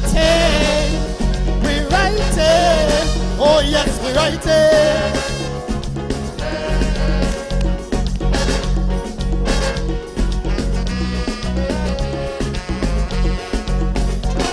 I see them in the shadows, hiding from the light, conspiring and scheming against us day and night. Cowards in the darkness, pulling all kind of string with the quest to dictate every word we just sing. All you want to be puppet masters. I see your meddling hands trying to control and corrupt the Calypsonians. Deceivers and connivers, I can see you plain as day, and I'm here to expose the evil games you just play. So I'm writing a letter to the puppet master to find out what is going on in this arena. Everything they're doing, it's a hush-hush thing, and the artists are the ones who are suffering. I am writing a letter to the puppet master to really figure out what is going on with we culture. They too touchy, they think skin and nothing, and they out here causing so much misery. Writing, tell them we writing. They pulling, oh my, they pulling.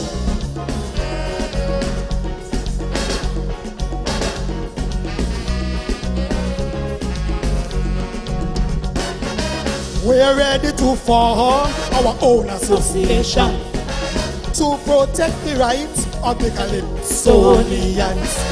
Too long we are begging, too long we are afraid, too long decisions are done before we touch the stage.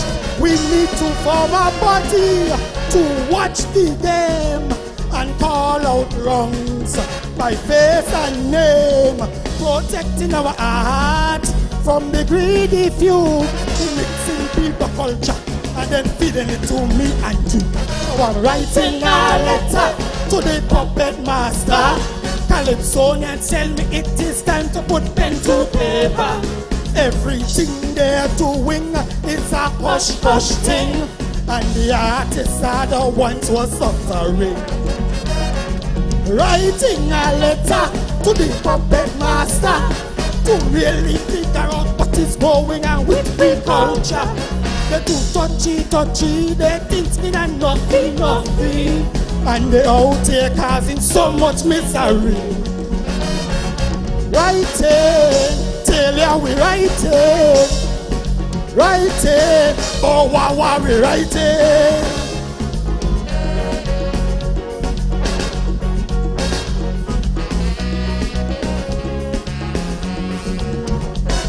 So we the Calypsonians need to do our part, guarding this art form, making sure that it lasts.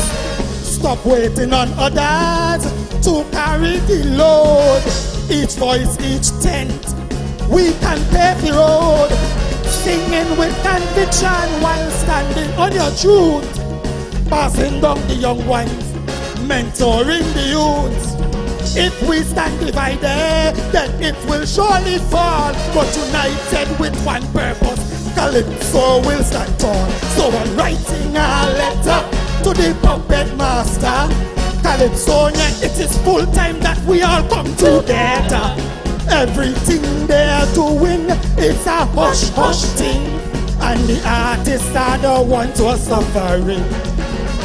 I am writing a letter to the puppet master to really figure out what is going on with the culture. They too touchy, look ya, and them nothing, and they out here causing so much misery. I want me tell them writing, I tell them we writing. Sing the chant, writing, oh yes we writing.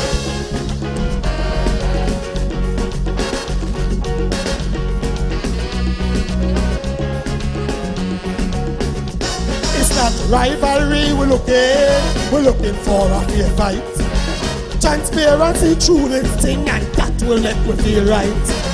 Judge us on what we sing and not what you think. Clear confusion from this ring and make the art sing. Committee and Calypsonian should stand side by side, working for the culture with nothing to hide. From the 10th to the finals, let integrity rise, giving the patrons them the best show to memorize. So I'm writing, I tell them I'm writing. So Calypso can stand up bigger here in Antigua. No more hushy hushy and no more touchy touchy. Let's go out here and clear this misery. I'm writing a letter to the puppet master, so Calypsonians and committee, they can stand together. No more hushy hushy and no more touchy touchy. Let's go out here and make history. I want to tell them right it, I tell them right it, right it, I tell them right it. Thank you, Puppet Master. Collect that.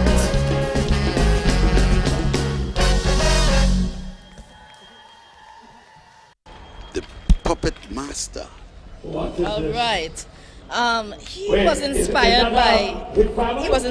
by his fellow Calypsonians' concerns. This Calypso serves as an open letter to the Puppet Master, addressing perceived influences on the art form. The Doctor calls for renewed commitment through promotion, mentorship, investment and collective action to preserve and strengthen Calypso's future. I thought that it was a good topic, nice speed. He had some intonation issues throughout. He mispitched from the very entrance. He needed to find his key center. He has a very strong voice, but he also had some other vocal challenges in terms of breakage and so on. The message was clear.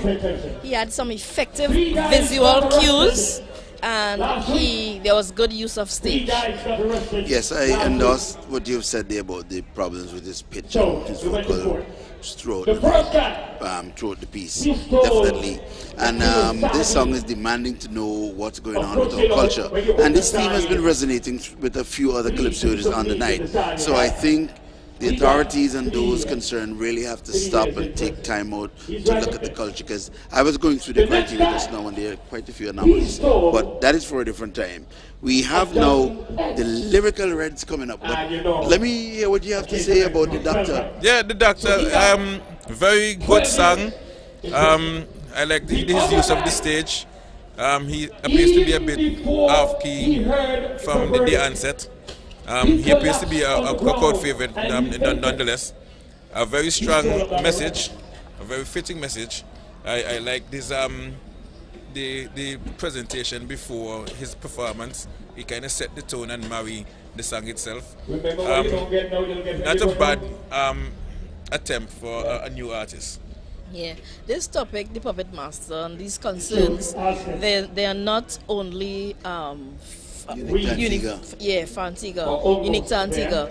You would find that this is a sentiment that is expressed all across the Caribbean and really the diaspora with regards to Calypsonians demanding more and demanding that type of accountability and so on. And quickly, just as you mentioned diaspora, we have to say goodnight to all the Antiguans listening throughout the world, and especially those in New York who they are locked in, but throughout even the Caribbean people, welcome to Antigua's Carnival. But now we're going back to the stage for number 10, Lyrical Reds.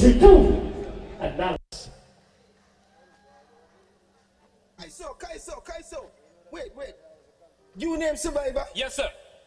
Well, I am Inspector Reds, and I'm analyzing Kaiso for 2026 in Antigua and Barbuda. And I realize that you guys are the one to be blamed for the falling down of Calypso. Yes. Sir, we don't want to be blamed. It's the younger generations want to be blamed. They don't want to take the mantle and follow the leaders to uplift our culture. You understand? We are not to be blamed. Wait, look, you never talk to me so low now. I'm going to lock you up now. Lock me forward, sir. For talk, sir.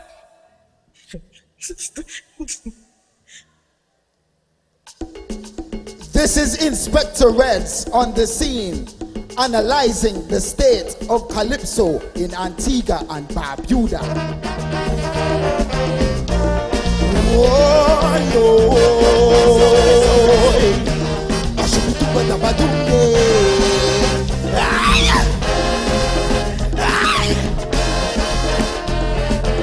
I guess it.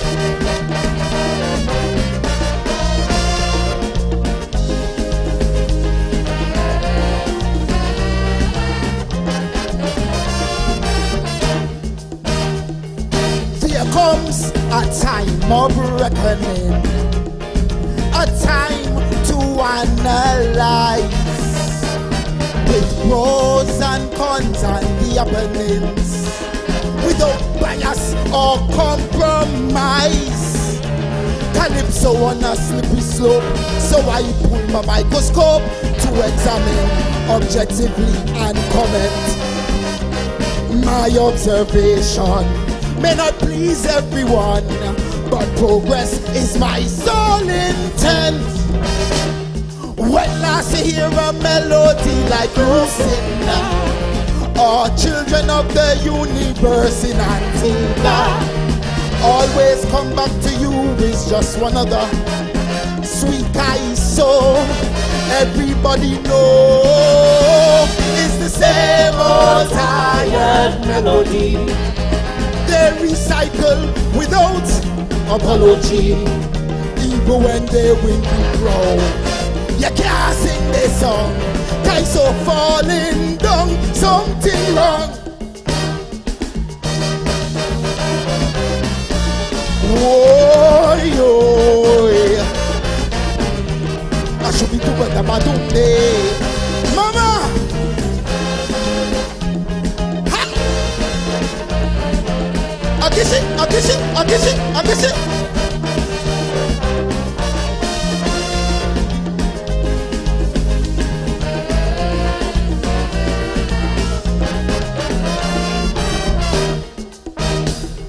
A man may be a stage dynamo, but in the end, what the hell he sing? Can Antigans wake up tomorrow with this melody still lingering? With judges I have no gross, but don't judge me from in your house. Stay true to your criteria and be fair. Every mark that's applied, they must be justified. Assess what you see and hear. When last you hear a melody like Lucinda, or children of the universe in Antigua, always come back to you is just one other sweet guy. So everybody know it's the same old tired melody. They recycle without apology, even when they win the crown. You can't sing this song, guys, so falling down, something wrong. Oy, oy. I should be doing the badunde.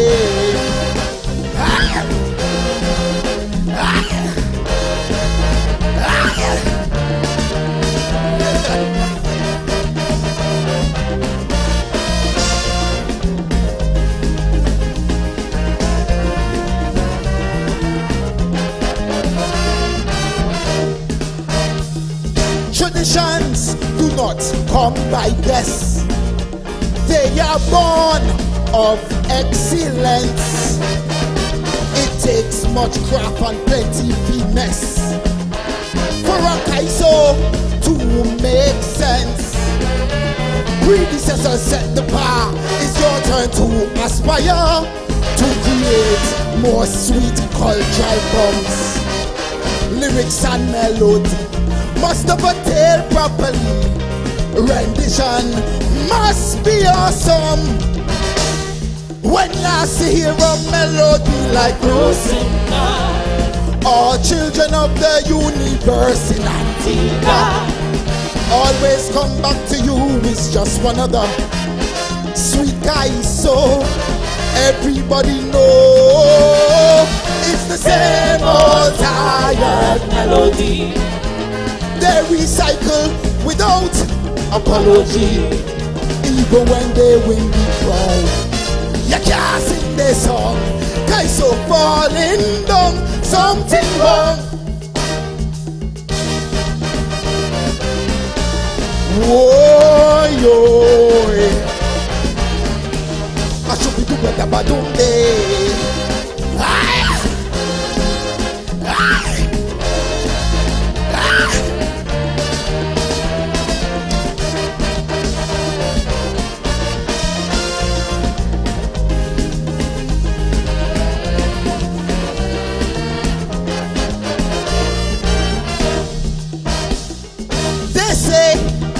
music stays the same, but let's appreciate while staying true to what is your game. Class you must emulate, whether for party or for crown. People love a classic song, all they pose does raise up off their skin. You will be legacy, Antigua history. Once it's sweet, better you singing.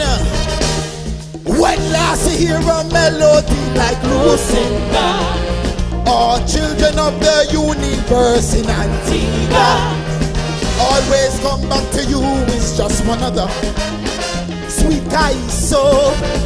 Everybody know it's the same old tired melody. They recycle without apology, even when they win the crown. You can't sing this song, Calypso falling down.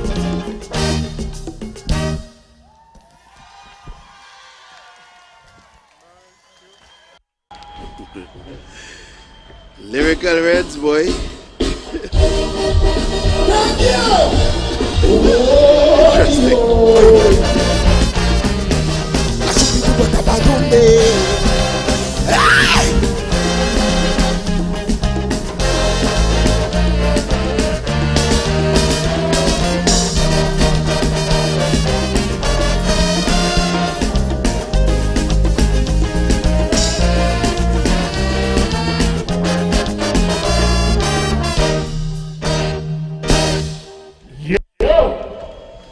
Analysis, that was the Lyrical Reds. Give them a big round of applause. Yes, we heard from Rafik Edwards, Lyrical Reds singing Analysis. Wow. This thought-provoking calypso questions the current direction of the art form, highlighting concerns about integrity, originality, style, and musicianship. Lyrical Reds critiques recycled melodies and arrangements, arguing that many songs lack the creative and lasting impact of classic calypso. There was a real nice bonks in the rhythm and the bass of this particular calypso. It was well structured and written by Honorable Chet Green. The second verse, when he said a man, when he said that man, it was a little bit pitchy, and he got that pitchy, some pitchy notes in between. But generally, he had very good diction throughout, very good voice. I thought that the elements throughout the song were well thought out in terms of the phrasing. Even when he sang that old melody, he would slow down the line before he got back in the regular bouncy meter. And the lyrics were well chosen, the melodic lines were well chosen, and I felt that generally he made a good showing for himself here tonight. So, Lyrical Reds, his performance to me was real good. Diction, clarity, his voice, it fits the song. There appears to be a very good relationship between himself and his writer. I think this is the second time Honorable Chet Green wrote for him. And I always advocate for a very good relationship between writer and singer, because the writer should know what words the singer can pronounce and, you know, can pronounce well, etc.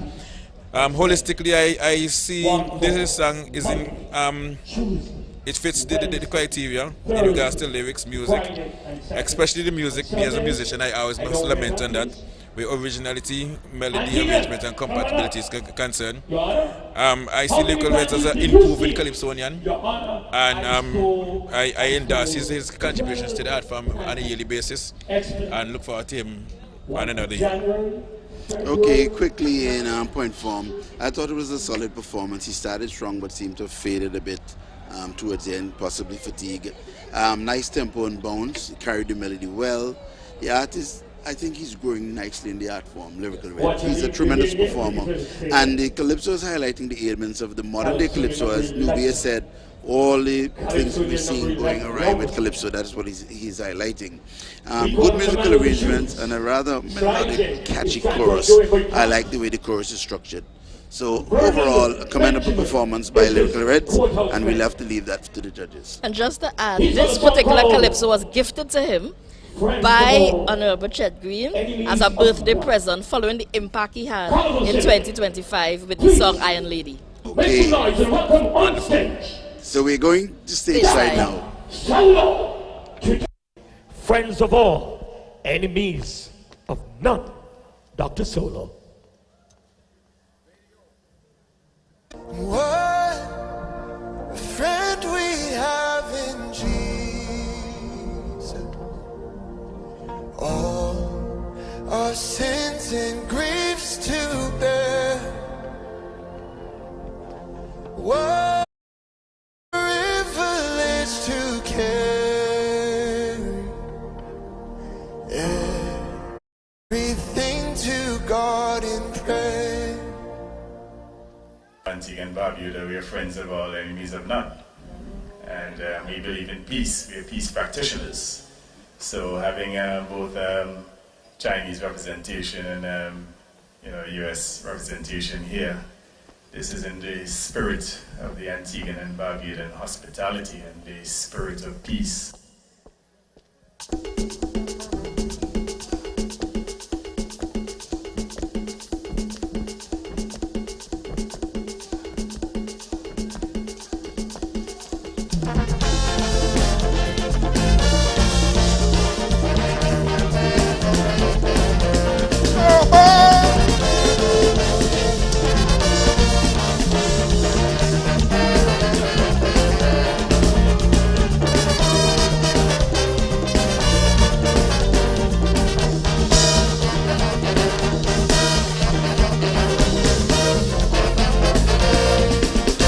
We're a small nation in the Caribbean.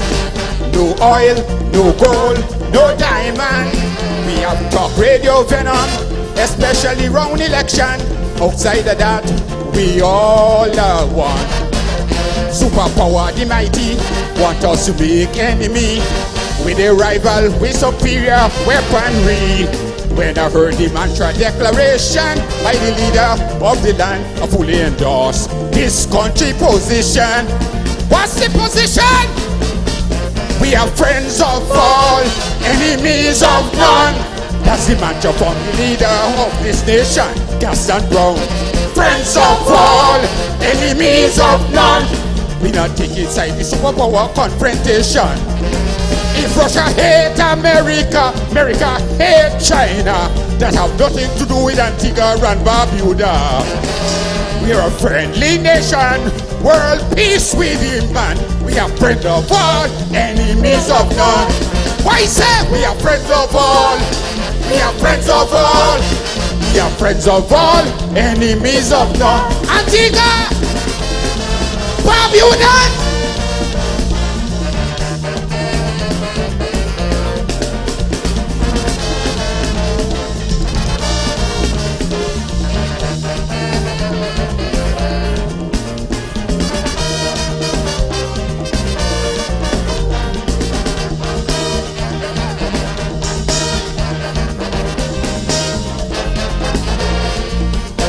Our blue economy now in jeopardy. Boats blowing up at sea. Fisherman cutter who loaded with drugs and ammo. That's the radar info. Fisher folks in the country can't feed their family.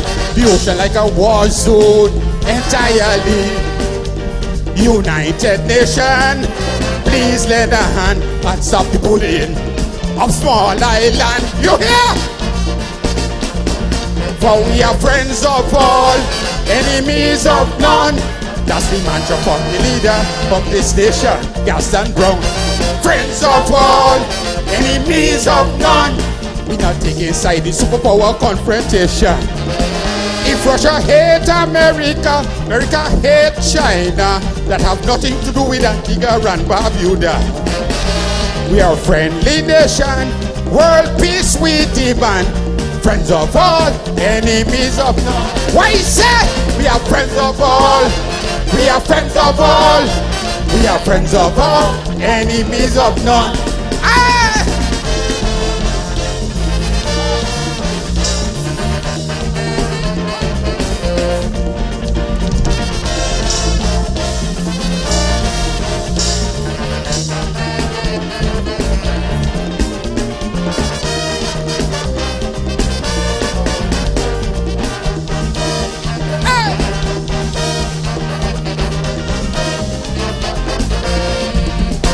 COVID convinced me that we truly friendly.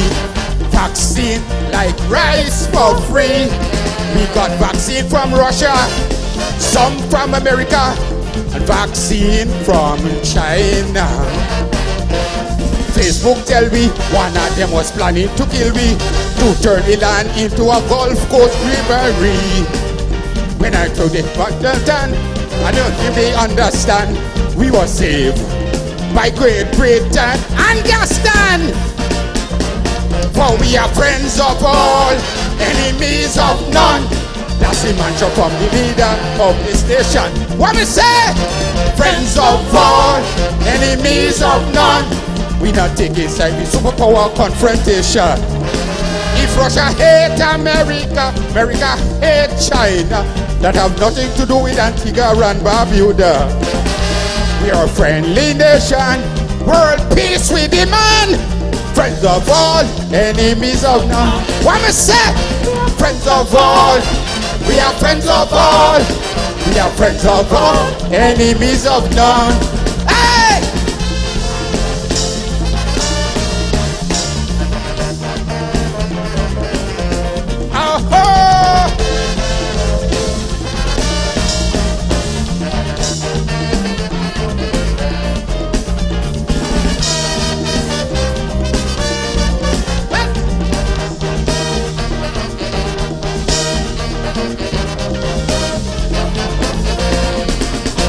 Welcome Shogun to our twin island nation of sun, sea and sand. The beach is just the beginning. Make sure you take a swim. Visit historical sites and ruin. Frigate Bird Sanctuary, Barbuda's natural beauty, soon to be powered by green energy. Return for Carnival, the greatest summer festival. We friendly people welcome you all. Come on over. We are friends of all, enemies of none. That's the mantra from the leader of the station. You feel the rhythm? Friends of all, enemies of none. We not taking side with superpower confrontation. If Russia hate America, America hate China, that have nothing to do with Antigua and Barbuda. We are a friendly nation, world peace we demand. Friend of all, enemy of none. What I say? Friend of all, friend of all. We are friend of all, enemy of none. Antiguans, Barbudans. Friends of all, we are friends of all. We are friends of all, enemies of none. We are friends of the Cubans. Friends of all, we are friends of all. We are friends of all. Friends of Venezuelans. Friends of all. We are friends of all. We are friends of all, enemies of none. Hey! Let me go, happy carnival. Feel in the rhythm. Wave your flag if you feel the rhythm. Feel the rhythm. Ah.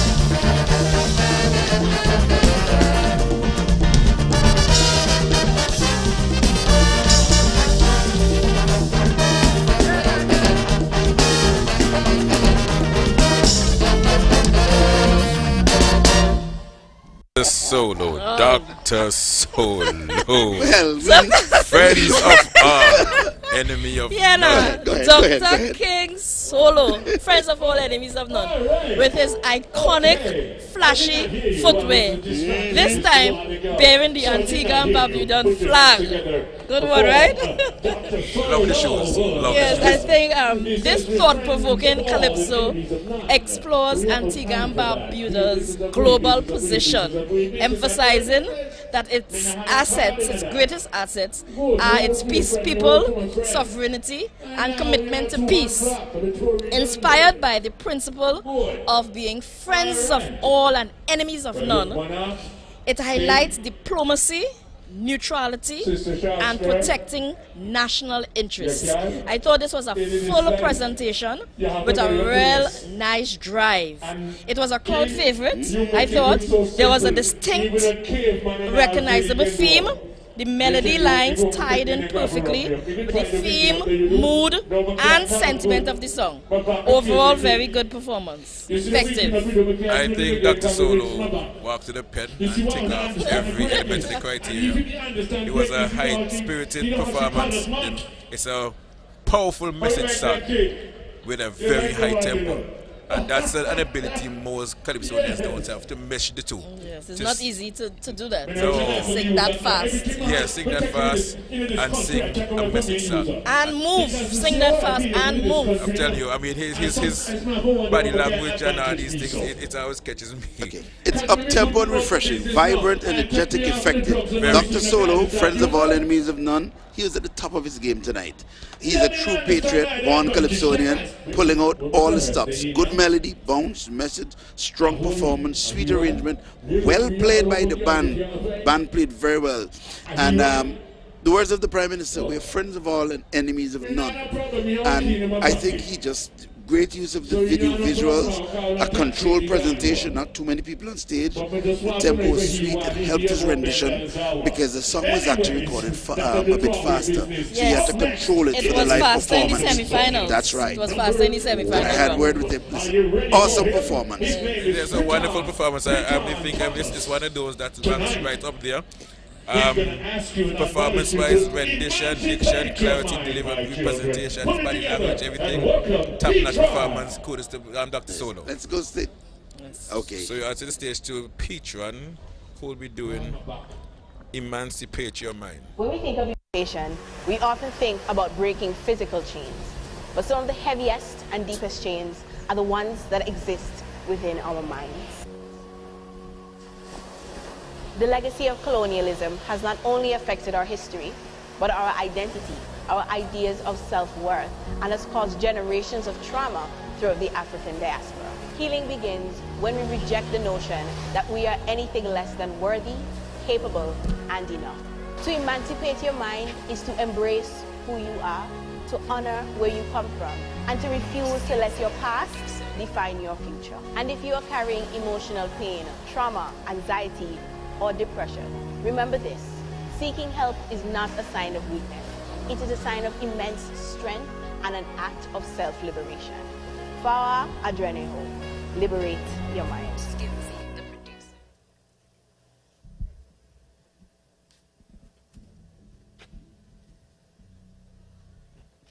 Doctor, I need help. I feel stressed out. I feel like we give up, doctor.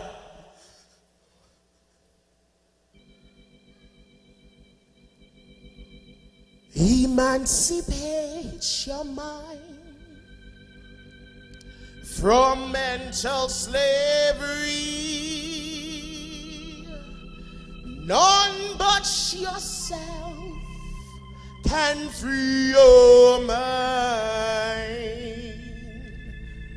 Have no fear or charming energy, 'cause none of them can stop the child. Put your hand over your head. Put your hand over your head and repeat after me. Fawo Adreneho. I hope you're Europe, Hamide. No, that's Ghanaian, and that means liberate your mind. Liberate your mind. Liberate your mind.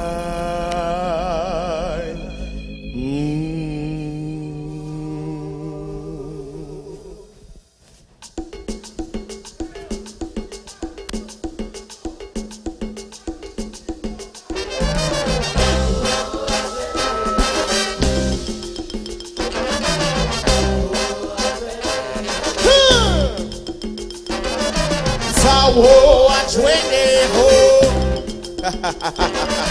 Fawo Adreneho. 200 years still with dragon chains.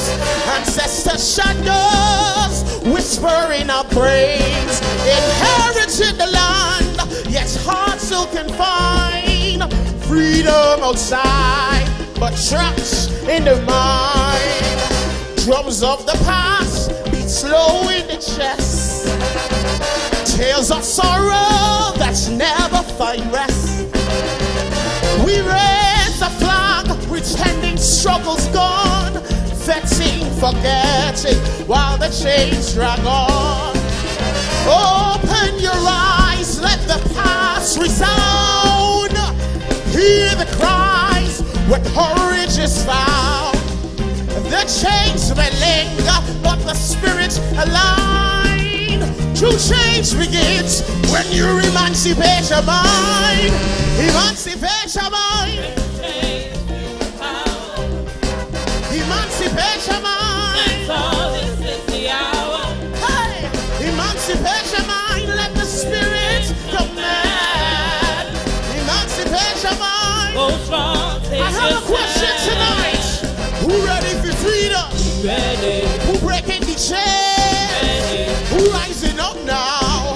Emancipate your mind. Vow. Put your hand over your head. Declare. Vow. The chains outside faded long ago, but inside the mind, the battle still grows. What's and what's now? Truth wrapped in lies, fake news, fake hope, dressed up in disguise. They try to twist how the people think, but the power remains in the fingers we ink. But Marley warned of mental slavery. None but ourselves can free our minds truly. The nation and world still bleeding in pain. Democracy tested time and again. Don't be fooled, ignite the truth you find. For freedom lives in the conscious mind. Emancipate your mind. And she go, emancipate your mind. Emancipate your mind. Emancipate your mind. Come on, sing with me. Who ready for freedom? We ready. Who breaking the chains? Who rising up now? Emancipate your mind. Who ready for freedom? Who breaking the chains? Who rising up now? Emancipate your mind. Foul. Now the fire rises, truth will not hide. Hypocrisy trembles with honesty's a guide. Leaders come and go, yet the same old ways. But the people awake, breaking the hate. False words crumble, real hearts must show. The power ignites with pure spirits glow. Let's arise, strike forth, new era divine. Unlock true freedom, outside and inside. Come on, sing choir. Rise up, let the spirit ignite. Shake off the darkness, claim your light. No master, no fear, no bind to remind. True power and freedom lives in the mind. Emancipate your mind. Emancipate your mind. Emancipate your mind. Emancipate your mind. Come on, I have a question for you. Who ready for freedom? Who breaking the chain? Who rising up now? Emancipate. Who ready for freedom?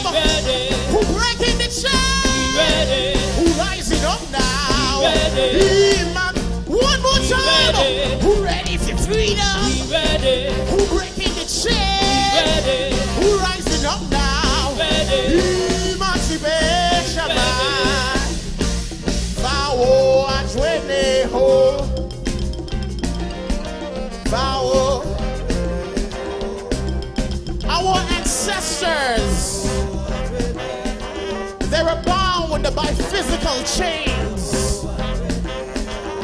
Tonight, our world, our region, our nation, we are all dealing with that thing called mental health.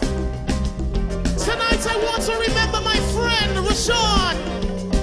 For those who have been through struggles of mental health, those who have known someone who is struggling with mental health, tonight we want to declare freedom in the nation of Antigua and Barbuda. I want you to wave your hand, wave the green balloon. We're declaring freedom tonight. Sing, who ready for freedom? Who breaking the chains? Who rising up now? Emancipate. Sing, who ready for freedom? Who breaking the chains? Who rising up now? Emancipate. Come on, choir, sing. Emancipate your mind. Emancipate your mind. Emancipate your mind. Emancipate your mind. Who ready for freedom? Who breaking the chains? Who rising up now? Emancipate your mind. Who ready for freedom? Who breaking the chains? Who rising up now? Emancipate. Now you understand. Sing with me. Fawo adwene ho. Fawo adwene ho. I declare freedom over your life. I declare freedom over your life. We say, forward way home.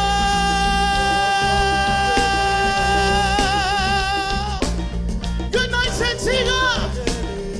Forward way home. Be free.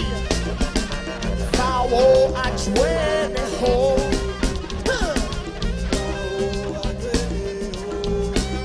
Rest in peace, Rashawn. We love you.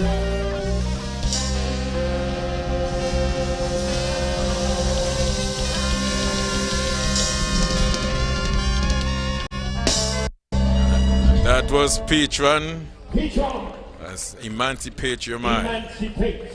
All right, so Petron, he has a very strong, confident voice with a piercing tone. All right, sometimes he lacked the requisite vocal control, but all in all, his diction was quite clear throughout, and there's also a melding of genres heard. He's an extremely bold performer. The message was quite clear. He sang some very impactful lines. This piece explores emancipation beyond physical freedom, focusing on mental liberation, resilience, and self-empowerment. Petron calls on individuals to break the chains of limitation, elevate their minds, and embrace freedom from struggles, including mental health challenges. I think the presentation was well thought out, and it was meaningful, and he is a very, very convicted performer. Petron, as you say, he's a very strong vocalist. I always admire his ability to hit very high notes and go very low. He has a very confident voice. His performance tonight, to me, is very different. He does not fall within what we consider standard calypso performance. I like the song. The message of the song is very fitting, especially the aspect of mental health, which is an issue worldwide. Yes. And we've seen it affecting every sector of the world, from the most affluent to the poor.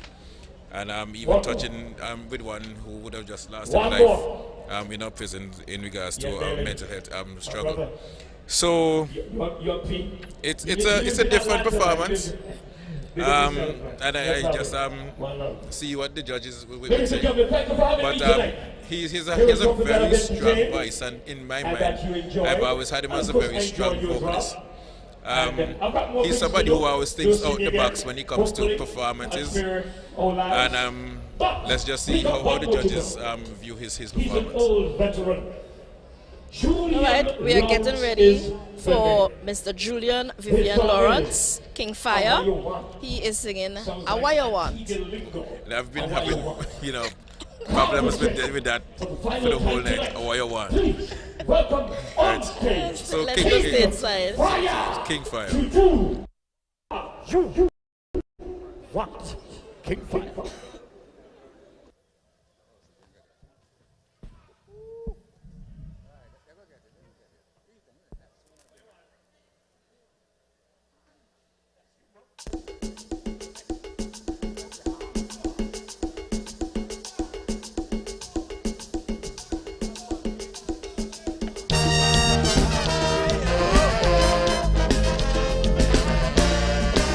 One more time. Come.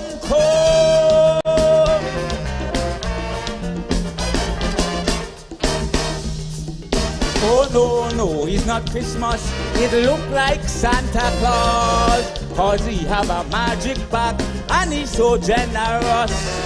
It's a snap election. They have the same plan. They master the art. The big question they ask, what you want? What you want? What you want? Hear how they campaign, don't pop champagne. Labor, they know how to win. The big chocolate coming, fridge and stove and washing machine. What you want? What you want? We never let them know. She just won that new Bronco. They boast and they brag. It's all in the bag. The brown paper bag. Oh yo yo yo. Magic. Abracadabra. Come get whatever. It's the power of the brown paper bag. Oh yeah yeah yo. Get electronics. Me nah lie.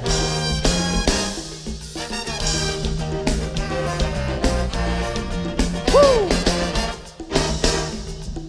Not even St. Nicholas have them stuff in the bag. So they sing the chorus, so the young people grab. Look at all them people, tripping, gullible, flipping, jumping, ship.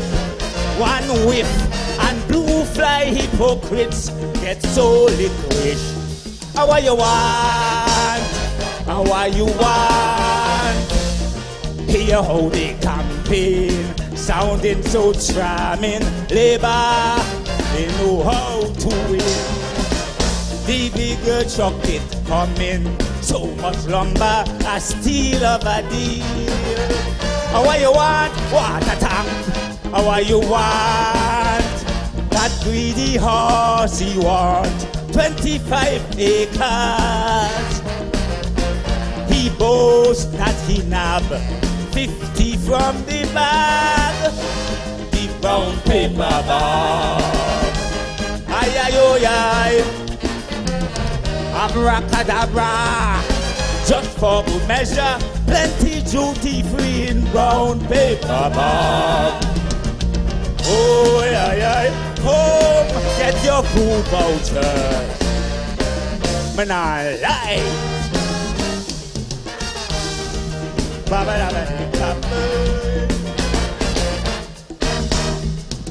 Mr. Blue say black magic in that brown paper bag. Sometimes it's hiding a red t-shirt or flag. That magical charm, greasing up your palm. That old trick work like new. You still get bamboozled, mollycoddle. What you want? Say what you want. expensive campaign. Counting the chickens, 17 eggs, all of them will hatch.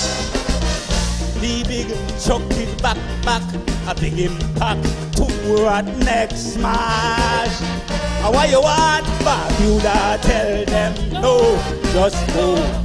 Old road people said, keep you rotten egg. Labor, braggadocious, red is ready cash in brown paper bag. Ay, ay, oh, ay. Abracadabra, there is a rumor, Jumbi money in the brown paper bag. Oh yes, target all sails west. Lovely web, abracadabra. Woo! So soon the season over, and the voters decide. All the way with labor, to hell with the other side. They say the big factor, leadership matter, UPP capside. Oh my, Pringle they describe, he just can't drive. How are you tired? Labor get what they want. They celebrating, the joke they sharing, UPP Walker win. That party in big trouble. Single Pringle fumble again. How are you tall? Never get what them want. Me neighbor face a glow, showing off that new Bronco. One red one, she boast and she brag. The last one they had in the brown paper bag. Magic, abracadabra. What happened after taxes jump out? Brown paper bag. There is a price to pay for brown paper bag. Taxes go jump right out of the brown paper bag.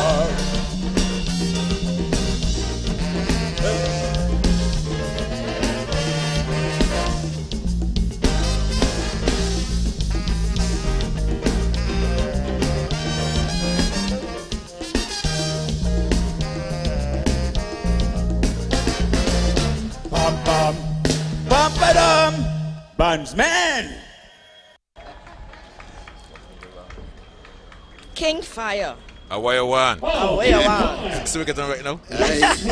Shame on you. Oh Lord. This witty calypso uses the imagery of magic and illusion to satirize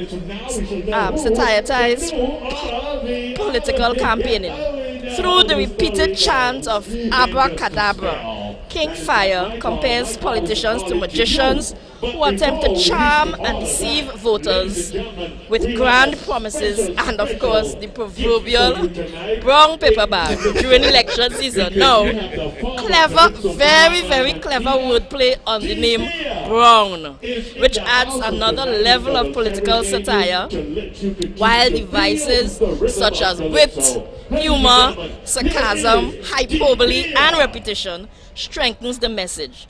Beneath its playful presentation, this calypso questions political manipulation and encourages listeners to look beyond the illusion, think critically, and make informed choices at the ballot box. I think this is one of those calypsos you really have to listen to it carefully. I believe that King Fire is a divergent thinker and he has expressed some very interesting ideas. He has a good voice, beautiful tone color, but he had some pitching issues, of course. But overall, I thought that the performance, although we lost some of the lyrics in terms of diction and clarity, I think that the ideas or the concept of the calypso was well thought out. Well, for all the reasons you stated there before, not much need to be added to that. However, I thought the fire was blazing at full force. Vintage Antiguan Calypso strong rendition, focus, and dangerous. When Fire is in his element like that, he's very dangerous. He used all the tricks of the trade, which you spelled them out, and there's something that you miss, because Fire songs, you cannot listen to them once and get it, because you miss Abracababa. I said it. No. Abracababa. But you would have to be an Antiguan underground to understand that context. Okay. We won't dig into that any further. I heard the abracadabra as part of the magical illusion and the imagery. And that's the mastery of King Fire. Right. Also, he said 17 eggs, all will hatch. Yep. Yes. Fire, you know what he's talking about there. Politics again. Politics. Antiguan politics. And he does it only like only he can, and I dare say he's a unique artist, and he's a tremendous competitor. So let's see how the judges take this one. Well, I again, speaking after you two, there's not much I can add. But Fire has always been one of these artists that has a good play on words, wonderful performance. I see towards the latter part of his performance there was an issue with the music. But we're going to go back on stage and listen to De Beer, Keith Morrison.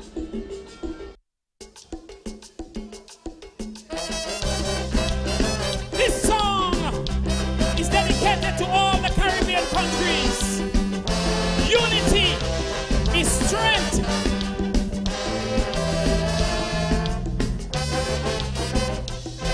Antigua, Anguilla, think it's your neighbor. Why you pounding your chest, arguing who's the best? We have the same currency. Tourism is your dependency.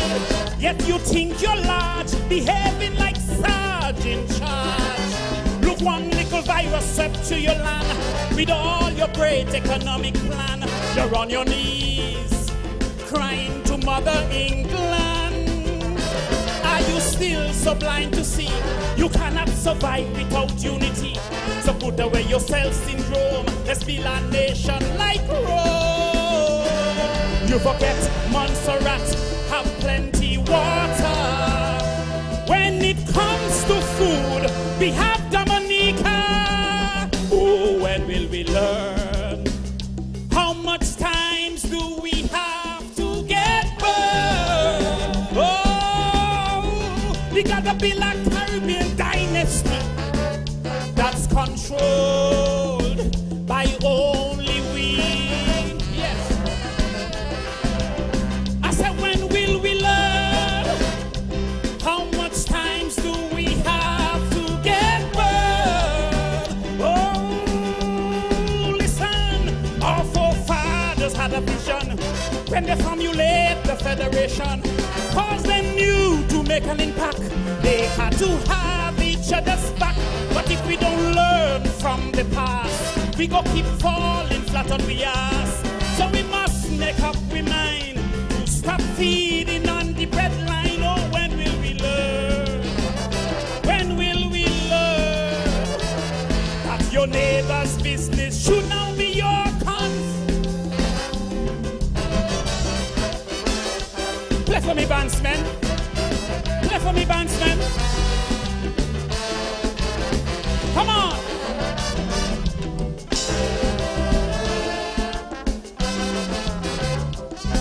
Barbados, Jamaica, two of our big sister. It's time to take control. Stop ignoring your role. You have the greatest capacity to stabilize the economy. Yet you sit on your throne, thinking you can make it alone. It took one single pandemic to drive you in a state of panic. And your only backup plan was to run to United Nations. So they put strict measures in place, a Will Smith slap right in your face. If you want tourists to come, mandate with vaccination, Lord. You forget St. Vincent and St. Lucia can be powerhouses in agriculture. Oh, when will we learn? How much time do we have to get? Oh, we gotta build a Caribbean dynasty controlled by only we. Yes. I said, when will we learn? How much times do we have to get burned? Oh, listen, our forefathers had a vision, so they formulate the federation, cause they knew to make an impact, they had to have each other's back. But if we don't learn from the past, we go keep falling flat on the ass. So we must make up we mind to stop feeding on the bread line. Oh, when will we learn? When will we learn that your neighbor's business should now be your concern? Yeah, man, come on.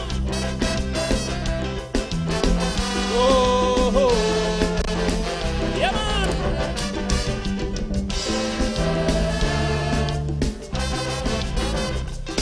Trinidad and Tobago, Guyana, why you behaving so? Is it because you have oil? You think that your oil can't spoil? You're the strongest foundation to build a mighty nation with resilience to withstand any turbulence. But first you have to take a stand against foreign exploitation, cause while they're benefiting, the Caribbean out here hurting. And in order for you to lead, you have to find a way to cure your greed and start looking in to forge nation building. Yes, you forget Grenada have plenty spice. Suriname and Guyana still growing rice. Oh, when will we learn? How much time do we have to get there? Oh, we gotta build a vibrant economy. Sea and air transport must be priority. Yes. I said, when will we learn? How much times do we have to get burned? Oh, listen, our forefathers had a vision, so they formulate the federation, cause they knew to make an impact, they had to have each other's back. But if we don't learn from the past, we go keep falling flat on the ass. So we must make up we mind to stop feeding on the bread line. Oh, when will we learn? When will we learn that your neighbor's business should now be your concern? One Caribbean, one people, unity is strength. Hey!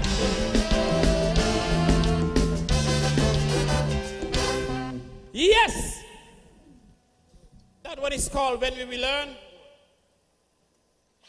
And if we don't get our acts together, we're going to fall right back on our ass like we did in the Federation. And they're going to pick us off one by one like they did Venezuela. They're now doing it to Trinidad, and they're going to go right around. They're doing it to Antigua. Take the prisoners, no passport, no visa. We have to be careful. So we have to unite. We have to come together and stand up and say, no, do what you got to do, but we're together. All right? Yeah, man. The next song I'm going to do for you is called Give Them Licks. Some people say, retire. Come out the competition. Them young people, bad. They're hot and red. They will kill you dead. So I have a little information to give them tonight. Boogie, remember me tempo? No kill me. When will we learn? I mean, give them licks, sorry.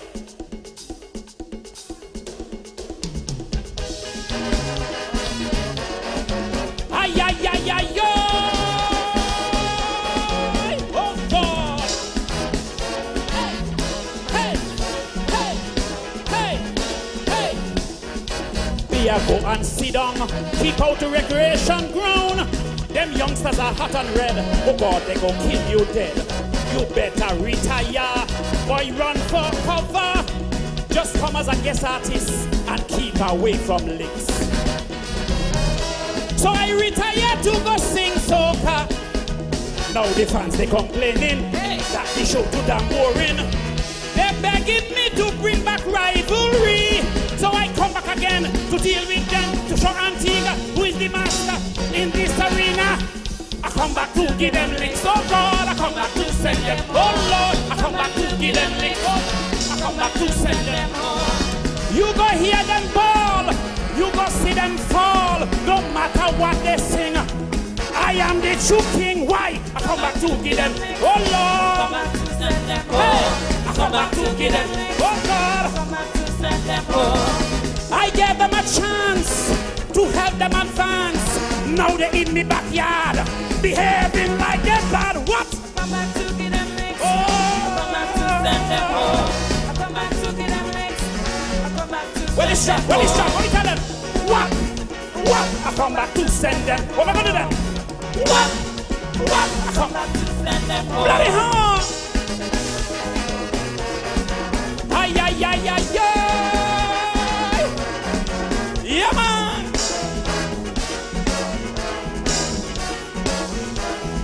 Listen!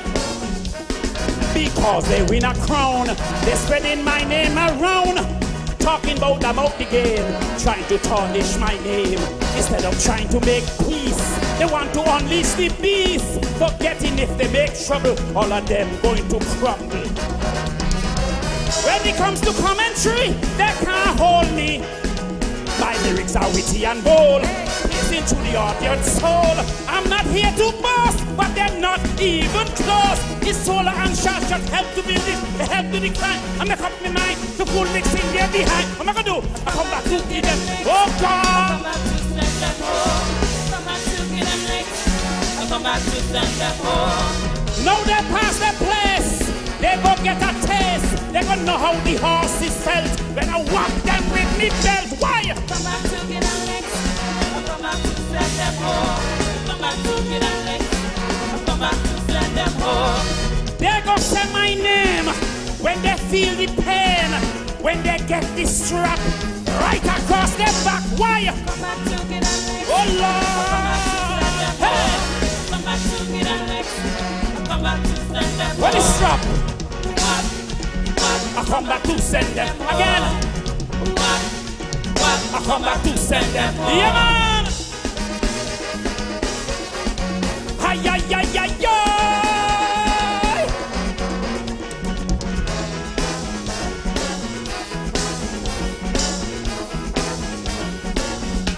Every time I put down me pen, thinking that the war will end, some picky head Calypsonian trying to take me on, telling me be run for cover.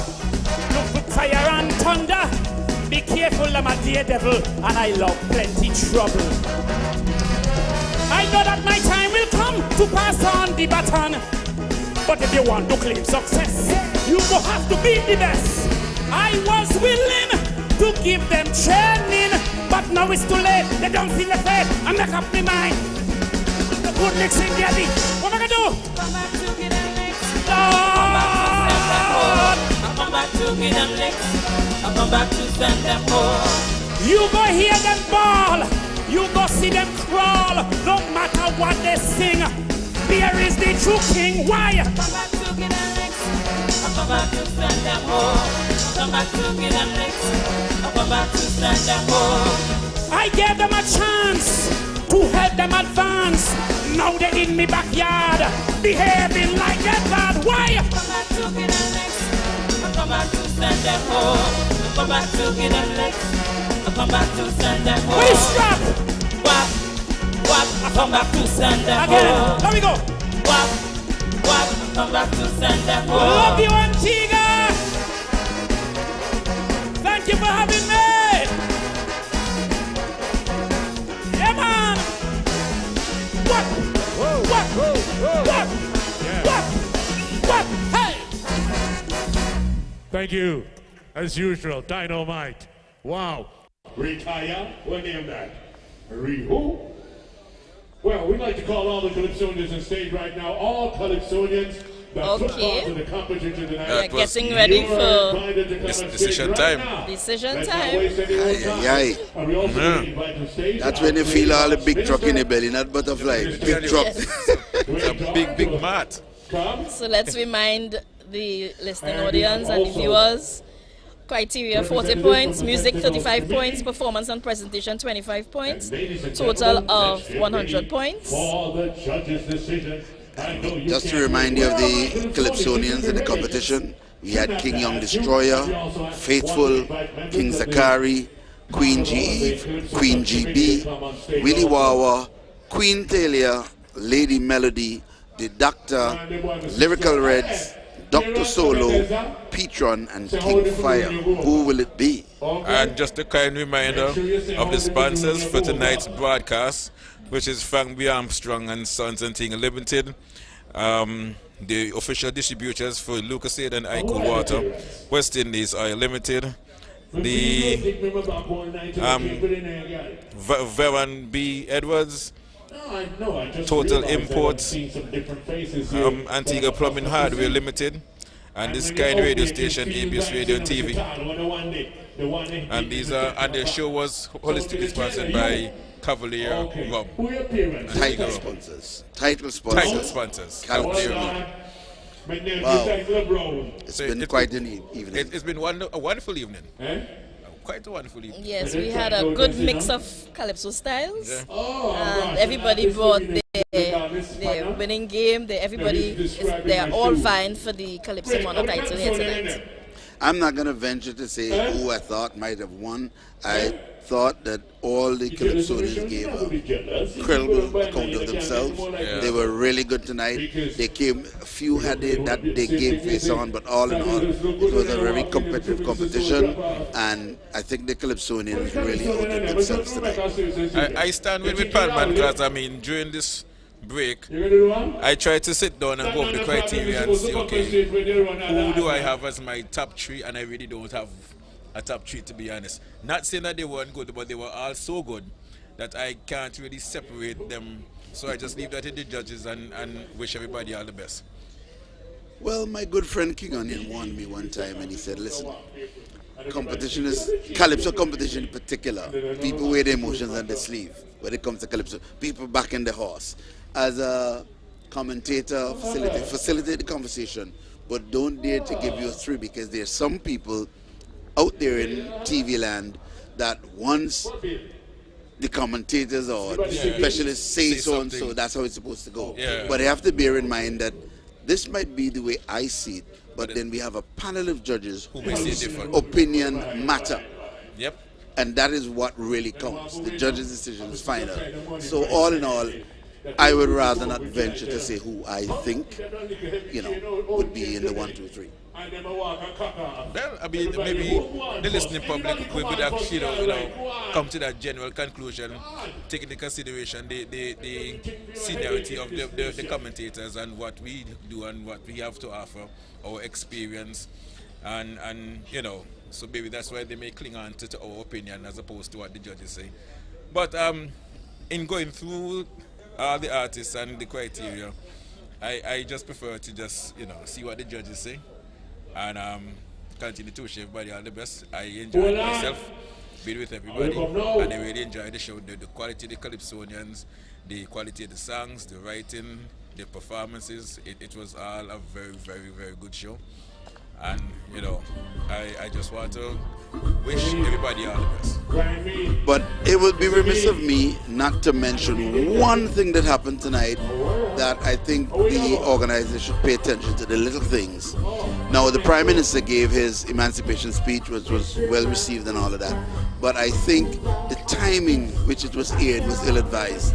It should have been aired during the break and perhaps now before the judges' results, and not when an artist is psyched and primed and ready to go on stage.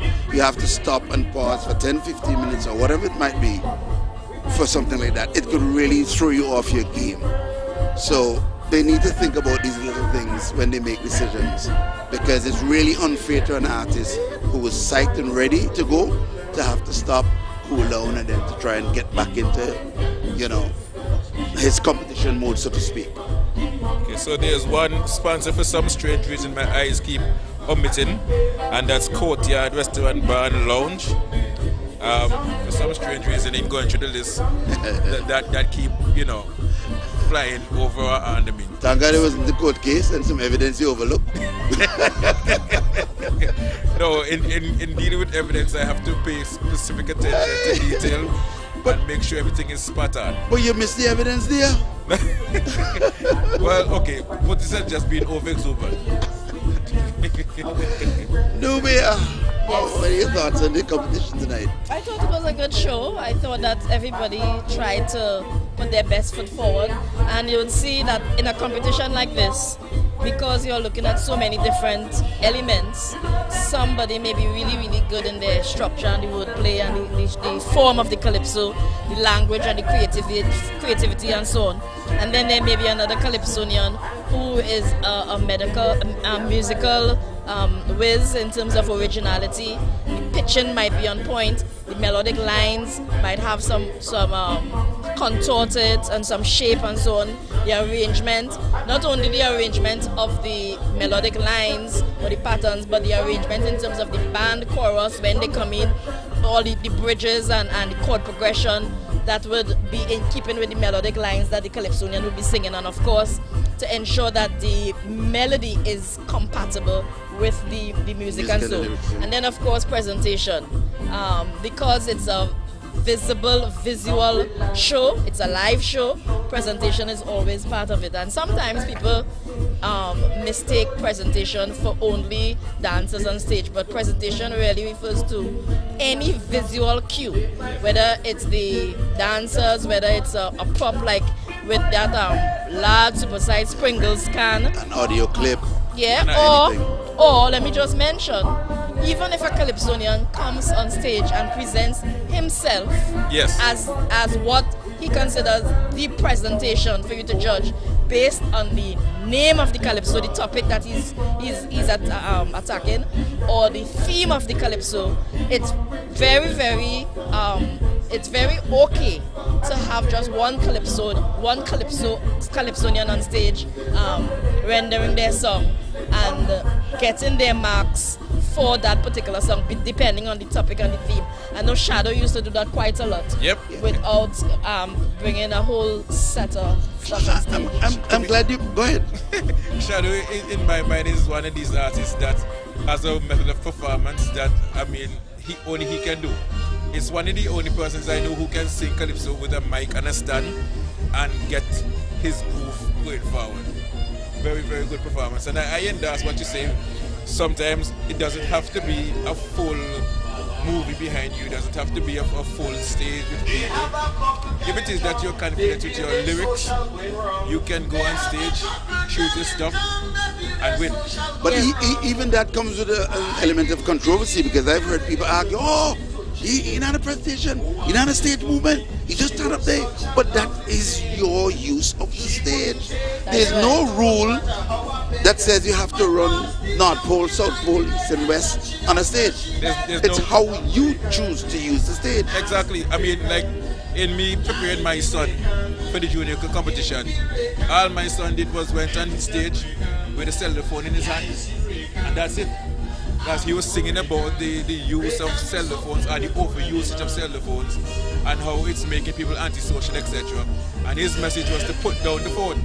So he just went on stage with a cell phone in his hand and said, put down your phone and spend more time with your family, and that's all. You see, sometimes people tend to misunderstand what it means under presentation. Presentation is really, as a calypsonian or as a performer, you are trying to relate a message or communicate a message to your audience, including the judges. And in relating or communicating that message, it can be done in so many different ways. So it's really a crutch for judges to assume that this particular way is better than that other way or that other way, and this way deserves or demands more points than this thing. The main thing is how impactful the performance was, whether it's a full stage of dancers and costumes and screens and so on, or minimalistic space. And then there is a school of thought as well that says less is more. Because as he mentioned, Shadow, a simple performance can be more impacting depending on the message, context, all of that, than a stage with 400 people. Because it has been proven. Because you see, sometimes, as I mentioned, the topic and the theme is calling to pull the audience into you. Right. So every single lyric, every single stop, every single break, every single phrase, every single accent, every little inflection with your hands or your face is the performance. You know? This troublemaker come from out of nowhere though.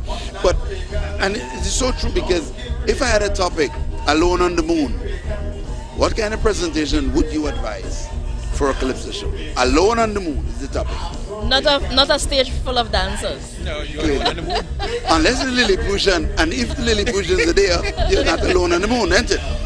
So, as you say, the theme and the context matters. But, as we were mentioning about the judges, I think you were talking about development and taking this to the next level.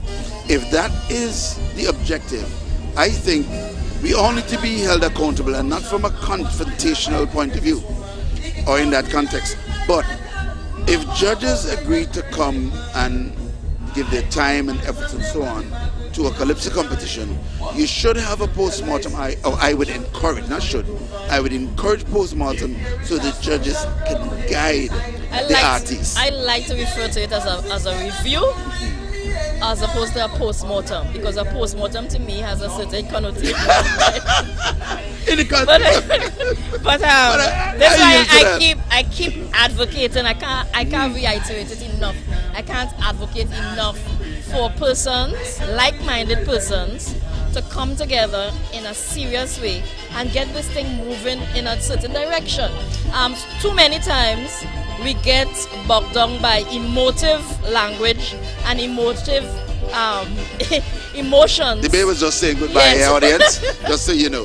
That's what we're waving to. Yes. Yes, a lot of times people get a lot emotional about all the wrong things that are happening, because it's really hurtful sometimes, and it's really a creative people talking. It's really passionate. Calypsonians are very, very, very passionate. Yes, you put your all into it. And not only passionate, Calypsonians are the ones who have something to say. They are the ones who are defending society. They are the ones who are standing up and thinking and looking at things critically and differently, and representing the voice of everybody. So they have strong personalities. They have things to say. So when you force a Calypsonian to be quiet or subservient in the name of getting better marks or not being blacklisted and that type of thing, it goes against what a Calypsonian represents and what he's there to do, his role. Yes, and Calypso is the only genre, to my mind, as far as I know, who has to produce every year to stay alive and well. Because when you sing, exactly, I think I'm saying alive and well in the context of Calypso. Right. Because if you don't come out next year, oh, he done with, she done with, so you have to keep producing. No, that comes at a tremendous cost. And well, I was just about to touch on that, because what most people don't understand is that Calypso has a cost attached to it. To get a song properly mastered, arrange everything, minimum $4,000. And you have some artists who travel overseas, some go to Trinidad, some go to St. Martin. 4,000. It comes to the cost. I'm just saying minimum. That's just ticket and taxi. No, that's what I'm saying, minimum. Minimum. So the cost a Calypsonian has to go through, has to pay to produce a song. And then, okay, so all that you've spent and everything, it boils down to this. But what you would want is to do that, okay, after you don't spend all this money, that you're judged properly based on what you have produced, etc. and not be shafted. But one sec, even beyond the cost though, in terms of development, in terms of getting it right, I'm in a competition, you've adjudicated me XYZ. Why can't we meet and, as Nubia said, have a review? Let's discuss it. Show me where I've gone wrong or right, so that I can now build on that. The powers that be, the CDC or the Judges Committee, need to have a package available for the artists. If not the next day, by the next week, with score sheets and everything else, so I can now go home go through that, do my own introspection, and say, all right, now I know. So come next year, you expect an improvement. This thing where Calypsonians running behind Festival Commission and Judges Committee to get results, it's nonsense. It's disrespectful. That's why I take this thing very, very seriously. When I do workshops, let's say in Montserrat, with the regional Queens Calypso competition, I do work with the judges, of course. I do work with the Calypsonians. And all the regional queens, we have a session where I go through the criteria and that type of thing so that they would have an understanding of what the judges are looking for. But I also work with each female queen going through their calypso and trying to correct some of the issues that they may be that they may have overlooked, and try to distill their presentation so by the time they get to the stage, it would have gone through the process of listening to them and advising them, this can be done better, edit this, don't change this thing, because sometimes you also have Calypsonians coming through a quarterfinal, semi-final, into the finals, not really understanding the elements to keep and preserve and the other ones to tweak and change. And sometimes I have seen Calypsos from the quarterfinal round, they interfered with things that they should not have touched and therefore got a little worse. And things that they needed to work on, they ignored those things. Yes, and I dare say it's a double-edged sword too, because it also provides the opportunity for the adjudicators to hone their skills and for they themselves to be corrected. Okay, even if you don't want to subject the judges, and I don't think it's really subjection, but just in case, to the wrath, for want of a better term, of the Calypsonians, in terms of the judges committee and facilitators like yourself, you go through and say, listen, we need to unearth poor adjudication or show you where you would have gone wrong.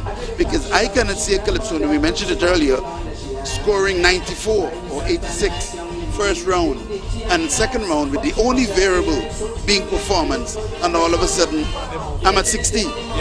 You see, my program, I don't really want to get into it too much, but just briefly, I have been tracking judges across the region now for many years. So I have a pool of judges, and I can tell you the judges who are hard markers, I can tell you judges who give away marks, and I can tell you judges who are very, very consistent and judge at a high level, you know? And to do that, obviously you have to monitor the judges over a period to compare, look at the outliers and that type of thing, and it's important work, and it's something that we need to continue to do. And let's face it, in everything there are some bad eggs, and there's some people who have this kind of this stereotype, and they say, listen, you know, he ain't no good. So no matter what he or she sings, we have them in that category. That person is not going by. And sometimes they have really beautiful calypsos and performances. But because they're quote unquote, whether they say you're not a name brand or somebody doesn't like you, you just don't go by. You can't buy. We have some very solid judges, but we also have biased judges in the mix. People who are biased in all sorts of different ways, biased to a genre, biased to a type of calypso, and sometimes it's a bias that is happening unbeknown to the judge themselves. Sometimes they prefer a certain style of calypso, and you'll find in adjudicating a show, let's say of 12, 13 people, all the calypsos that fall within a particular style, you'll find that that particular judge would judge those types of calypsos higher, as opposed to a different type of. So you have different types of biases that will come up. But so it comes down to trying to reinforce that training. And the reinforcement of that training is something that I think they should advocate for. I've been a part of their workshops, and I find them very edifying. And if they should take what you've been teaching and push it more serious, I think we'd have a balance or a standardization of judging. And I think that's what we really want or really need. Yes, sometimes you have like a competition like this or other judges in different spaces. You have... We need to go stateside, sorry. Yes. Let's throw stateside. Think they're ready? Yeah, sure.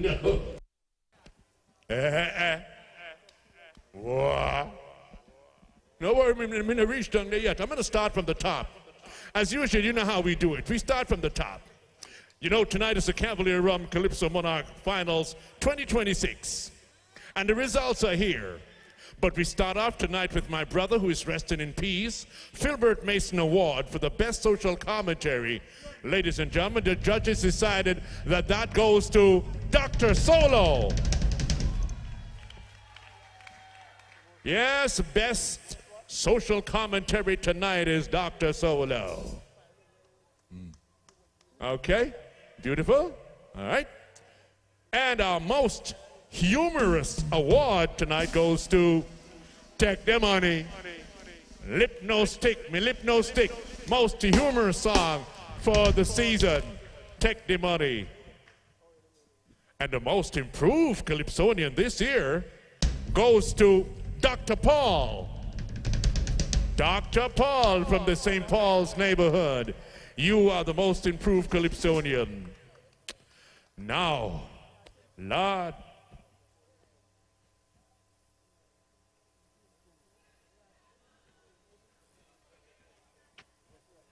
Okay, let me go from the top again. Lord, my heart. Woo.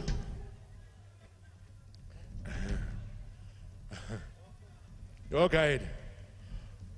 Our Philbert Mason Award tonight for the best social commentary once again goes to Dr. Solo.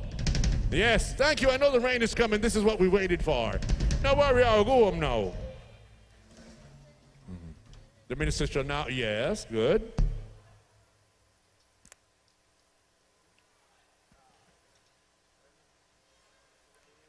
Beautiful stuff.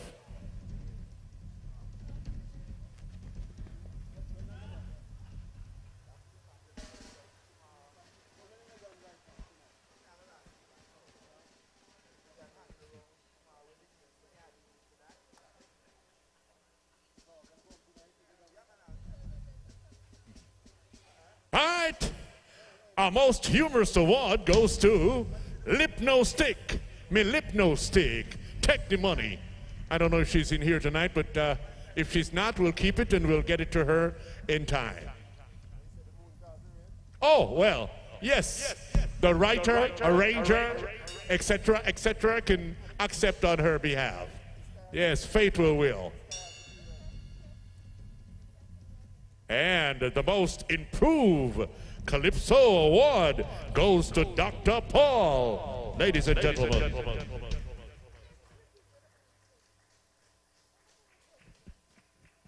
And all about Calypsonian will get a participant, trophy this evening for participating. Woo! Margaret, Auntie, I tell you, miss this one, yeah.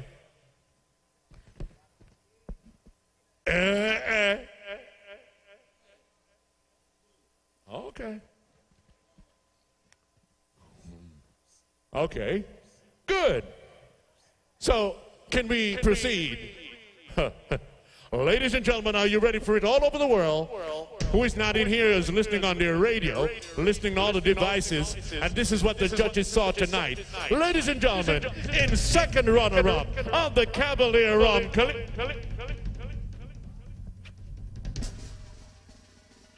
And thank you, yes, true. And the cash prize of $10,000 for the second runner-up in this year's Cavalier Calypso Monarch Finals.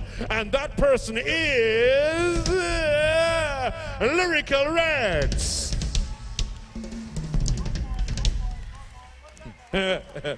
Second runner-up, ladies and gentlemen, Lyrical Reds.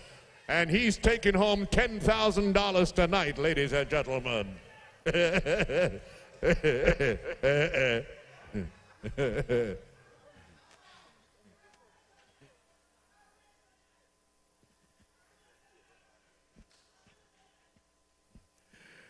All right. Yes, mama. Vietnam, man.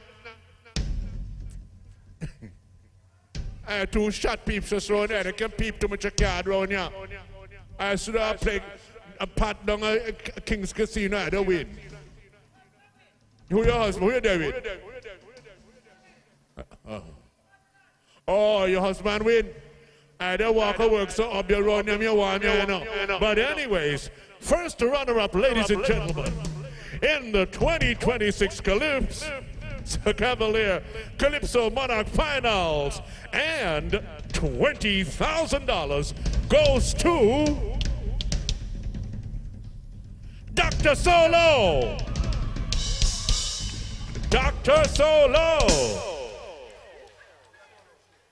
You notice someone put up the shoes a while ago? But wait now, man. What the at all?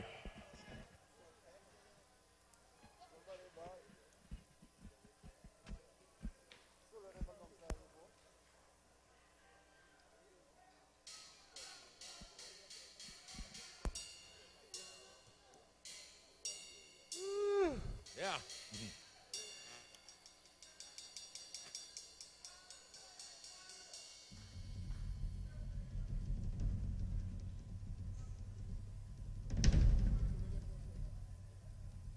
Spend wisely, sir. Not on them shoes. Well, he doesn't have to buy no shoes no more. Hey, great to see you, Mady Anna. Mady, it's great to see you. You ready for it, Mady? You sure you are? Okay, taking him home, $30,000, ladies and gentlemen. The winner of the Cavalier Calypso Rum Finals 2026 is Young Destroyer! Young Destroyer!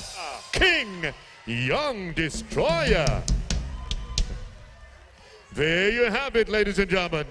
Your winners for this year's Calypso Monarch Finals.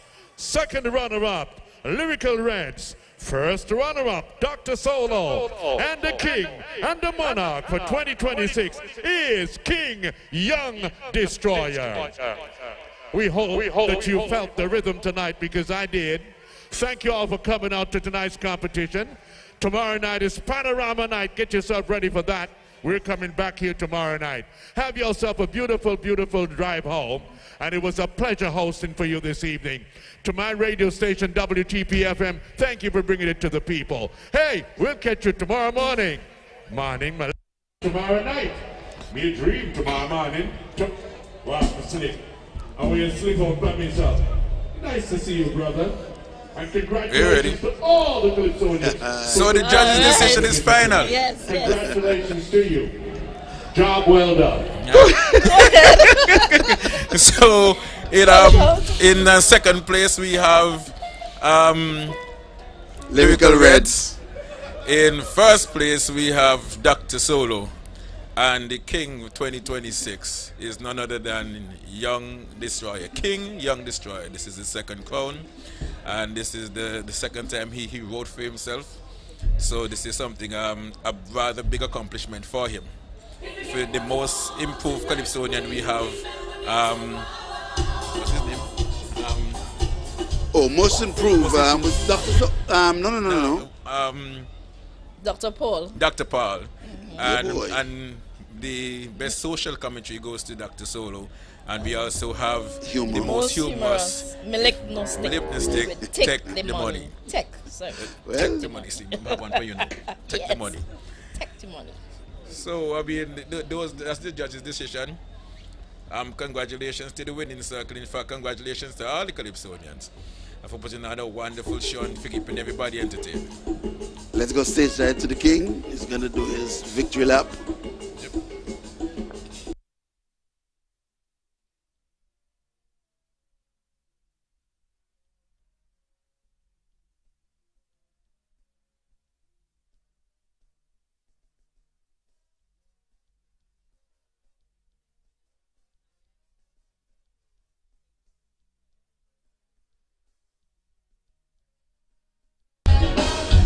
Yeah, we are listening again now to the reigning monarch for Calypso Monarch 2026, King Young Destroyer, singing Snap Election. Experience played a major role in this victory tonight. Yep. Experience. He's a solid seasoned performer, and he knows how to rise to the occasion. Now he's one of these performers that his performance was one of those that, you know, there wasn't a lot on stage. It was mostly him. I mean, there was a lot going on at the commencement of his performance, but then it was mostly him and his lyrics. So to perform a song like that, your lyrics must be strong and you have to be, you know, all over the stage. So congratulations to him, and looking forward to see what he does in Anguilla. I think he has carved a niche where, and I don't mean this in a pejorative way anyway, that he's the one song king. Once Young Destroyer gets in a competition where you have one song to determine the winner, you have a tall order. Tall order. Just imagine, this Calypso was performed in position number 1. And it means that after he performed in position number 1, he would have gotten marks so high that it would have meant that all the Calypsonians who came after him didn't quite meet those marks. But it'll be interesting to see the spread though, whether it's a 5-point victory, 1 point or 15 points. But I knew it was going to be a close competition because quite a few of the artists tonight were, in my opinion, really extraordinary in terms of their rendition, presentation, and the songs were good. But I was really wondering, where would he have found such a large can of Pringles? I was actually looking for the single Pringle really to come good. out. It's very effective. That would have been icing on the cake for the single Pringle to pop out. Single Pringle, yeah. Yes, but this Calypso was well written. As I mentioned before, he wrote it shortly after elections and completed within a few weeks. You know, it draws from the current events and traditional Calypso role of some social commentary. The creative process really began with developing the melody and the initial lyrics. He took approximately 2 weeks or so to write, develop the first verse, the melody, and figure out the kind of musical direction he wanted to go to. He spent many nights refining this Calypso before sharing it with his wife and dad, Senior Destroyer, for feedback. Young Destroyer emphasizes the dedication and patience required to craft a strong Calypso, as writing a Calypso is not an easy task. You know, he really believes that winning this crown tonight will bolster his confidence as a songwriter and inspire continued creativity. In our interview, he mentioned that winning tonight would mean everything to him and his musical career, especially since this particular Calypso that he's singing, Snap Election, represents the second song that he ever wrote that advanced to the Monarch title level. And his name, Young Destroyer, was inherited from his father, Senior Destroyer, whose name was inspired by a naval ship, funny enough. And he carries forward the family legacy while embracing his own identity as an artist. So, congratulations again to Lester Jacobs, King Young Destroyer, singing Snap Election. Well, I liken the one-song competition to the 100-meter dash, and he masters that. Once it's going to be one song, make up your mind, you're going to have horrors with Young Destroyer. He's a tremendous performer, it's a beautiful song, and bear in mind, we're only 3 months out from the last election, and it's still very much in the consciousness of the people. The talk shows and the radio programs are still raging with election issues. Hence the reason why his song, Dr. Solar Song, did so well, because people are still more or less in election mode, and these issues resonate with them. So here it is, and it's a well craftily written Calypso, well performed. So kudos to Young Destroyer. Well done. You know, some of the attributes of a good Calypso writer, they must have a comprehensive knowledge about social, historical, and political life. They must have the ability to present points in an artful and salient way, connecting with the people as you just mentioned, they must also understand the psychology of the mind of people. I think Dr. Bear kind of alluded to that when he spoke about getting into the minds of his people he is competing against. Also, another attribute of a really good writer, they must have musical acumen, because even in putting down the lyrics, you must understand cadence, form, phrasing, accents. You must understand the arc of the sentence and so on. And you have to have a good sense of humor and a good joke. So these are some of the tropes of knowing how to write a calypso. And we are hearing in the background King Young Destroyer. Well, congratulations to the King. And one more time we want to say a hearty thank you to our sponsors. Frank B. Armstrong and Sons Antigua Limited, the official distributors for Lucasade and iCool, the West Indies Isle, Antigua Plumbing and Hardware, Courtyard Restaurant and Lounge, Total Imports, Baron G. Edwards, and this kind radio station. We also want to say a hearty thank you to our brand sponsors, it's Cavalier, and it was indeed a pleasure to sit with this distinguished group of panelists of commentators, Miss Williams and Mr. Richards. Yeah, go ahead. On behalf of the ABS team, my colleagues, Carl the Panman, who is a Calypsonian and panist, and of course, Singing Sudden. He is a Calypsonian as well and recently confirmed lawyer. And myself, Nubia Williams. Thanks for joining us. We hope you really felt the rhythm of Calypso here tonight. Congratulations again to our new Calypso King for 2026, King Young Destroyer, and a heartfelt commendations to all 13 finalists.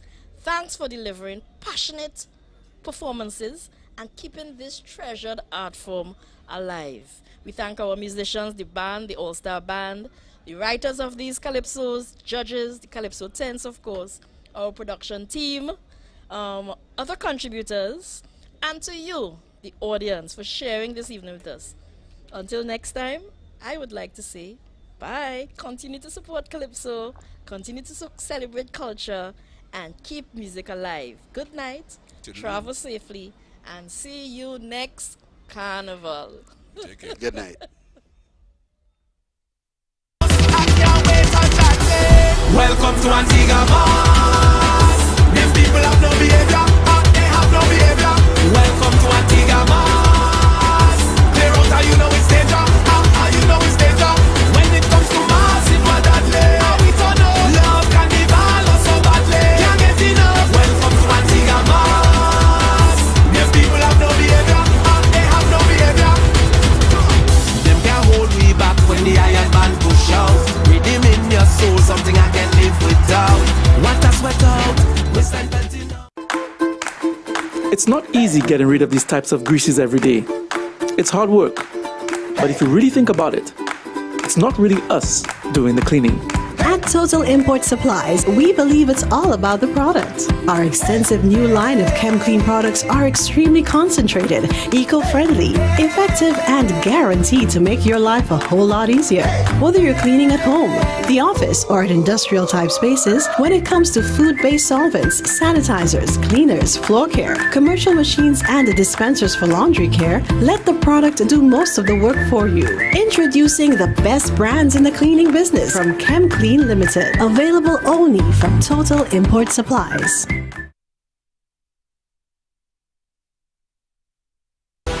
I'm from a land of iron and vibes, somewhere that I tell the whole world about. A place that party morning and night. If you can't keep up, then you get out. Could a hurricane, it could be a drought. On the road, I want mission we a carry out. Big energy when I'm running out. I can't wait on that day. Welcome to Antigua Mars. These people have no behavior, they have no behavior. Welcome to Antigua Mars. Clear out how you know it's danger.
Recharge me energy.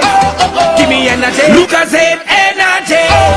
Give me energy. Before the music drop, before the sunrise, from the first wine to the last lap, Lucozade is bringing the energy all carnival. Every sip, every beat, every move, powered by energy. Recharge me energy. Give me energy. Lucozade energy. In the heart of the Eastern Caribbean, where fuel meets innovation, stands West Indies Oil Company Limited.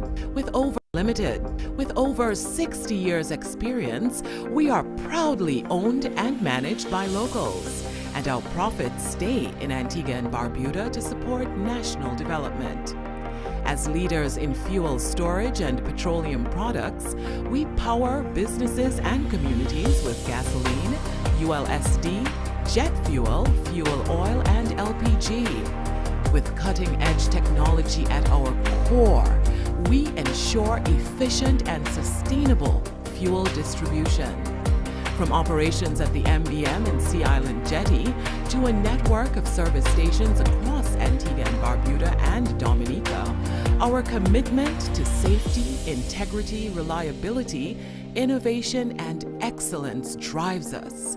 Strength and stability define our people, and the depth of their expertise encourages innovation, problem solving, and above all, competent energy solutions. Visit westindiesoil.com or call 462-0140 to learn more. West Indies Oil Company Limited, where innovative energy solutions count.